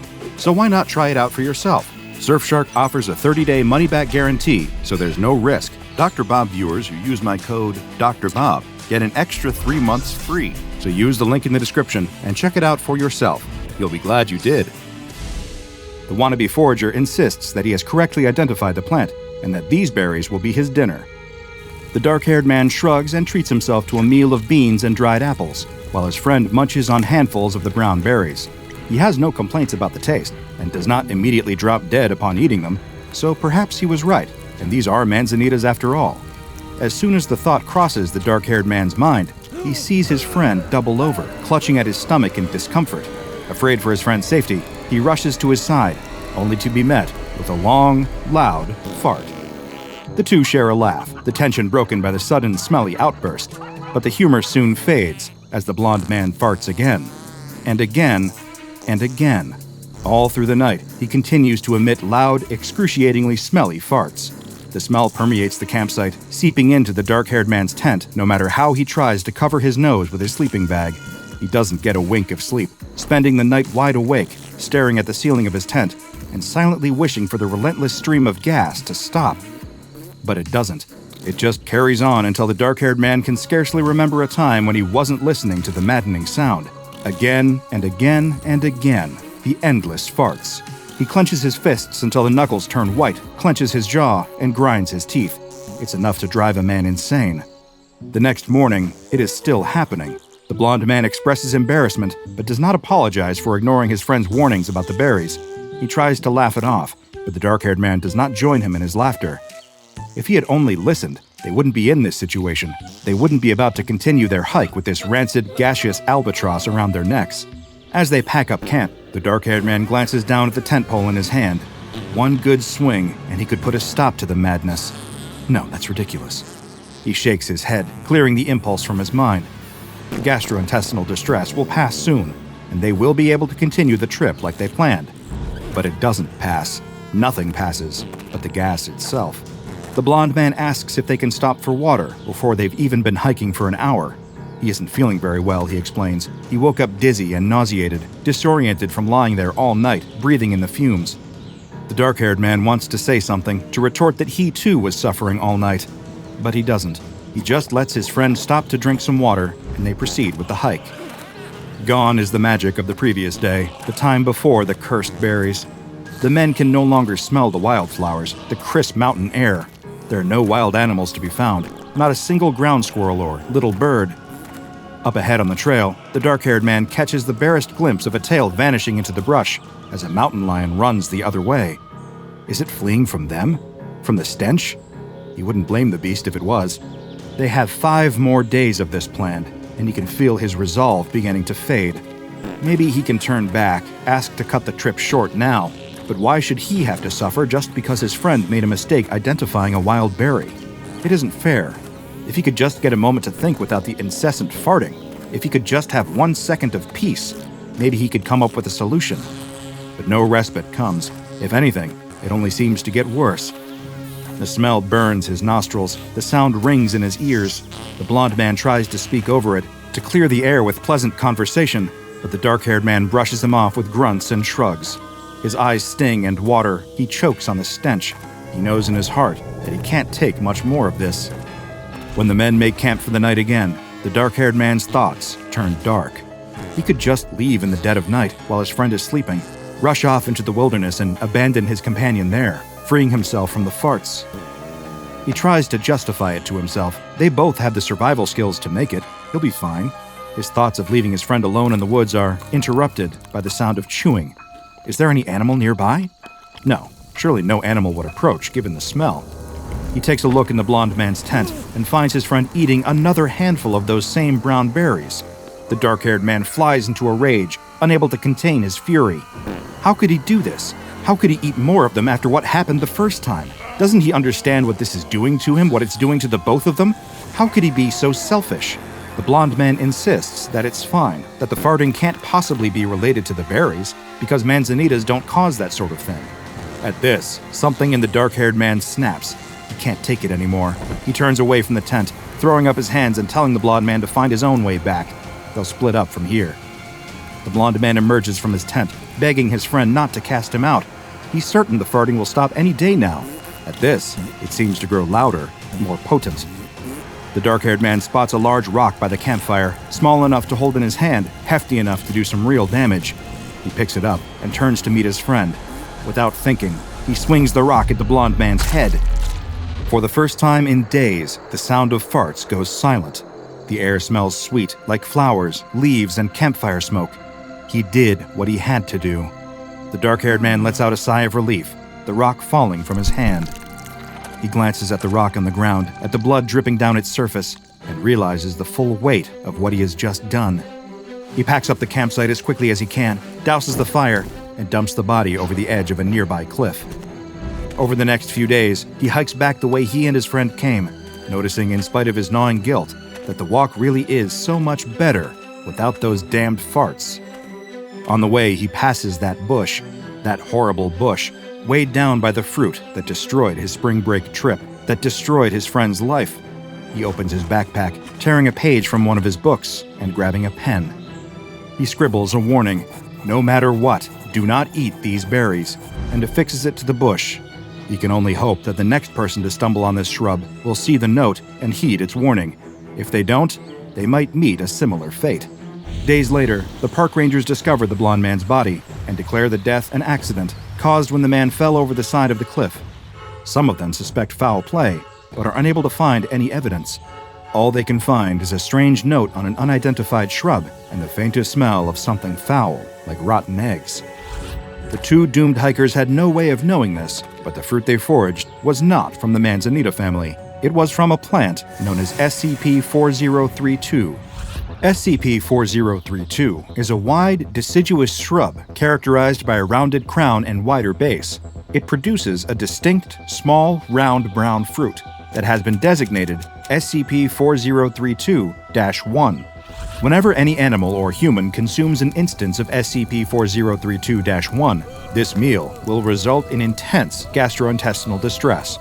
I will try to describe this as delicately as I possibly can, but as I have learned over the years in my line of work, the truth is rarely delicate or polite.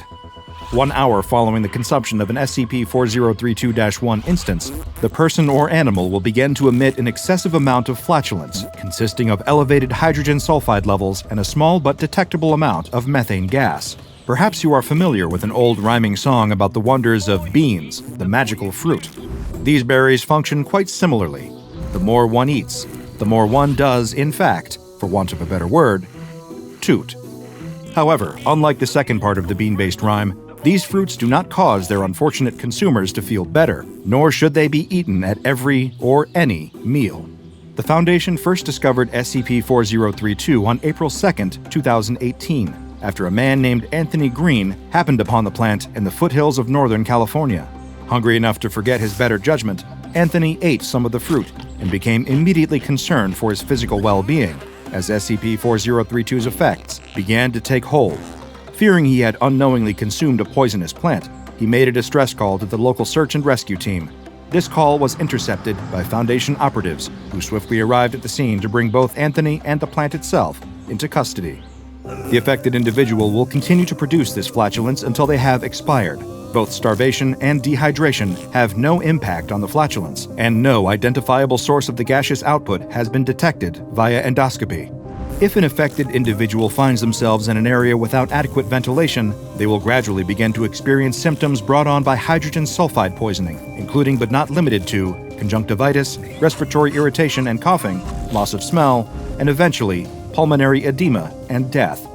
Shortly following SCP-4032's discovery, Dr. Logari began conducting a thorough observation of Anthony Green, referred to as D-14478 for the purposes of official documentation, as he suffered from the effects of consuming SCP-4032-1. First, he was brought in for observation and placed in cell 14B on the outside of Site-88. Dr. Logari noted copious amounts of flatulence being emitted by the subject, with high levels of hydrogen sulfide and methane. 5 hours later, the subject was complaining about gas buildup in his cell, and the interior venting hood was activated. 3 hours and over 50 complaints later, the maintenance staff deactivated the interior venting hood and opened exterior windows. In an attempt to quell some of the relentless flatulence, D-14478 was placed on an intravenous diet. After 2 days on the intravenous diet and no changes to the subject's gas emissions, medical staff conducted an endoscopy, which revealed that the colon was clear and there were no visible signs of rectal gas. The following day, a staff meeting was held in order to discuss the impact of D-14478's condition on the quality of life at the facility. Both residents and researchers alike had complained about the persistent smell, which they were unable to escape, and was permeating the air outside as well as throughout the interior of the building. Several options were proposed, including relocation, treatment, and failing all else, termination of the subject. A resolution was passed to house D-14478 in an outdoor facility until proper filtering equipment could be installed. A little over a week later, Foundation agents intercepted reports from nearby environmental watch groups concerning an increase in airborne pollution in the central Alabama area around Site-88, with D-14478's condition threatening not only the morale at Site-88, but the environment itself. An additional resolution was passed in order to transfer D-14478 into an experimental air filtering cell. The cell had not yet passed a safety inspection, but those with objections were overruled by the vote of the majority. The following day, subject D-14478 was found dead in his cell. An investigation into the cause of death determined that the primary filter was improperly constructed, and both it and its associated sensor had malfunctioned. There was one silver lining to this unfortunate incident, however. The effects of SCP-4032-1 mercifully ceased following the subject's death. The post-mortem report was filed with the Ethics Committee, and Dr. Logari was placed on temporary administrative leave. Meanwhile, a large order of scented candles was placed by the staff of Site-88, and soon, the unpleasant odor was replaced with the smells of lavender, vanilla, sugar, and pine. In Dr. Logari's absence, Dr. Carlisle was appointed to the position of lead researcher on SCP-4032. Following the approval of the Ethics Committee, Dr. Carlyle began conducting a series of animal tests using SCP-4032. The first test subject selected was the Araucanian herring. An instance of SCP-4032-1 was crushed and added to a mix of copepods and krill, which were then fed to a small school of herring. 15 minutes after the consumption of SCP-4032-1, the herring's usual flatus production increased dramatically. This caused great distress to the school of fish, as this species ordinarily uses flatulence as a means of communication. Samples of the flatus were taken and analyzed, and were found to contain hydrogen sulfide and methane, though the levels of both were lower than they had been in human subjects. 3 hours after their initial feeding, the herring were euthanized and taken for autopsy and chemical analysis. There was no post-mortem evidence found of SCP-4032-1's effects. Next, a flock of chickens was selected for testing. They were offered a handful of SCP-4032-1 directly, which they refused to taste. The fruit was then crushed and added to chicken feed, which was fed to the chickens with great success. 2 hours after eating SCP-4032-1, all of the chickens began to emit gas containing low levels of methane and hydrogen sulfide. The chickens were promptly euthanized and taken for analysis, where an autopsy determined that the birds' short intestinal tracts were distended. This marked the first recorded visible sign of the fruit's impact on a test subject. The next animals selected for testing were brown-throated three-toed sloths. This particular species was chosen due to its lack of flatulence, as these sloths tend to absorb flatus and release it through their lungs, rather than rectally. The fruit was offered directly at first, but the sloths rejected it. The fruit was then crushed and ground with a mixture of tree leaves and fed to the sloths. Whatever happened next has been redacted from the official Foundation file, but it was disturbing enough to bring a grinding halt to any and all future testing of SCP-4032 on large mammals. Any potential animal experiments involving SCP-4032 must be approved by the Ethics Committee in order to prevent another, quote, sloth incident. SCP-4032 has been contained in a cordoned-off portion of the research gardens at Site-67, which consists of the area around SCP-4032's original location. This land was purchased by the Foundation, and a research facility disguised as a personal estate was constructed there. SCP-4032, along with several other anomalous plants, is kept in the garden portion of the site. All instances of SCP-4032-1 are to be gathered from the ground on a daily basis and incinerated on-site. Any employees found to be using the berries for unapproved personal purposes will be suspended or terminated from their positions. If any animals wander onto the grounds and consume the berries, they must be captured and euthanized, and their bodies incinerated. Though there is currently only one known specimen of SCP-4032, the Foundation has a contingency plan in place should any additional specimens be discovered. If this happens, Mobile Task Force Alpha 67 Weed Whackers will be dispatched to the specimen's location, where they will uproot it and bring it back to Site-67 to be contained. Any humans that consume an instance of SCP-4032-1 must be contained in holding cells B1 through B5 along the outer perimeter of Site-67. Each of these cells is equipped with 3 air filters containing Thiobacillus thioparus, chemolithoatrophic sulfur-oxidizing bacteria, embedded in a mixture of peat and polyurethane. Each filter also contains sensors intended to detect hydrogen sulfide and methane. When the sensors are activated, members of Mobile Task Force Alpha 13, Odor Eaters, are dispatched to escort the affected individual outside until the filters in their cell can be repaired. Currently, the Foundation does not believe there to be any additional specimens of SCP-4032 in the wild. However, there is no way to be certain of this, due to the plant's relatively unassuming appearance and the lack of any information on its origins. It is entirely possible that there are more of these shrubs just waiting to be discovered by an unfortunate hiker wandering off the beaten path.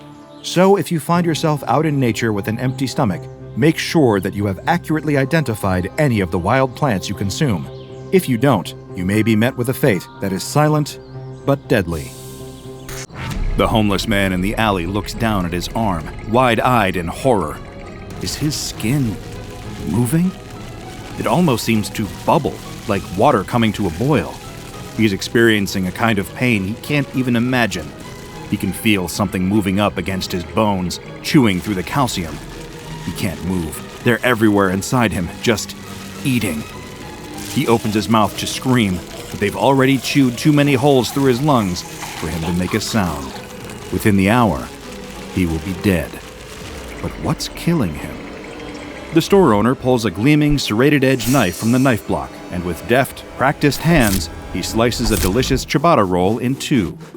From there, he butters the bread, slices a juicy pair of New York steaks into thick, medium-rare chunks, adds in some diced vegetables and lettuce leaves, sprinkles on just a pinch of lime zest, and hey presto, he's got a delectable Caribbean-style pork sandwich. It's a thing of beauty, but he can't help but feel it's missing something. Oh, that's it! The thought hits him like a lightning bolt. This sandwich would be delicious, but it'd also be far too dry. How could he have made such a rookie mistake? He saunters across the kitchen and reaches into one of the many luxuriously appointed cabinets, feeling around for one of the many jars of mayonnaise he's got stowed away in there. He twists off the cap with a pleasing pop and spreads a little mayo onto the sandwich. It looks positively delicious, and he wastes no time in placing it pride of place in the display case. Everything is moving along perfectly. Boston is a foodie town. That's what the store owner tells himself as he flips around the sign on the door from closed to open for the very first time. After years working as a chef in other people's restaurants, the store owner has racked up the experience to strike out on his own and achieve his dream: a boutique sandwich store on the Boston waterfront, where tourists from hither and yon would be able to enjoy artisanal sandwiches while browsing the city's many historic locales. His employees are busying themselves around the store. They're all people he personally interviewed and selected. They all aligned with his mission and had a passion for sandwiches. One wipes down the tables in prep for the inevitable rush of customers when it turns lunchtime. Another is artfully posing a selection of pre-made sandwiches behind a sheet of glass at the counter. Leg ham and strong cheese, BLT, tuna mayo, and, of course, lobster. We can't forget that this is Boston after all. But as the hours creep on, something horrible happens. Nobody shows up. The store owner doesn't know what he's done wrong. He managed to pay for an ad about the grand opening in one of the local papers and released some coupons in a local food magazine too. He even put a grand opening sign and garland in the window, showing off the grand opening discount. For every sandwich a customer buys, they'll get another half off. But it seems that none of this conventional business wisdom actually shook out. His optimism wanes as the course of the day passes, and though they're all keeping up brave faces, he can see the doubt in the eyes of his employees, too. All of their minds are bubbling with the same terrifying thought, too awful to ever be spoken aloud. This whole thing has been a complete bust. When closing time comes, the store owner gathers his employees together to give them a pep talk, hoping to assuage all their fears about potentially losing their new jobs the same week they got them. He gives an inspiring speech about the importance of perseverance and grit and sticking to their dreams, despite the fact that there may be discouraging setbacks along the way. As he listens to himself talking, it occurs to him that these are the words he needs to hear, as much as they are the words he needs to say. But after they've all gone home, he's left alone, looking at the uneaten sandwiches in the display case. The anxiety of the day has killed any hope of his appetite, and then it dawns on him. Those sandwiches are going to be stale by tomorrow. All his hard work, all his passion, and he's going to need to throw them out. He takes the Caribbean pork sandwich first and morosely exits out of the back door. He sees the dumpster around the back of the building, but he also sees something else. A homeless man, looking cold and hungry, wrapped in dirty sheets deep in the alley. And in that moment, he has an idea. Perhaps he can still serve a hungry person today. The store owner offers his precious sandwich to the homeless man, who gratefully accepts. Deciding it would be a terrible waste to just throw food away while there was a man going hungry behind his building, he gives all the sandwiches from the display case to the homeless man, who acts like it's the first time someone has been kind to him in many, many years. He eats every single sandwich and tells the store owner that it's one of the tastiest meals he's ever had. Clearly, when it comes to making sandwiches, the store owner has a gift. In one moment, he's reminded of why he does this, making people happy with food. He has no idea that, in a sense, he's just murdered the man who rekindled his passion. The next day, things change for the better. With renewed passion and vigor for the art of making and selling delicious sandwiches to tourists and the Boston public, he puts his all into the sandwich business, and Lady Luck responds. A few customers each day at first, and then the place becomes a local curiosity, the subject of online write-ups and must-visit in Boston lists. There are familiar faces that he sees every single day, and it's only a matter of weeks until he needs to start implementing a waiting list for customers. Business is booming, and despite his sudden and miraculous success, The store owner never forgets what sparked his second wind. He owes it all to the homeless man out behind the store, who reminded him of his true purpose. One day, he decides he needs to repay his old friend. He whips up a delicious tuna mayo sub and steps outside to give it to the homeless man. But the man is gone. It's strange. He's left some crumpled clothes behind and the piece of cardboard he'd always sleep on. But the man is gone. The store owner steps forward, concerned for the man's safety. It had been a particularly cold and unforgiving winter after all. But he sees something instead that utterly disgusts him. In amongst the scattered clothes, there's a worm-like creature, glistening white and about a foot long. It lays there in the pile of clothes, mercifully dead. But the mere sight of it so revolts the store owner that he drops the tuna mayo sub onto the ground, splattering it across the asphalt. It's a terrible waste of food, but after seeing that disgusting worm thing, he doesn't have any kind of appetite for the rest of the day. If that's as terrible as this whole thing got, it would have been bad enough. But the floodgates of terror are about to open, and when it does, only a certain organization has the tools to close it. The store owner starts noticing strange things at work after that. Something about the regulars. Some of them seem kind of strange and doughy. They've got pallid skin and a vacant look behind their eyes. Some of them who've ordered the same sandwich day after day, who've memorized the menus by heart, are taking full minutes to decide what they want to order, as though the workings of their very minds have been gummed up. As disturbing as these strange little signs are, they're nothing compared to the nightmarish things a number of Boston EMTs and emergency room doctors were encountering around that same time. People collapsing in their homes in a state of extreme pain, their panicked friends and spouses calling in, crying and unable to explain what's happening to their formerly healthy loved ones. This, of course, would be disturbing enough, but what happens to these people after being taken in takes it to a whole other level. In every single case, the technicians see something moving under their skin. They take x-rays, ultrasounds, or in some cases, even make incisions, and the result is always the same. The bodies of the people experiencing these symptoms are full of thousands upon thousands of white worms eating their innards from within, slowly killing them in perhaps the most painful way imaginable. Even seasoned doctors are passing out from sheer horror when they see the masses of impossible white parasites wriggling within their patients. The one piece of vital information they don't have is that all these victims had recently eaten at a certain up-and-coming sandwich store on the Boston Harbor. After 10 weeks of business, things are starting to cool down again for the sandwich store. The owner thinks that's to be expected. That opening FOMO hype can't go on forever. But the mysterious absence of some of his most loyal repeat customers is undeniably a little disturbing to him. Is it something he did wrong? Did he somehow alienate them?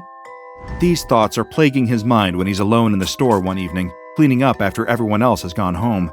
His thoughts are so occupied that, as he's preparing to screw the top back onto a jar of mayonnaise, he accidentally drops it. The jar stays intact, but a large, disgusting blob of mayo splatters out onto the floor. Great, now he has to clean that up. He picks up the jar and takes it into the back alley, where he intends to throw it into the dumpster. With half of it spilled out onto the ground, it's too much of a hygiene risk for him to keep it in the restaurant anymore. But before he can throw it into the trash, his arm freezes in a moment of inexplicable hesitation.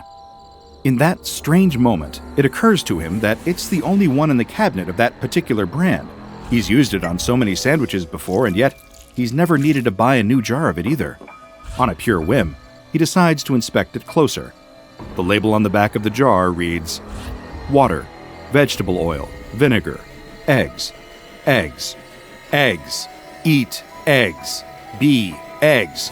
Your flesh is but the nursery and sustenance of our incalculable ravenous mouths. Eat eggs, consume us. Let us be realized within you. Sugar, salt, lemon juice, and love." Oh, he thinks to himself, that isn't good. Without a second's delay, he runs back into the sandwich store, wondering with horror just what exactly he'd been feeding his customers all this time. But these thoughts are interrupted when he sees that the mess of mayonnaise is somehow gone from the floor. He didn't clean it up, did he? Something is terribly wrong here. That's the only thing he knows for certain. He may not even be safe in here. He lunges out and grabs a frying pan, the one he uses to sizzle up a steak for the store's famous Boston-style cheesesteak sandwiches, and assumes a defensive position. His instincts might just save his life here, as something watches him from the shadows. Without warning, something comes squealing towards him, about the size of a rat, with shiny, smooth, white skin, propelling itself along the ground on a collection of horrid little tendrils. It makes a horrific shrieking sound and lunges for him. Almost instinctually, he whacks it with his frying pan, sending it flying across the kitchen, where it lands against the wall with a splat. Did he just get attacked by a living blob of mayonnaise? Before he can even contemplate all the implications of that, he sees the splat slithering down the wall and gathering in a puddle on the floor. This puddle then twists and warps, taking the exact same horrible shape it had before. Tendrils sliding out of its shimmering skin. It must have formed out of the contents of almost the entire mysterious jar. And it dawns on him all at once, in every single sandwich his shop had served which contained mayonnaise, he's been putting these little monsters into people's bodies. And as the beast shakes off the shock and prepares to charge again, he's starting to worry that he might be in for the same fate. Only in Boston, right? Whether you love or despise mayonnaise, it's likely that SCP-2484, aptly titled The Parasitic Mayonnaise Worms, made you feel a little queasy. But if you're anything like the Foundation field agents who first discovered this caustic condiment, you likely have some pressing questions about what exactly you just witnessed. Thanks to my research into a number of classified files, I'm able to give you the answers, but I'm afraid I can't tell you that it won't get any less repulsive. To the untrained eye, SCP-2484 is a mayonnaise jar of indeterminate brand containing approximately 1,024 grams of a substance that, to all chemical tests, seems to be identical to regular mayonnaise. This substance, for the sake of avoiding confusion, will be referred to as SCP-2484-A. While inside the jar, SCP-2484-A poses no threat to anyone. But the second the anomalous mayonnaise leaves the jar or is consumed by a vertebrate animal, the disturbing effects you've already witnessed take hold. The jar contains an infinite quantity of this mayonnaise too. When the contents of SCP-2484 are removed, it will begin to refill by 2 milliliters every hour. Luckily for the Foundation's biohazard control units, SCP-2484-A can be destroyed in any manner that non-anomalous mayonnaise can be destroyed. Personally, I've never contemplated ways of destroying mayonnaise, so I'll leave the devising of these methods to greater minds than my own. Any quantity of SCP-2484-A less than 5 grams doesn't seem to display any anomalous properties, so if you're content with a tiny quantity of mayo on your food, you may encounter this anomaly and live to tell the tale. But masses between 5 grams and 63 grams are another story. These masses will develop a repulsive, congealed membrane, a kind of smooth, glossy skin over their body, as well as crude, tentacle-like pseudopods. These creatures will slither and crawl around without any real direction. These won't pose any threat to other organisms, so long as they don't touch or ingest them. If only the same could be said for the larger ones. Slightly larger creatures formed out of SCP-2484-A, specifically ones weighing between 63 grams and 235 grams, will move with more direction and purpose. They will seek out solid foods and potable liquids, diffusing themselves into them and infecting them with their secondary anomalous quality, which we'll discuss shortly. Needless to say, one should avoid consuming food infected in this manner at all costs. Masses of SCP-2484-A ranging from 235 grams to 804 grams take a more direct and aggressive route to infecting their hosts. They will use their pseudopods to actively seek out vertebrate animals and try to enter their body through any means necessary. From all major bodily orifices and even more novel methods of intrusion, such as pores and open wounds. But this is nothing compared to the danger presented by masses of SCP-2484-A ranging from 804 grams to 1,024 grams. These creatures are highly violent and aggressive, stopping at nothing to attack and enter vertebrate animals, going as far as forcing themselves through the victim's skin. It goes without saying that these are the most dangerous types to encounter of any of them, and you may need to brush up on your methods of destroying mayonnaise that we mentioned earlier in order to survive. But let's say, for the sake of argument, that your greatest anti-mayonnaise contingency plans have failed. The anomalous SCP-2484-A mayonnaise has entered your body in a dangerous quantity, which is to say 3 grams per every kilogram of body weight. If this describes your experience, then you're about to undergo the secondary effects of this anomaly, which I'm sorry to tell you are even more unpleasant than the primary effects. At first, the effects will appear to be relatively benign, including higher blood sugar levels, increased heart rate, slower cognition, and higher body heat. Not dissimilar to the effects of consuming a large quantity of non-anomalous mayonnaise. Within the body, however, things will be taking a considerably more drastic turn.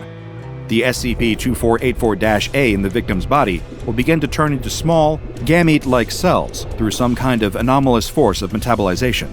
Then things will accelerate considerably. Within 3 to 6 hours, the cells will develop into tiny nematodes around a millimeter in length that begin swimming through the body.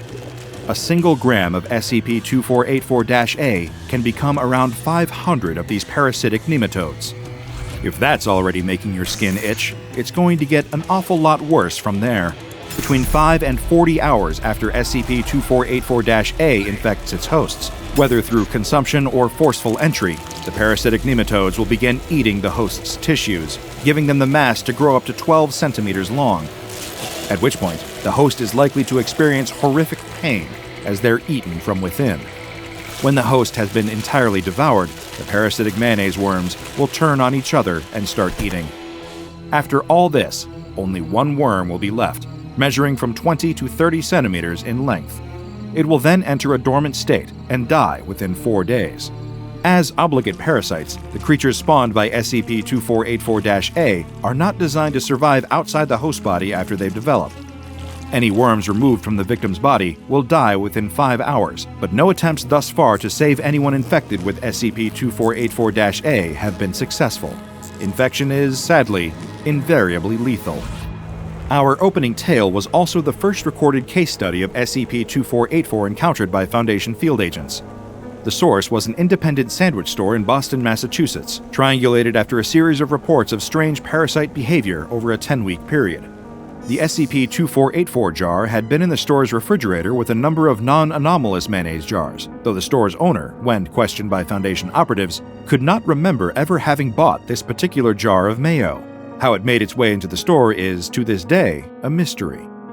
Once the Foundation had contained the threat, all surviving sandwich store employees were given amnestics, along with a number of medical personnel who'd also encountered the parasites. All the hosts were, of course, lost. SCP-2484 is currently classified as safe. It is kept in a standard refrigerated perishables unit, essentially a kind of high-security fridge. No more than 400 grams of the anomalous mayonnaise is allowed to be removed for experimentation at any time, and no destructive tests are authorized at this time. Any personnel hoping to access SCP-2484 need to have Level 3 access clearance or above. Condiments can be a loaded issue. I've personally witnessed arguments on the merits of ketchup, mustard, and mayonnaise that have reached greater intensity than some Keter-class containment breaches, but I'd advise you to exercise caution. Next time you make yourself a delicious BLT and you're preparing to spread some mayo across the bread, or you're wondering which flavor will perfectly accompany your next hot dog, take a second to think. You may not know what you're really putting into your body. Check out the DrBob Patreon and become a junior researcher today. Now go and watch another entry from the files of DrBob, like SCP-2611, Large and in Charge.